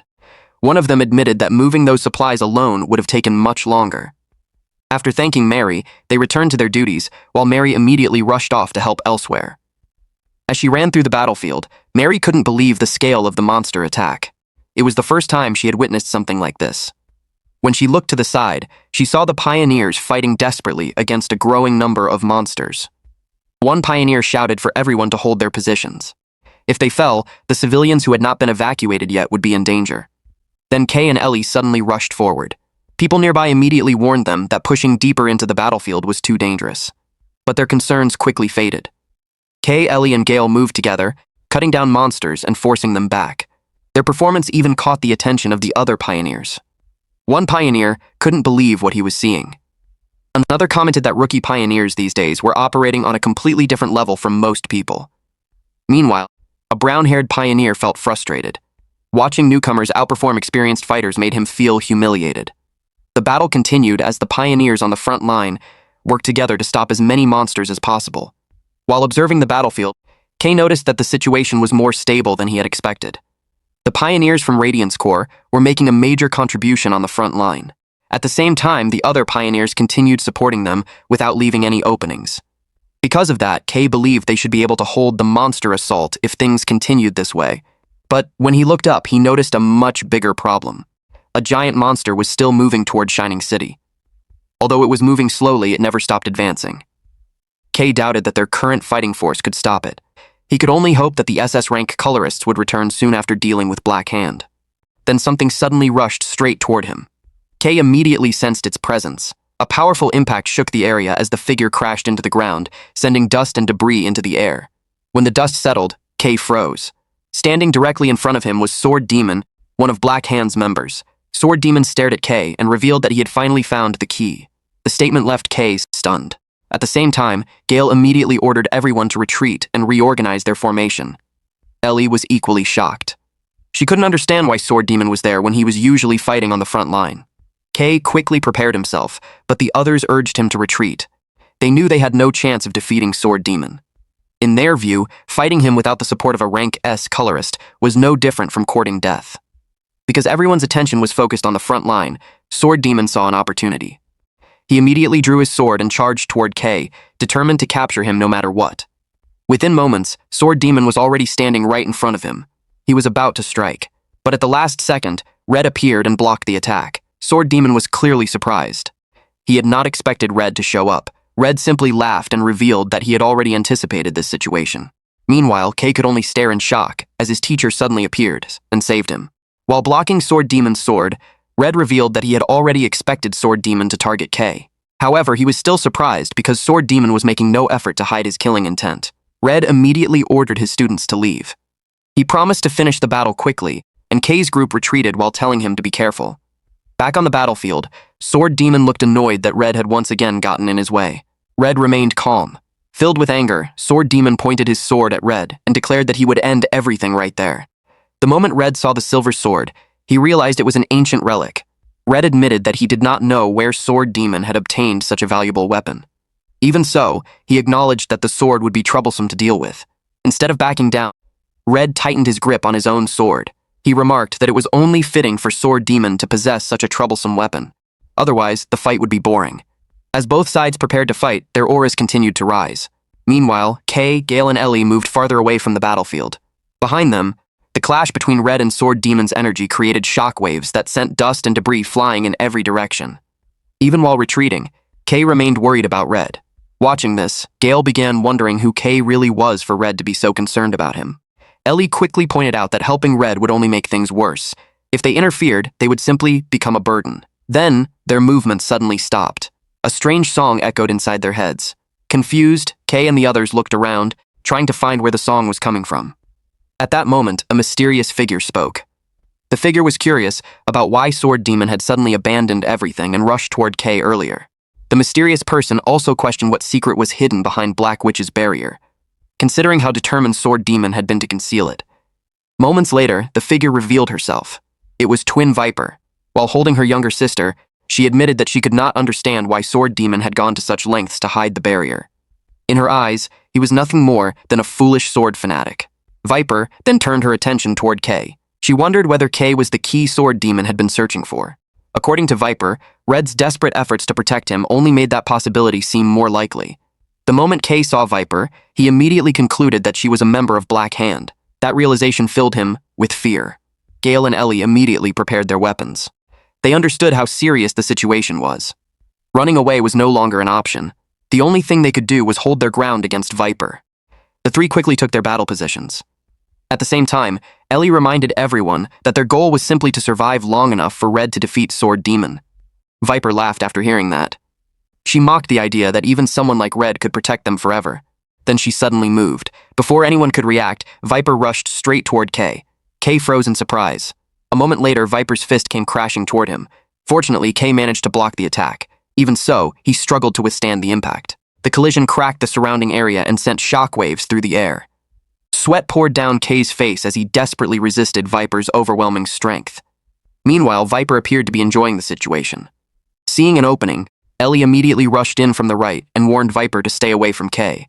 At the same time, Gale attacked from the left. Their blades struck Viper directly.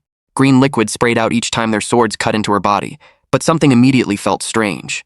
Gale and Ellie realized that Viper had made no attempt to dodge. Instead, she smiled and willingly accepted every attack.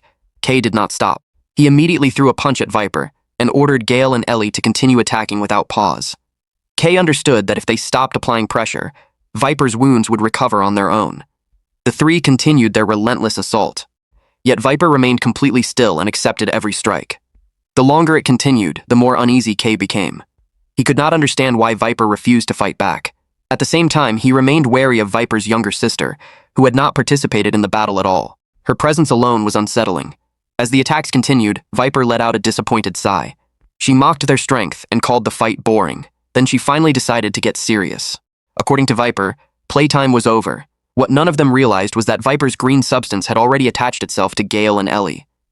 At first, it was not enough to affect them. But a moment later, everything changed.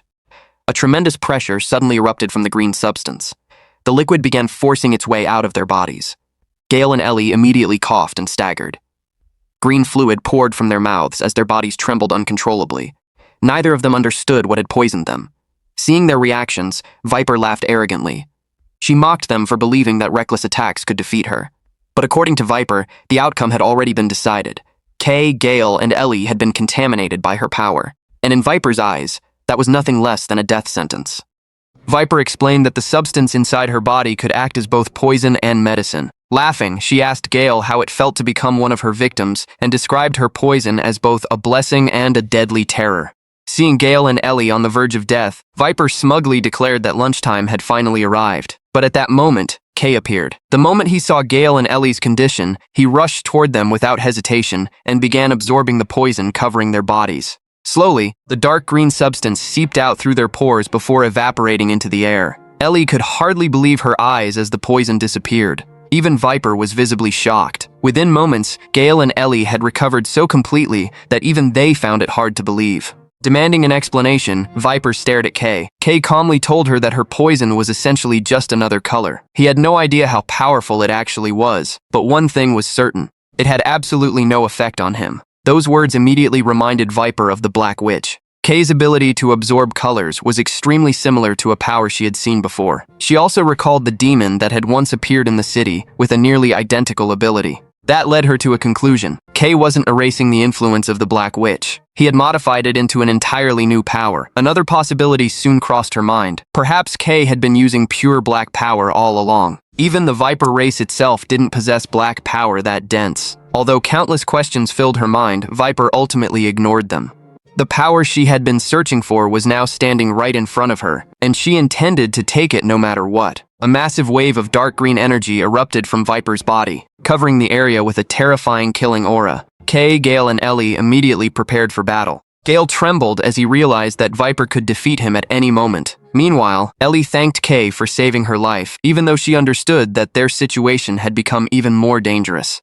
Kay told them to stop acting so helpless. As long as he could continue absorbing the poison, they wouldn't die. Viper's poison could still be neutralized, which meant they still had a chance to fight back. Hearing that, Viper let out a quiet laugh. She wondered if they truly couldn't see the enormous gap between their strength. According to her, they had chosen the wrong opponent. The real monster was standing right in front of them. A moment later, Viper rushed forward. In an instant, she appeared in front of Kay and slammed him with a claw strike powerful enough to send him flying across the battlefield.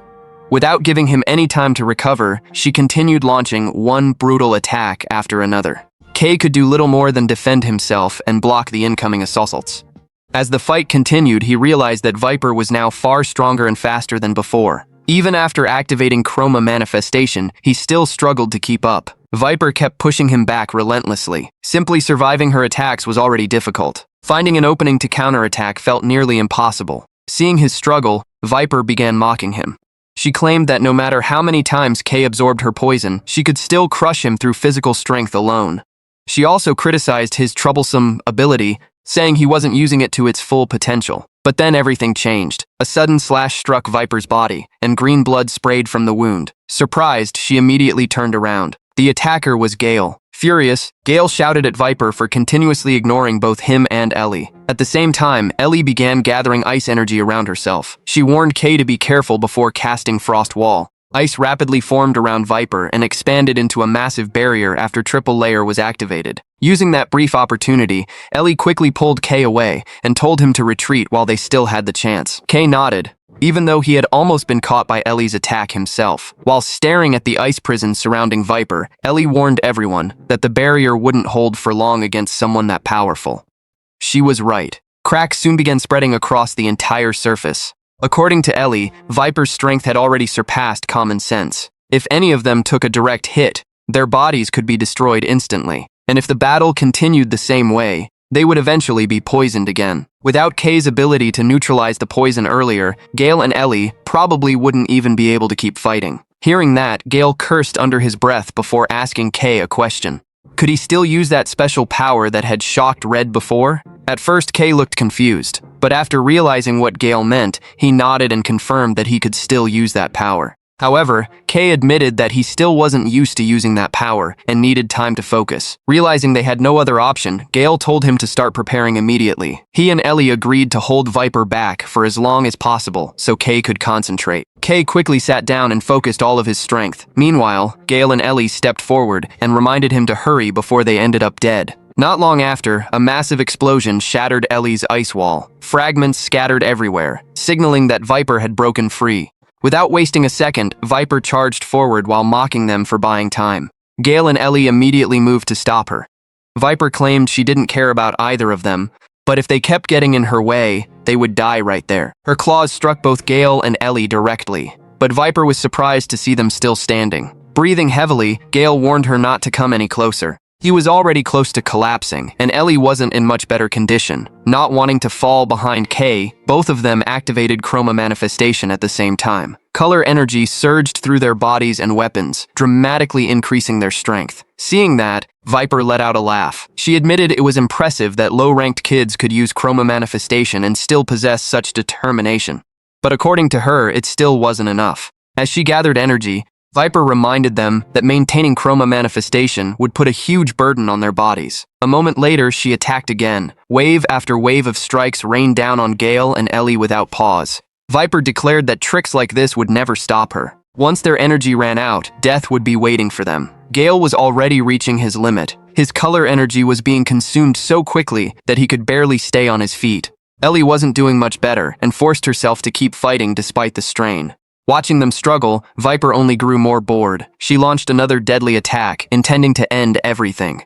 The strike landed directly on Gale and Ellie. Ellie started losing hope. Her chroma manifestation could only last for a few more seconds. Then, just as Viper appeared in front of them and prepared to finish the fight, her body suddenly stopped. A dense black and golden energy erupted from Kay in the distance. Gale and Ellie immediately let out sighs of relief. They knew their job was done. Now it was Kay's turn. In an instant, Kay rushed forward and struck Viper with his new power. Viper blocked the barrage while staring at him in shock. She couldn't understand what kind of power he was using. A black and golden aura surrounded Kay, and both of his eyes shone brightly. Kay had activated chroma manifestation, black lightning. Dense energy gathered around his fist and grew brighter with every passing second. Then the punch landed. A massive explosion shook the entire area. Shockwaves and debris blasted outward in every direction.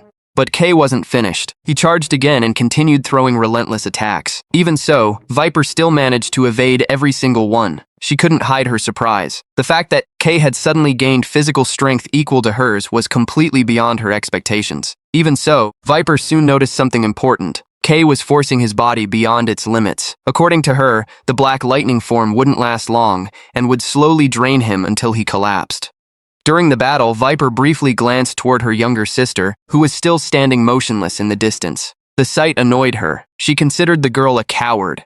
If her sister had helped from the start, this fight would have ended much sooner. But Viper quickly put that thought aside. Her goal had never changed. She wanted to recover Stella's fragment and free herself from her connection to that person. She believed her wish would finally come true. Viper even admitted that she was lucky Kay had come here. To her, Kay was the perfect bait for keeping Emerald Master's power under control. She remembered the time Kay had nearly died at Sword Demon's hands. Ever since then, she had predicted that everything would eventually lead to this moment. That was why she intentionally allowed Kay to live while waiting for the right opportunity. In the end, she believed that only she would obtain the key. But then something unexpected happened. A crimson energy suddenly erupted from the distance. The massive explosion illuminated the battlefield and released an overwhelming pressure. Both Kay and Viper immediately turned toward it in shock. Viper even muttered that such a thing should have been impossible. Her eyes widened as she saw the result of the battle in the distance. She couldn't believe that Red's fight against Sword Demon was already over. Amid the blazing crimson energy, Red stood tall with an intimidating aura. The winner had already been decided. Sword Demon was in miserable condition and barely alive. Painful groans continued to escape from his mouth. Red then began walking forward slowly. At the same time, Kay's body started losing its color and his breathing became heavier. Even while approaching his limit, he still found the strength to ask about Red's condition. Meanwhile, Viper exploded with rage. She called Sword Demon an insect and questioned whether he even deserved the name Black Hand. According to her, he was completely useless. Even after obtaining a physical vessel, he still failed to defeat Red. Viper continued mocking him as worthless trash. But Red didn't respond at all. He stepped out from the sea of flames and stood there calmly, holding the head of the defeated Sword Demon in his hand. At that moment, Kay's face turned pale and his body collapsed to the ground. His breathing became ragged as exhaustion finally caught up to him. Meanwhile, Red and Viper stood facing each other. Kay knew he had been only moments away from collapsing completely. The line between life and death had been incredibly thin. When Red arrived, Kay finally realized that all of his chroma manifestation energy was gone. He had nothing left. From this point on, everything depended on his teacher. Meanwhile, cold sweat ran down Viper's temple. She silently cursed Sword Demon. She never should have trusted him. A defeat that came this quickly was something she had never expected. Fighting Red in her current condition was clearly a terrible option. The only thought on Viper's mind was escaping with her younger sister and leaving this place without getting injured. While Red's group took a moment to recover and Ellie gave Kay some personal black ink, Viper quietly began forming a plan. She intended to use them as shields while making her escape. But her thoughts were suddenly interrupted. Red appeared directly behind her. His gaze was sharp enough to immediately notice that Viper had been searching for a way out. Without saying much, Red launched a swift slash. Viper didn't even have time to react. The attack struck her directly. A painful scream echoed through the area as her body was torn apart by the strike. Kay and Ellie widened their eyes in shock. They could hardly believe that Red had brought down a black hand with a single attack. Viper crashed onto the ground with wounds covering her entire body. She grimaced in pain while her regeneration began repairing the damage. The moment she looked at Red, she realized she was facing the worst possible situation. His strength was far beyond hers, and her poison was burned away before it could even reach its target. This battle was completely against her.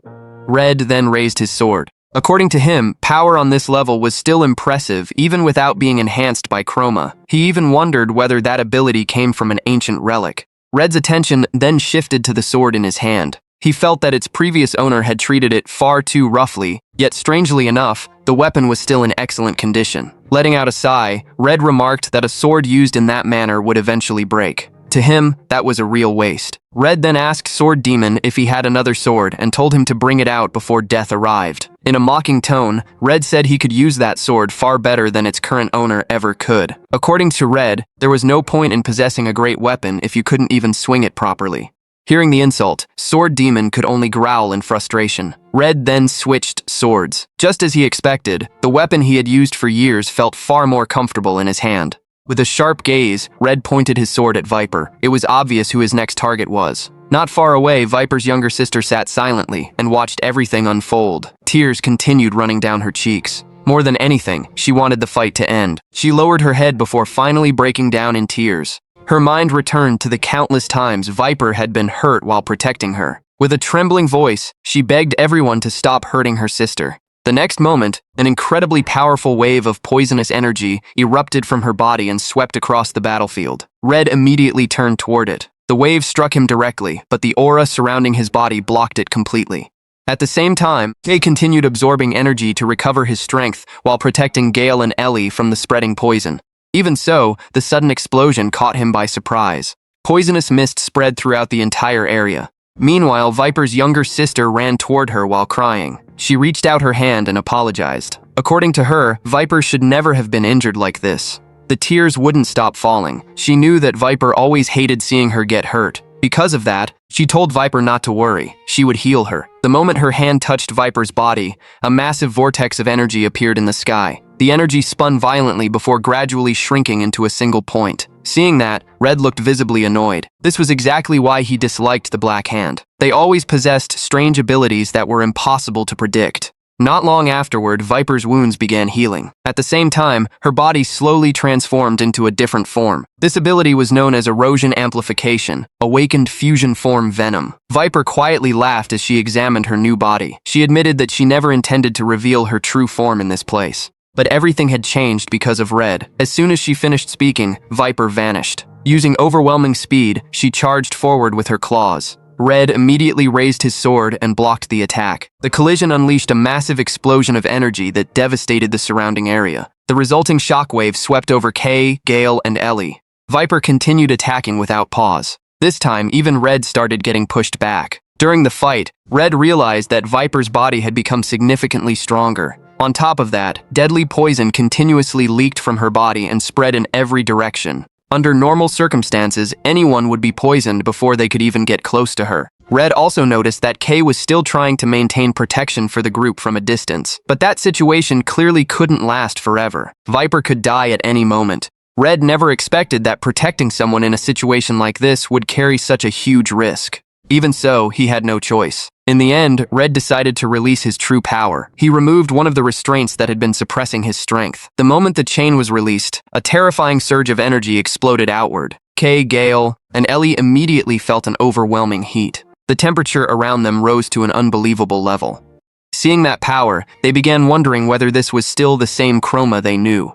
The aura felt completely different. Red then summoned his Chroma Mindscape manifestation, Extreme Blaze Brilliant Blade. His right hand shone brightly along with the sword he was holding. With a cold expression, Red stared directly at Viper. All of his power began pouring out. This was the battle he had truly been waiting for. But Viper suddenly went silent. She observed the transformation for a few moments before unexpectedly raising her hand. Then, in a calm voice, she surrendered. Viper had no intention of continuing the fight. Red was immediately stunned. The change in attitude came far too suddenly. Viper smiled faintly and apologized for all the trouble she had caused. She even asked whether Red would be willing to let her leave. According to Viper, Red was probably worried about the students standing behind him. If they kept fighting, both sides would only waste time and energy.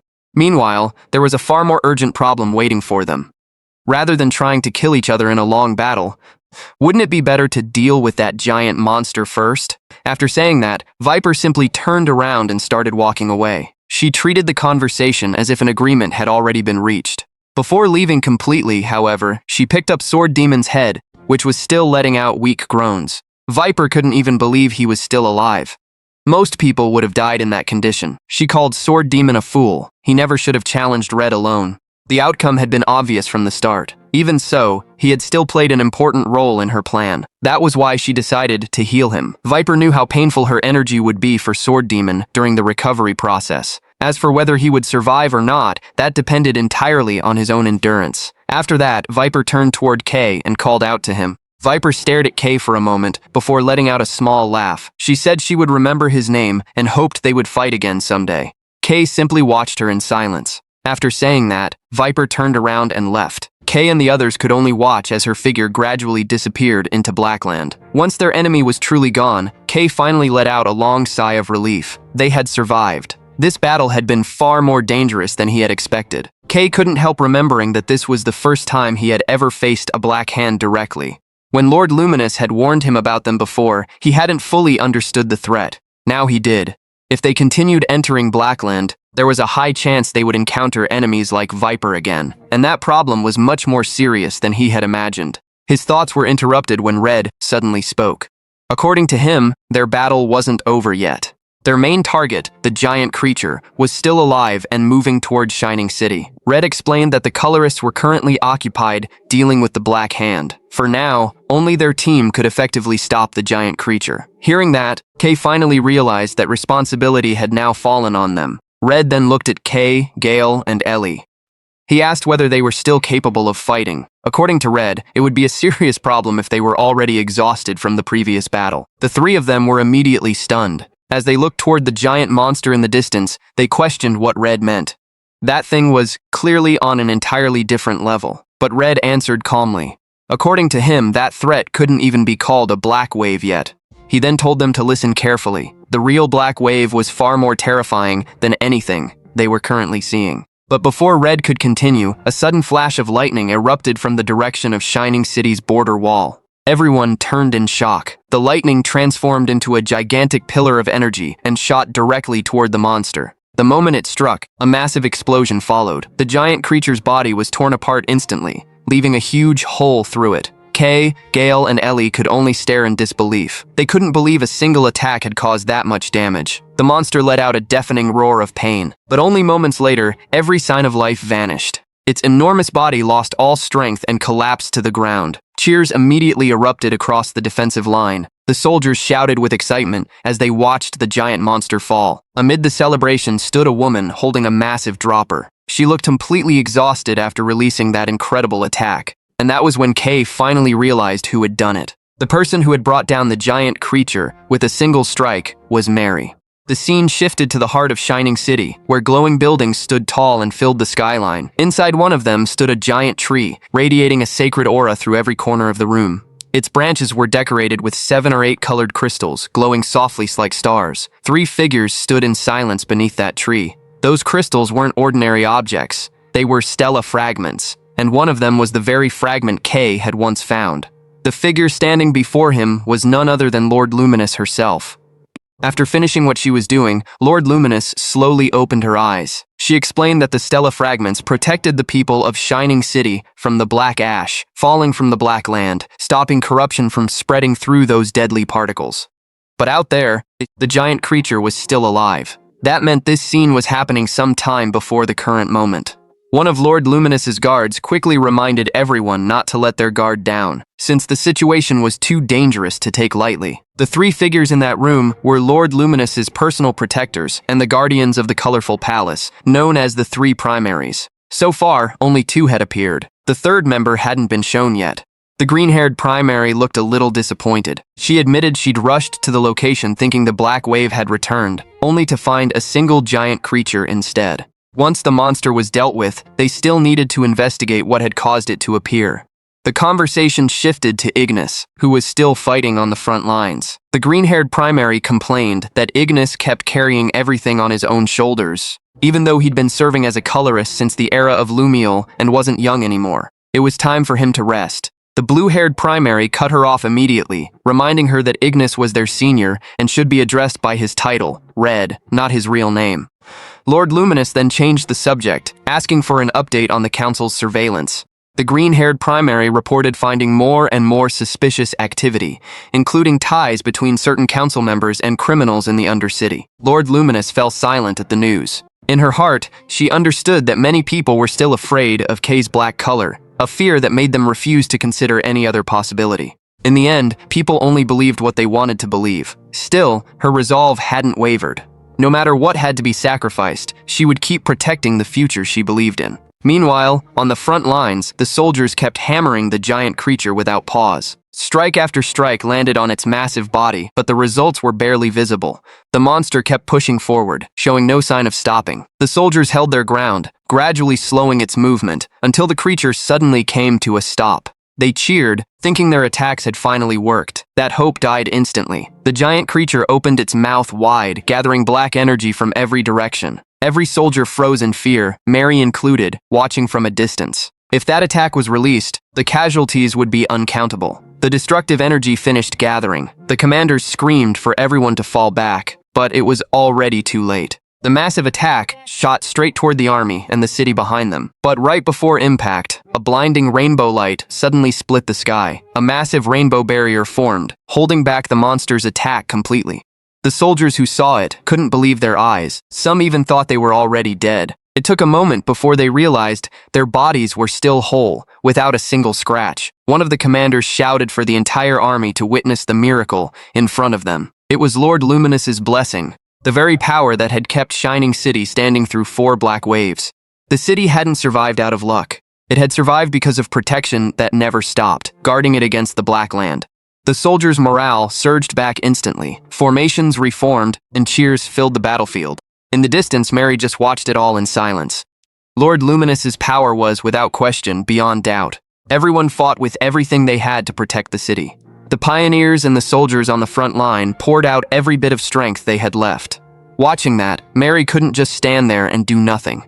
Her eyes landed on her dropper lying not far from her. She grabbed it right away, connected it to the ink container on her back, and gripped it tight. Determination filled her eyes as she started channeling color into the weapon. Once the energy had gathered, she warned everyone to get clear. Mary knew she hadn't fully mastered this power yet, and if anyone stood in the path of her attack, she wouldn't be able to stop it in time. The color at the tip of her weapon grew denser and brighter. Even the giant creature sensed it, letting out a roar that shook the sky as it tried to intimidate her. But Mary didn't back down. She realized the amount of color she'd gathered this time was far more than before, and she felt she could still push it further. There was only one shot. Mary pushed her power to its absolute limit, then released everything at once. A massive blast of light slammed into the giant creature. Everyone went silent. In a single attack, Mary had taken down the giant monster by herself. Mary herself nearly collapsed from exhaustion. Every bit of her color had been drained. Her body went weak, and her vision started spinning. She realized that if she'd pushed even a little further, she could have turned colorless again. She silently promised herself she'd be more careful from now on. The soldiers swarmed around Mary from every direction, cheering with excitement. They called her a new hero, the one who'd single-handedly destroyed the monster that had overwhelmed the entire army. Still catching her breath, Mary just asked them to calm down and told them to check the surrounding area. Elsewhere, Camellia and the colorists who'd just arrived stared at the giant creature's corpse, completely stunned. The red-eyed man looked around in confusion, while Raven explained she'd rushed to the location the moment she received the emergency report. But before they could act, someone had already ended it. Camellia stared at the unmoving body, struggling to believe a single colorist could have done this alone. Seeing that everyone was safe, Camellia quietly felt a wave of relief. In her mind, she thought recruiting Mary into the Dawn Pioneering Corps might have been one of the best decisions she'd ever made. The cleanup process began. Camellia praised everyone who'd fought to their limit, while Red admitted they'd gotten lucky, since this threat had turned out smaller than expected. Camelia's uncle added that the Black Hand group had also pulled back, which let them get the situation under control faster than anticipated. Once things had settled down, Camellia suddenly remembered her juniors and asked where they'd gone. Red answered that Kay and the others were fine, but something was still bothering him. Before the incident ended, he'd seen the group following Nero toward somewhere, as if the little cat had been leading them to something important. Camellia caught the hesitation on Red's face and asked if something had happened. Red just shook his head slightly. Even if they were dealing with something, he believed the group could handle it on their own. Meanwhile, Mary had already rejoined Kay's group near the giant creature's corpse. Not far from them, a swarm of small creatures had gathered around the body, with Nero sitting comfortably on top of them, playing around happily. The adorable sight immediately caught the girls' attention, and they wanted in right away. Mary finally saw with her own eyes why Nero was so special to the small creatures. Just like Kay had told her before, they kept showing up and gathering around him non-stop. Gale could only complain as their numbers kept growing. Kay explained that the giant creature's corpse was a massive source of energy, its body packed with raw, contaminated color crystals, useless to humans, but that same energy was what drew the small creatures in to feast around the remains. Ellie listened, clearly not getting why they'd even come here. To her, the area was nothing but leftover remains, with nothing special about it at all. Kay explained that Nero was the one who'd led them here. Every time Nero pointed somewhere, there was always something rare or worth seeing there. This time, Kay was sure Nero was trying to show them something too. But while they were still talking, something terrifying happened. The giant creature, which should have already been dead, slowly opened its eyes. Everyone froze. Gale screamed in panic, suggesting they call Red or another colorist immediately before the monster went berserk again. But before anyone could move, the giant creature slowly closed its eyes one last time. It was as if it had opened them only to see Nero one more time before finally letting go. Gale still looked anxious, worried the monster might come back to life. But Nero had already moved on. The little cat meowed and pointed in another direction, as if telling Kay to climb onto the giant creature's body. Kay followed the cue without hesitation. Ellie panicked the moment she saw it and tried to warn him, but Kay kept moving forward anyway. Kay activated inverted vision. In the darkness, a glimmering light appeared in the distance, shining like a lone star surrounded by thick black. As Kay got closer and examined it, he found a glowing object floating with a dark aura swirling around it. He understood immediately what it was. The giant creature's core, the very thing that had kept the monster alive all this time. Something extremely rare and worth an enormous amount. Kay pressed his hand against the creature's body to confirm what he suspected. A moment later, his expression changed. From the monster's body, he picked up an energy trace that felt strangely familiar. Looking at the pulsing core in front of him, Kay realized absorbing it wouldn't just be a simple recharge of his color. Something far bigger, far more real was about to happen. Without hesitation, Kay activated absorption. Thick black energy exploded out from his body, swallowing the entire creature's core into the darkness. Ellie and the others were stunned, watching what Kay was doing. Mary couldn't believe what she was seeing. The entire corpse of the giant creature getting pulled in, completely devoured by Kay's black vortex. Camellia, Red, and the other pioneers could only stand frozen, watching the massive corpse vanish into the dark. Red let out a long sigh. This wasn't the first time Kay had done something beyond reason. Then something unexpected happened. Hundreds of colorful chromatic auras began falling from the sky, scattering in every direction. The pioneers cheered with excitement. Pure crystals, completely free of contamination, lay scattered everywhere, something almost impossible to find even on the official market, now spread out for free right in front of them. Camellia picked up one of the crystals and examined it closely. Her eyes went wide in disbelief. This wasn't an ordinary chromatic ore. It was a top-tier color crystal, the kind that almost never circulated in the market. Only then did she realize what had actually happened. Kay had absorbed every bit of contamination from that giant creature's corpse, all on his own. Realizing it, Camellia immediately shouted for Red and her uncle to gather up every chromatic ore scattered around.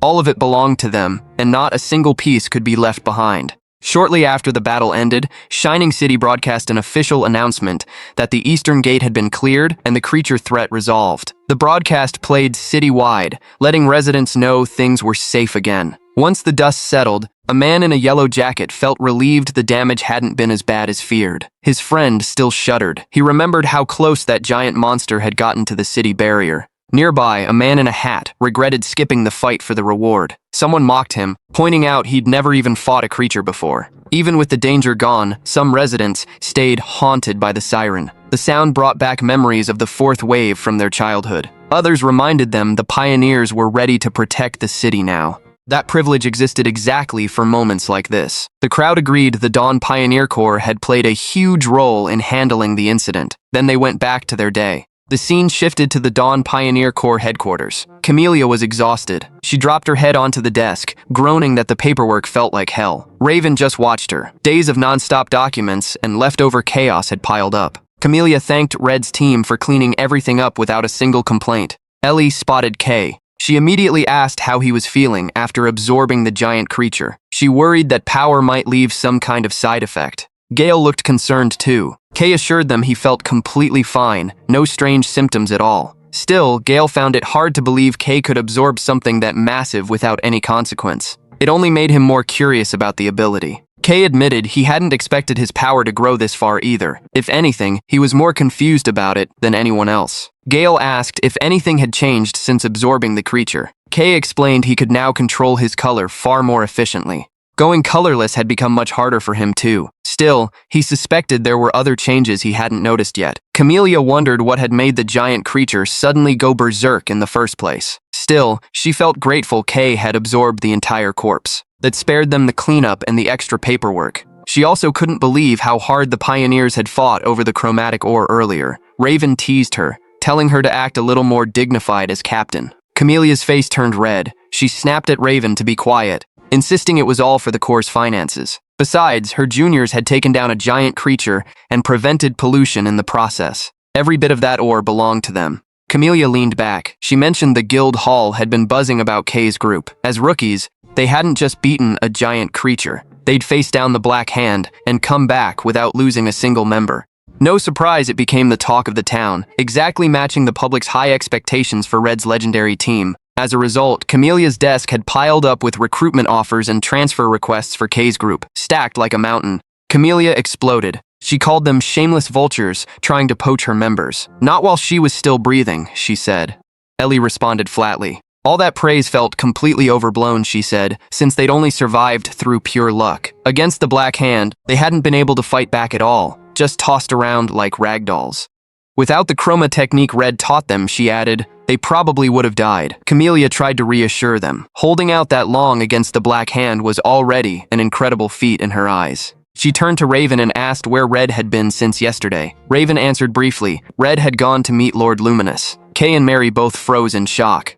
Mary wondered how Red could just meet Lord Luminous whenever he wanted. Kay questioned why only Red got a private audience, especially since Lord Luminous wasn't someone just anyone could casually visit. Ellie heard their confusion. She asked, almost amused, if they really didn't know. Casually, she revealed that Red was one of the legendary 3 primaries. Red, it turned out, was Lord Luminous's personal colorist. As one of the 3 primaries, he represented the highest military power in Shining City. That was exactly why their missions and official business always got approved without hassle. Kay looked stunned. He admitted he'd never even heard of that title. Ellie explained, most people only knew him as Colorist Red, so the primary's title rarely came up. That title was better known among noble families with official house names. Kay still looked confused. If Red held a position that high, why was he still leading a team? Before anyone could answer, the door opened. Red walked in casually. He asked if they were talking about him. Kay jolted, startled. Camellia looked a little surprised he'd gotten back so fast. Red said the meeting hadn't taken long. It was just a routine report. He looked between Kay and Mary. Something more important had come up, he said. Lord Luminous wanted to meet them. Kay and Mary exchanged confused glances. Kay asked why only they'd been summoned. Red shrugged, admitting he didn't know either. In his view, Lord Luminous just wanted to speak with them directly. Kay agreed, still confused. He asked where they needed to go. Red smiled faintly. They wouldn't need to go anywhere. They'd be sent there directly. Rainbow light burst from beneath their feet, wrapping them in a blinding glow. Mary panicked, unsure what power was at work. Kay recognized it instantly. He'd seen something like it before. The light kept growing. Red added that Lord Luminous wasn't as intimidating as they imagined. Since Kay had already met her once, he said, there was no reason to be nervous. The glow intensified. Their hair whipped in the wind as the teleportation completed. In an instant, they appeared inside the colorful palace, a grand hall glowing with shifting color. A tree of shimmering stella fragments stood beside them. Mary still couldn't believe they'd been teleported. Kay took in the room calmly. A gentle voice welcomed them. Lord Luminous stood at the far end, bathed in light. Kay and Mary froze, speechless. Lord Luminous greeted them warmly. She said she'd been expecting them and understood how sudden this must feel. unable to believe she was facing Lord Luminous. Her aura alone left Mary stunned. The light and color around her felt impossible for one person to carry. Mary couldn't look away. Lord Luminous noticed her awe. She smiled and called Mary an adorable child. She stepped closer. She said she'd already heard about Mary's beautiful color. She'd personally seen her take down a giant creature in a single strike. Mary stammered, still in disbelief. Lord Luminous nodded. That act had left a real impression, she said. Mary, in her view, had more than enough potential to become a true colorist. Her light shone bright, overflowing with energy. Mary thanked her nervously. She never imagined she'd get praise straight from Lord Luminous herself. It felt like a dream. Lord Luminous smiled again. She'd always favored talented people like Mary, she said. If more generations like her rose to light up the darkness out there, humanity might genuinely stand a chance. She looked at Mary calmly. Her contribution deserved a reward worth its weight, something beyond money or ordinary gifts. She gripped her staff. She decided to grant something only she could bestow. She recalled the golden light Mary had unleashed on the battlefield, lightning striking in every direction. A color that beautiful, she said, deserved a name of its own. Light filled the room as Lord Luminous announced she would grant Mary a house name. A name echoed through the room. From that day forward, Lord Luminous declared Mary would be known as Mary Gold. With a warm smile, she said the name suited her perfectly. Lord Luminous explained the House Gold bloodline had been severed since the fourth Black Wave. Now, Mary would inherit that name. She would restore its glory through her own color. Color light radiated from Lord Luminous's body. Her hair swept majestically. With full authority, she officially proclaimed the decision. From that day, Mary would be recognized as the new head of House Gold across all of Shining City. Hearing it, Mary's mind went blank. Her eyes turned empty, like she'd lost herself on the spot. Kay patted her shoulder. He asked if she was okay. Watching that, Lord Luminous laughed softly. She told Mary not to feel pressured. Mary had no special obligations, she said. Just live normally and keep doing what she did best. Lord Luminous turned to Kay, her tone full of regret. A gift like this, she said, should have come much sooner. Kay just smiled faintly. He said it wasn't necessary. As the holder of Black, a title like that would only draw unwanted attention. Things were better as they were now, he said. Kay asked if a one-sided decision like this would cause trouble. Lord Luminous answered casually. The council might protest, she said, but it didn't matter. Mary's color and potential already proved her worth. The paperwork was already finalized anyway. In the quiet that followed, Lord Luminous smiled faintly. Fate was strange, she said. The golden light that once vanished had returned at exactly the right time. Kay thanked her. She smiled back gently. She reminded him that every act of kindness had its own reason. Nothing in this world happened without one. Lord Luminous announced Mary would be sent home first. There was a private matter she wanted to discuss with Kay alone. One swing of her staff, and Mary vanished from the room. Once Mary was gone, Kay asked what she wanted to discuss. Lord Luminous cut him off with a smile. There should be one more person joining this conversation, she said. Her gaze dropped to the shadow at Kay's feet. A figure had been hiding there silently the whole time. Kay startled, realizing she'd known all along. He told the figure in his shadow to come out. The shadow shifted. Nero peeked out cautiously. He muttered softly, breaking the silence. Lord Luminous smiled. She confirmed Nero was exactly who she meant. Her expression turned serious. She told Kay to listen closely. What they were about to discuss had to stay a secret between them from this point on. The scene shifted to the Black Land. The sword demon lay in pain. His body was wrapped in Viper's green healing energy. Standing beside him, Viper admitted she was impressed he'd survived. His survival instinct, she said, was genuinely worth acknowledging. Suddenly, Viper's gaze sharpened. She noticed a group approaching, like spectators gathering for a show. 4 Black Hand members stood on the rocks above, watching from the dark. Viper met their stare coldly. She asked if they'd only come out of curiosity to watch the city burn. She added, mockingly, that people always loved meddling in business that wasn't theirs. She questioned the Black Hand's sudden change in behavior. Normally, they stayed hidden in Shining City's blind spots, avoiding pioneer patrols. Now they dared show themselves. With a mocking edge, she asked if they'd gotten tired of running like rats. One of the Black Hand finally spoke. Asura demanded an answer, his tone threatening. He wanted to know how Viper had controlled a giant creature. He ordered her to reveal the secret. Viper just laughed dismissively. She called Asura just as foolish as the sword demon. She asked if he really thought she'd hand over information she'd worked so hard to get, for free. Asura snapped. He called her an annoying little venomous snake. Before long, the executioner spoke up too. Controlling a giant creature wasn't easy, he admitted, but attacking the city wasted the opportunity. They were preparing for something far bigger. Viper's actions had just stirred up unnecessary noise. Coldly, he warned that if her recklessness ended up disrupting their plan, her life would be the price. Viper showed no fear at all. She met the executioner's stare with a sharp look. She asked who exactly thought they had the right to control her. If he disagreed with how she worked, she said he was welcome to face her himself. The executioner answered coldly. He reminded her that her power was nearly drained. Her body could split apart again, just like before. In his view, Viper needed to consider whether she was actually ready to face that consequence. Viper just smiled faintly. In the end, she said only one of them would be left standing, and that person clearly wasn't going to be him. Suddenly, the Watcher raised her hand. She asked everyone to calm down. She claimed she already knew the reason Viper had moved alone, without coordinating with anyone. Viper's eyes went wide instantly. She asked if the Watcher had really seen everything with her own eyes. The Watcher flashed a wide grin. Her sharp teeth showed, looking genuinely unsettling. She admitted she hadn't expected Viper to find something this extraordinary. So his name is K. She pressed her hands together. She said Viper was hiding something incredibly important, a key capable of opening the Black Witch's veil. Keeping a secret that big to herself, in her view, was a deeply selfish move. The tension exploded instantly. Viper snapped, telling the Watcher to shut her mouth. The other Black Hand members demanded an explanation about what opening the veil even meant. The Watcher just laughed softly. She said that was enough revealed for today. If she kept talking, Viper might actually kill her. Still smiling, she admitted spying on other people's secrets was always fun. Before the argument could escalate further, another Black Hand member finally cut it short. In his view, there was nothing more that needed to be said. Viper stayed silent. He admitted he now understood why Viper had acted outside the plan after hearing the Watcher's explanation.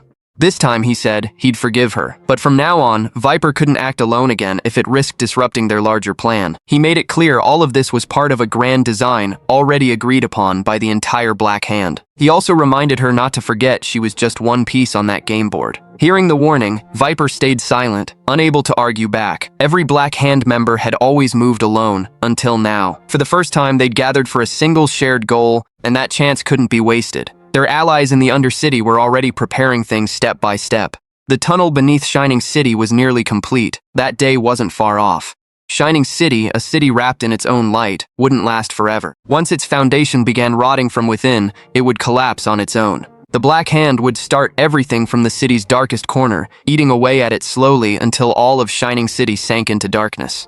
That was when their leader finally appeared. Black Hand Meister stood there in a black cloak, bright blue light glowing from his chest. The scene shifted. Kay suddenly woke up in a strange world swallowed by darkness. He figured it had to be a dream, so he started walking across the barren wasteland to figure out where he was. Strangely, the place felt oddly familiar. Black color slowly started crawling up his legs, like he had stood in that exact spot before. Kay stood frozen in the middle of that dark expanse. Ripples spread across the ground beneath his feet like water, as if something was rising from the depths of the darkness. Kay looked down. He felt like his memories were slowly starting to come back, but instead, his body got dragged straight into a massive black hole. Right before he fell in, a mysterious voice stopped him and pointed him toward another path. A moment later, a bright light that looked like a colorful star appeared in front of him. The voice sounded oddly familiar. At the same time, the black aura on Kay's legs slowly faded away. The mysterious voice reminded him that the light he was searching for wasn't down there. Beneath his feet, a dark chasm was packed with monsters, big-eyed, sharp-toothed, crammed together. The sight made it clear what kind of danger had been lurking around him this whole time. Back in the real world, Kay woke up to Nero patting his cheek. He opened his eyes to find Nero meowing non-stop, as if reminding him it was already daytime.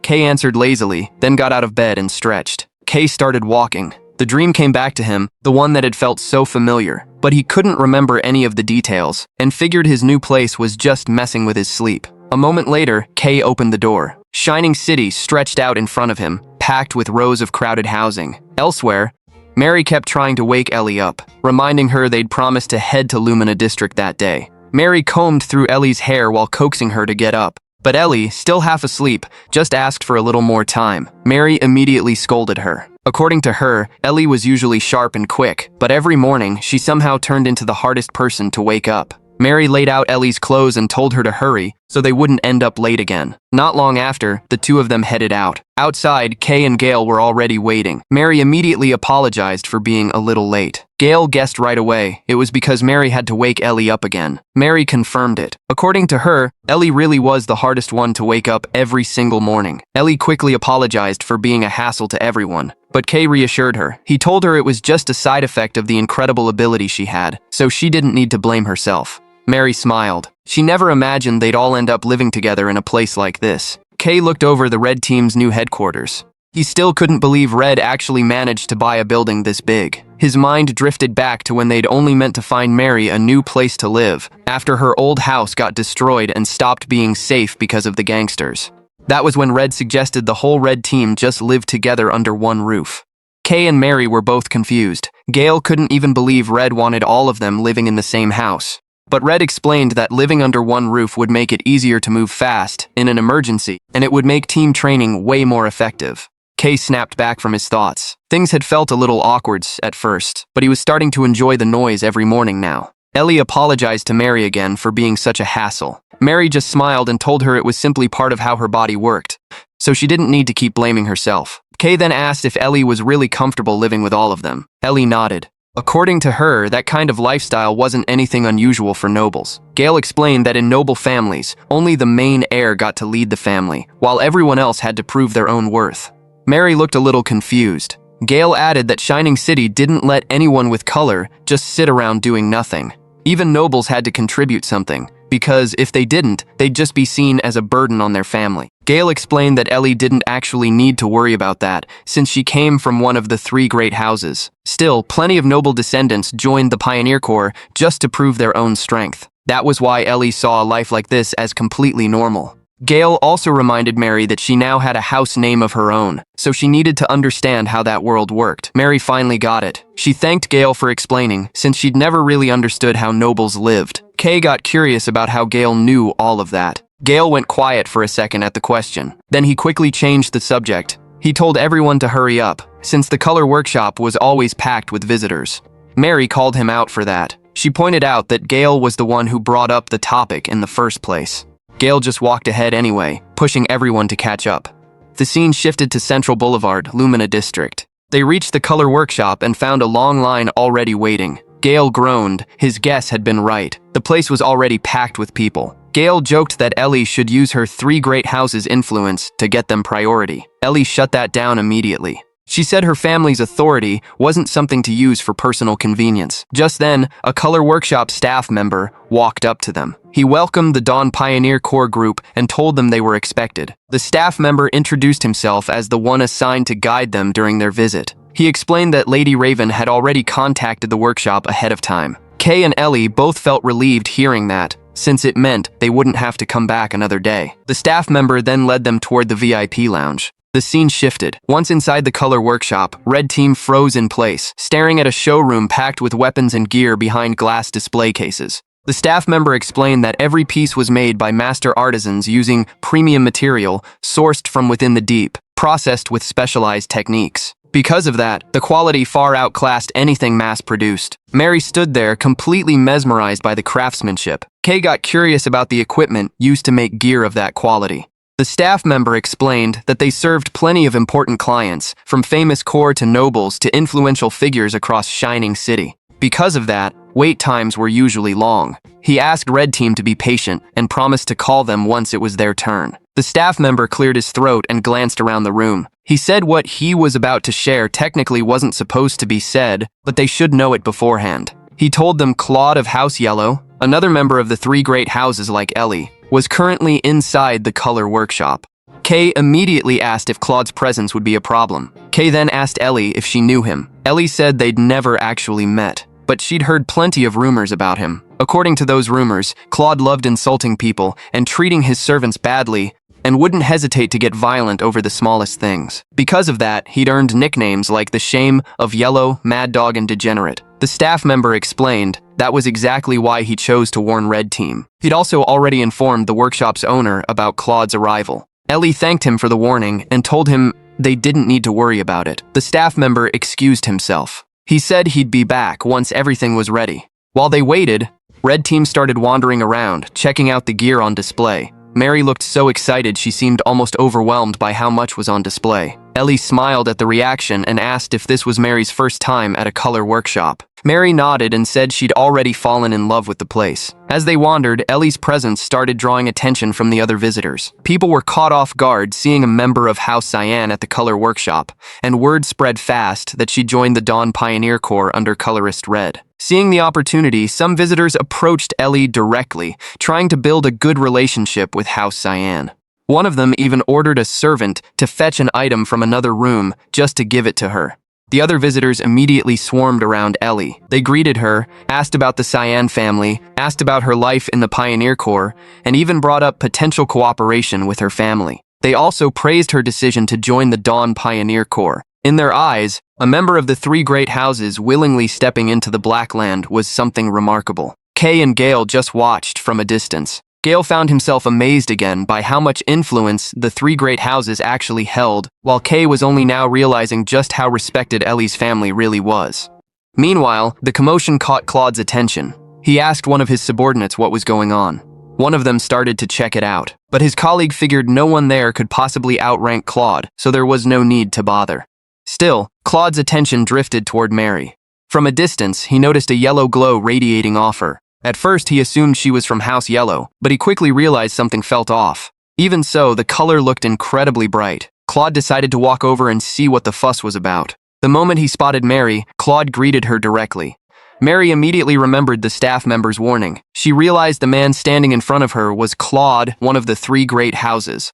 Claude looked her up and down with a satisfied smile. According to him, Mary looked even more striking up close. He then asked which house she came from. He guessed House Yellow, but if not, he said, then she was probably just an ordinary person who happened to join the Pioneer Corps. Mary's temper started rising at that. She had to hold herself back from decking him right there. Claude kept talking her down. According to him, whatever color she had wouldn't change her status. He even offered to let her leave the Black Land and live in his estate instead.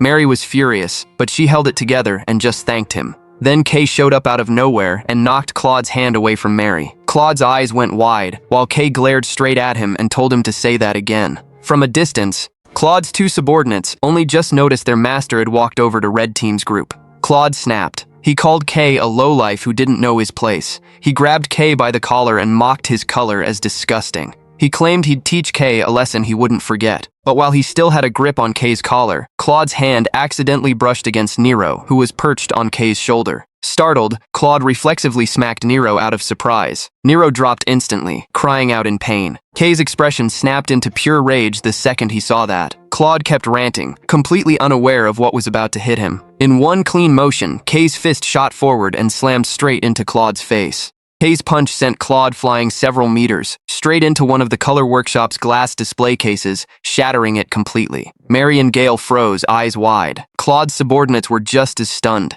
They rushed over to where he'd fallen. Some panicked and called for a healer, while others pushed to get him to a hospital immediately. Meanwhile, Kay walked over to Nero. He held out his hand to help him up, checked that he wasn't hurt, then let him climb onto his back. Mary walked up to Kay and thanked him. But Kay said he'd just acted on instinct, and honestly felt like he'd made things worse. Gale responded with a completely flat expression. In his opinion, since Kay had already hit him that hard, he might as well have stripped every bit of color off Claude while he was at it. One of Claude's subordinates cursed at Kay.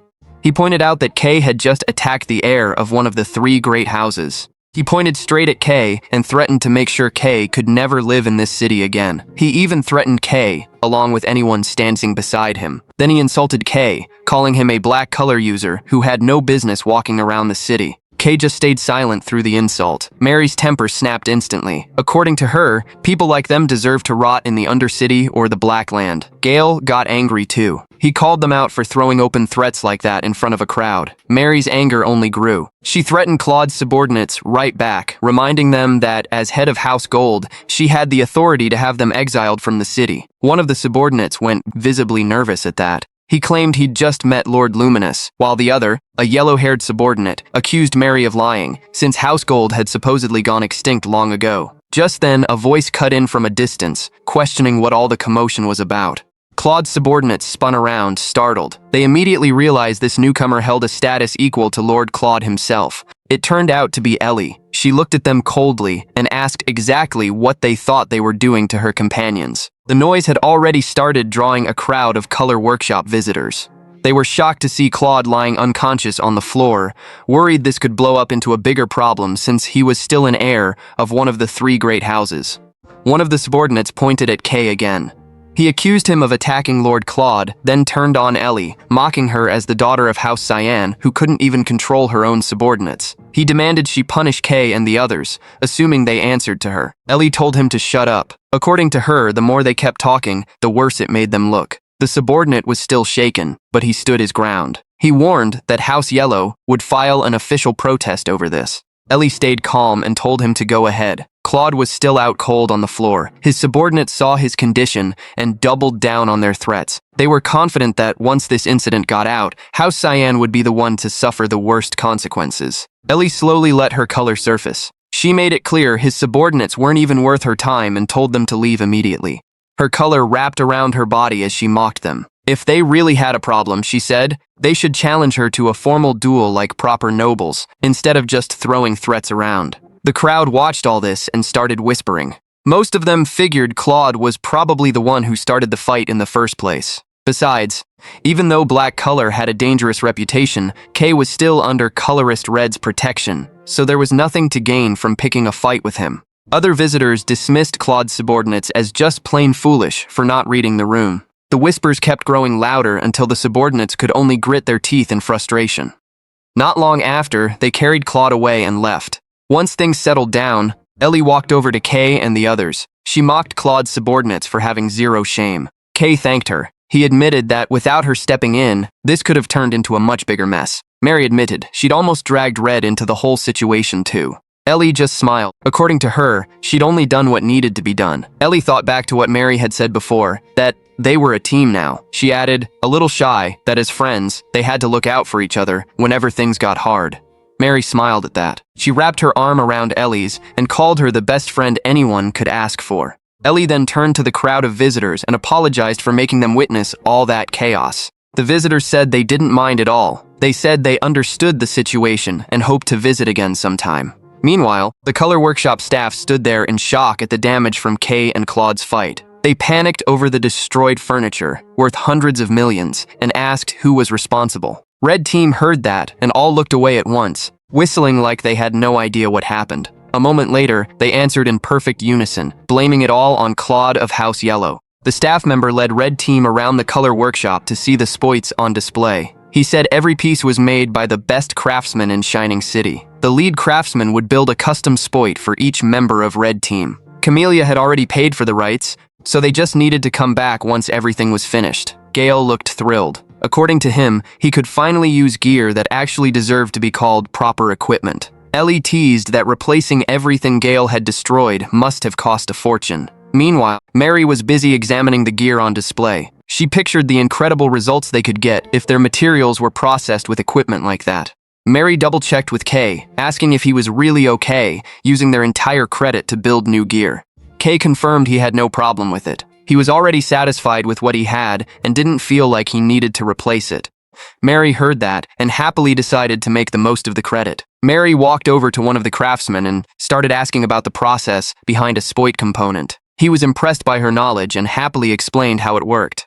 Kay just watched from a distance. He felt relieved that Mary genuinely enjoyed the opportunity and hadn't tried to spend the credit on herself. Kay wandered off on his own, checking out more of the spoits on display. One caught his eye, a plain dagger with no decoration at all. He got curious about what made it special and thought about asking Mary. But an old craftsman walked up to him first. He said the dagger was worth 10 million lux. Kay froze in shock and said he had zero interest in buying it. The craftsman clicked his tongue, annoyed, since he'd been planning to offer a discount. Kay held up his own spoit and said it was already more than enough, so he didn't need anything else. The craftsman kept staring at Kay's spoit and asked for a closer look. He stepped in and Kay let him examine it. He looked it over and noted the finish was rough, though clearly made that way on purpose. He also noticed part of the power core came from an ancient relic, making it worth far more than the dagger Kay had looked at earlier.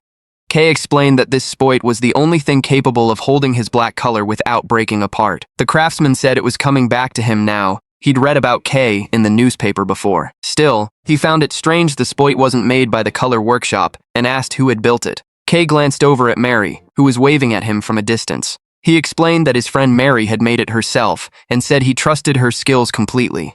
The craftsman looked over at Mary, smiling, and muttered in amazement that she'd built something like that entirely on her own. He told Kay to come find him personally every time he visited the color workshop. From now on, he said he'd handle Kay's gear himself. Kay was a little confused, but he nodded and agreed. Not long after, Mary called Kay over, letting him know their custom order was finished. Kay said his goodbyes, and the craftsman let him go. Red Team headed out of the color workshop.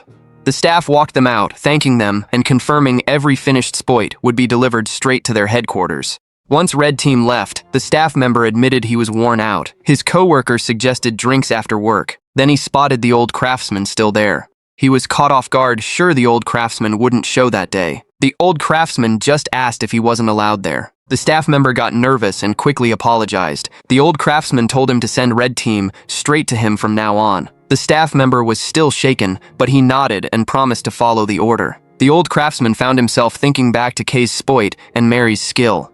In his opinion, it had been a long time since he'd come across something that interesting. The scene shifted to Lumina District, where Red Team was walking back toward headquarters. Along the way, Gale asked what they were supposed to do while waiting for the new spoits to be finished. Ellie raised her hand and offered an idea. According to her, even though Mary was a brilliant technician, she wasn't a pioneer. Because of that, she suggested they start teaching Mary the basics she'd need to survive in the Blackland. Mary looked surprised at the suggestion. Ellie explained that everyone had to learn those basics before setting foot in the Blackland. According to her, the gap between someone who had that knowledge and someone who didn't was massive. Even though she complained about having to study, Mary eventually agreed to Ellie's suggestion. Ellie promised to guide her as best she could until their new spoits were finished. Red Team headed back to headquarters. At the training grounds, Mary started practicing her aim on a creature dummy, but every shot missed. Mary watched her shots miss and could only groan in frustration, while everyone else held back a smile. After that, Kay and Ellie started teaching her the geography of the Black Land. Mary's face fell at just how much material she had to learn. Red also trained her on color control, running her through a set of basic drills. Between training sessions, Red Team gathered together for meals before getting back to their routine. That night, Mary studied with Ellie again. Days passed quickly. Eventually, their new spoits were finished. Red Team held their own spoit in hand and declared they were finally ready to head back into the Black Land.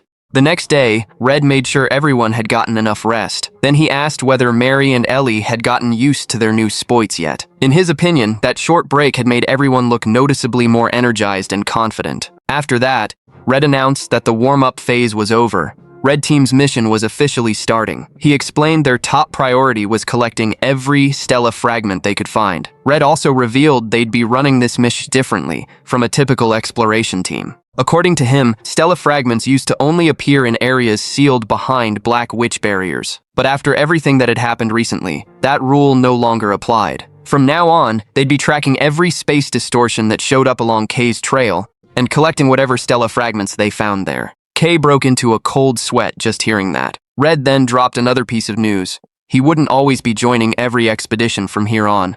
The whole team froze at that. Kay shot up demanding an explanation, while Mary panicked, assuming they'd be heading into the Blackland without Red entirely. Red calmly told them to relax. He hadn't finished explaining and insisted this wouldn't happen every time. According to him, he was actually a lot busier than he looked. Red pulled out 2 mission documents. He explained that as one of the 3 primaries of Light and Lady Luminous's personal colorist, he regularly got pulled into special missions he couldn't skip. If those missions failed, the city's infrastructure could collapse and put countless lives at risk. Because of that, he had to keep handling various crises across Shining City. Still, Red reminded them the Black Hand was still hunting them. That meant he couldn't just leave Red Team to run expeditions completely on their own. Instead, he'd already arranged someone to step in whenever he couldn't be there. A moment later, Red let that person in. The whole team turned around, caught off guard. It was Arancia. She greeted them warmly and explained that from now on, at least one colorist would always be rotating in to accompany Red Team on their expeditions. Red turned to Kay. He admitted he genuinely wanted to be there with them every time, but Shining City was running short on combat-capable colorists. Because of that, he was asking Arancia to watch over Red Team whenever he couldn't. Red told them to listen to Arancia's guidance and stay out of trouble, then said his goodbyes.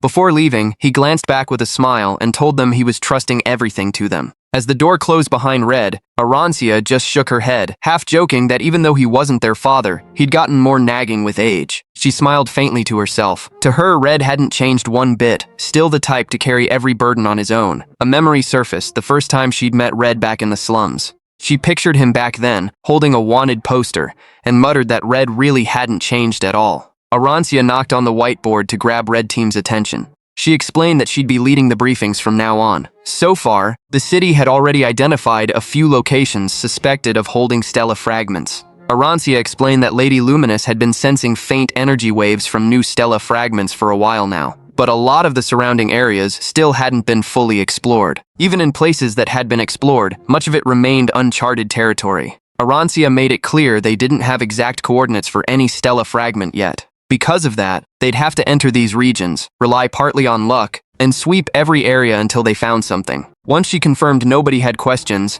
Arancia announced their first move, heading from Mahoroxa to a new forward base. The forward base was buzzing with activity. As Red Team's vehicle pulled in, workers noticed and started unloading their gear. They hauled supplies and kept the setup running smoothly.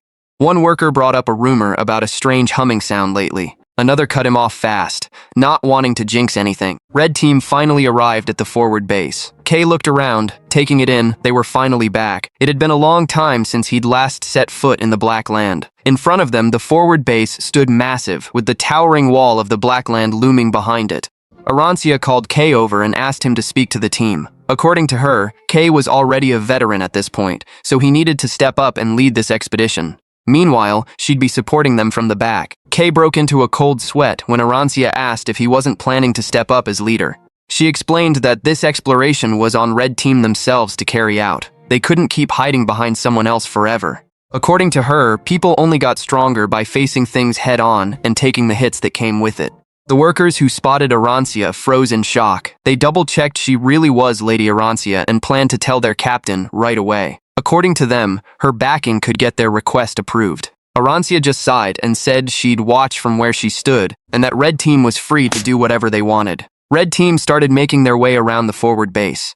Mary suggested Kay get familiar with the area first, before they pushed any further in. Kay agreed.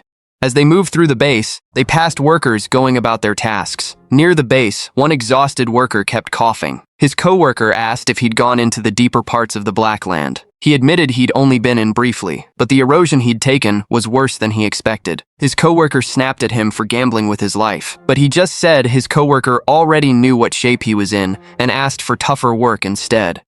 As Red Team kept walking, a group of colorless workers were examining something they'd just discovered. They looked thrilled. None of them had seen a specimen like it before. One said that if they got it published in an academy journal, it could be a major achievement. They even pictured nobles lining up to praise their find. Kay just tilted his head, confused, listening in. They added the discovery site sat right at the edge of the explored zone. Suddenly, Mary called out to Kay and pointed at a crowd gathered ahead of them. She guessed it was probably some kind of council meeting. Kay agreed, saying places like that were always crowded. His comment made two men standing nearby turn around. One looked annoyed recognizing Kay, the other mocked him as the guy who occasionally showed up in the news. Kay just stayed quiet, watching them. The two men insulted Kay and told him to get lost. According to them, his black color was ruining the atmosphere. Gale snapped at the insult, pointing out that Kay hadn't even done anything, he was just standing there. Mary couldn't understand why everyone seemed determined to start something with Kay. Ellie even suggested they just shut the two men up with force. Kay muttered that he'd expected to run into people like this eventually, he just hadn't expected the hostility to run this deep. The green-haired man overheard the exchange and realized they were from Dawn Corps. His coworker wondered why a team based in the east was showing up in the north. Just then, a voice cut in from a distance, calling out the name Pioneer Dawn Corps. Kay froze, caught off guard by the figure now standing in front of him. A muscular blue-haired man stepped closer. He said Kay was the black color user who'd been getting attention lately. According to him, even as a fresh pioneer, Kay's presence already stood out. Gale's eyes went wide. Mary assumed this man was here to cause trouble too. But Kay stopped them, telling them everything was fine. Then Kay recognized who the man was. It was Valen, a rank S pioneer. He was also a member of Candy Corps, a rank A corps that handled most of the requests in that region. Valen stepped toward Kay with a cold look on his face. He told Kay to find somewhere else to work and stay out of that territory for good. Watching the confrontation, Arancia finally spoke up. According to her, she was sick of watching this kind of childish display. Valen and his subordinates froze the second they noticed her. Valen asked if Kay was her student. Arancia answered casually that the Black Land didn't belong to anyone. She asked since when pioneers started carving up the territory as their own. In her view, this kind of turf war had gone too far. She then asked, mockingly, whether the Black Land had ever handed them a deed of ownership. That comment made Valen grind his teeth in anger. He warned Arancia not to get arrogant just because she'd become a colorist before him. Arancia calmly shot back that she'd never acted that way in the first place. If anything, she said, it was people like him who were too busy groveling to flatter others. With that, Arancia led Red Team away. Valen and his subordinates eventually stormed off, clearly furious. Once they were gone, Gale grumbled in frustration. Mary mocked them for only acting tough while walking away. Kay, for his part, just hoped he wouldn't run into them again. Arancia reassured him, saying territorial disputes among pioneers were nothing unusual. Kay said he was fine, since nothing had actually happened in the end. He then told everyone to get ready to head into the Black Land. Just then, a group of colorless officers came rushing toward Arancia. They said they were from the Disaster Management Office and begged her to spare a moment to meet with their captain, insisting it was extremely urgent.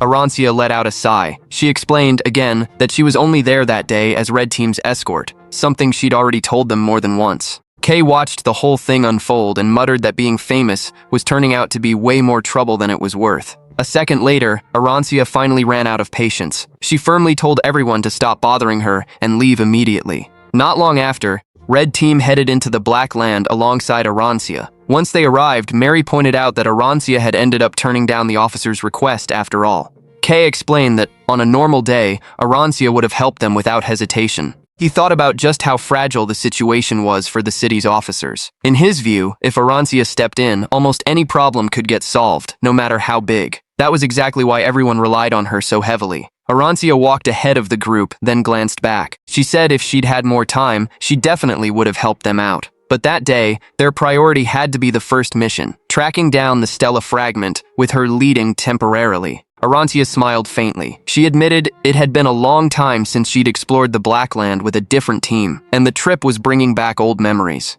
In front of Red Team, the vast, unsettling expanse of the Black Land finally stretched out before them. Arancia announced the start of their first mission.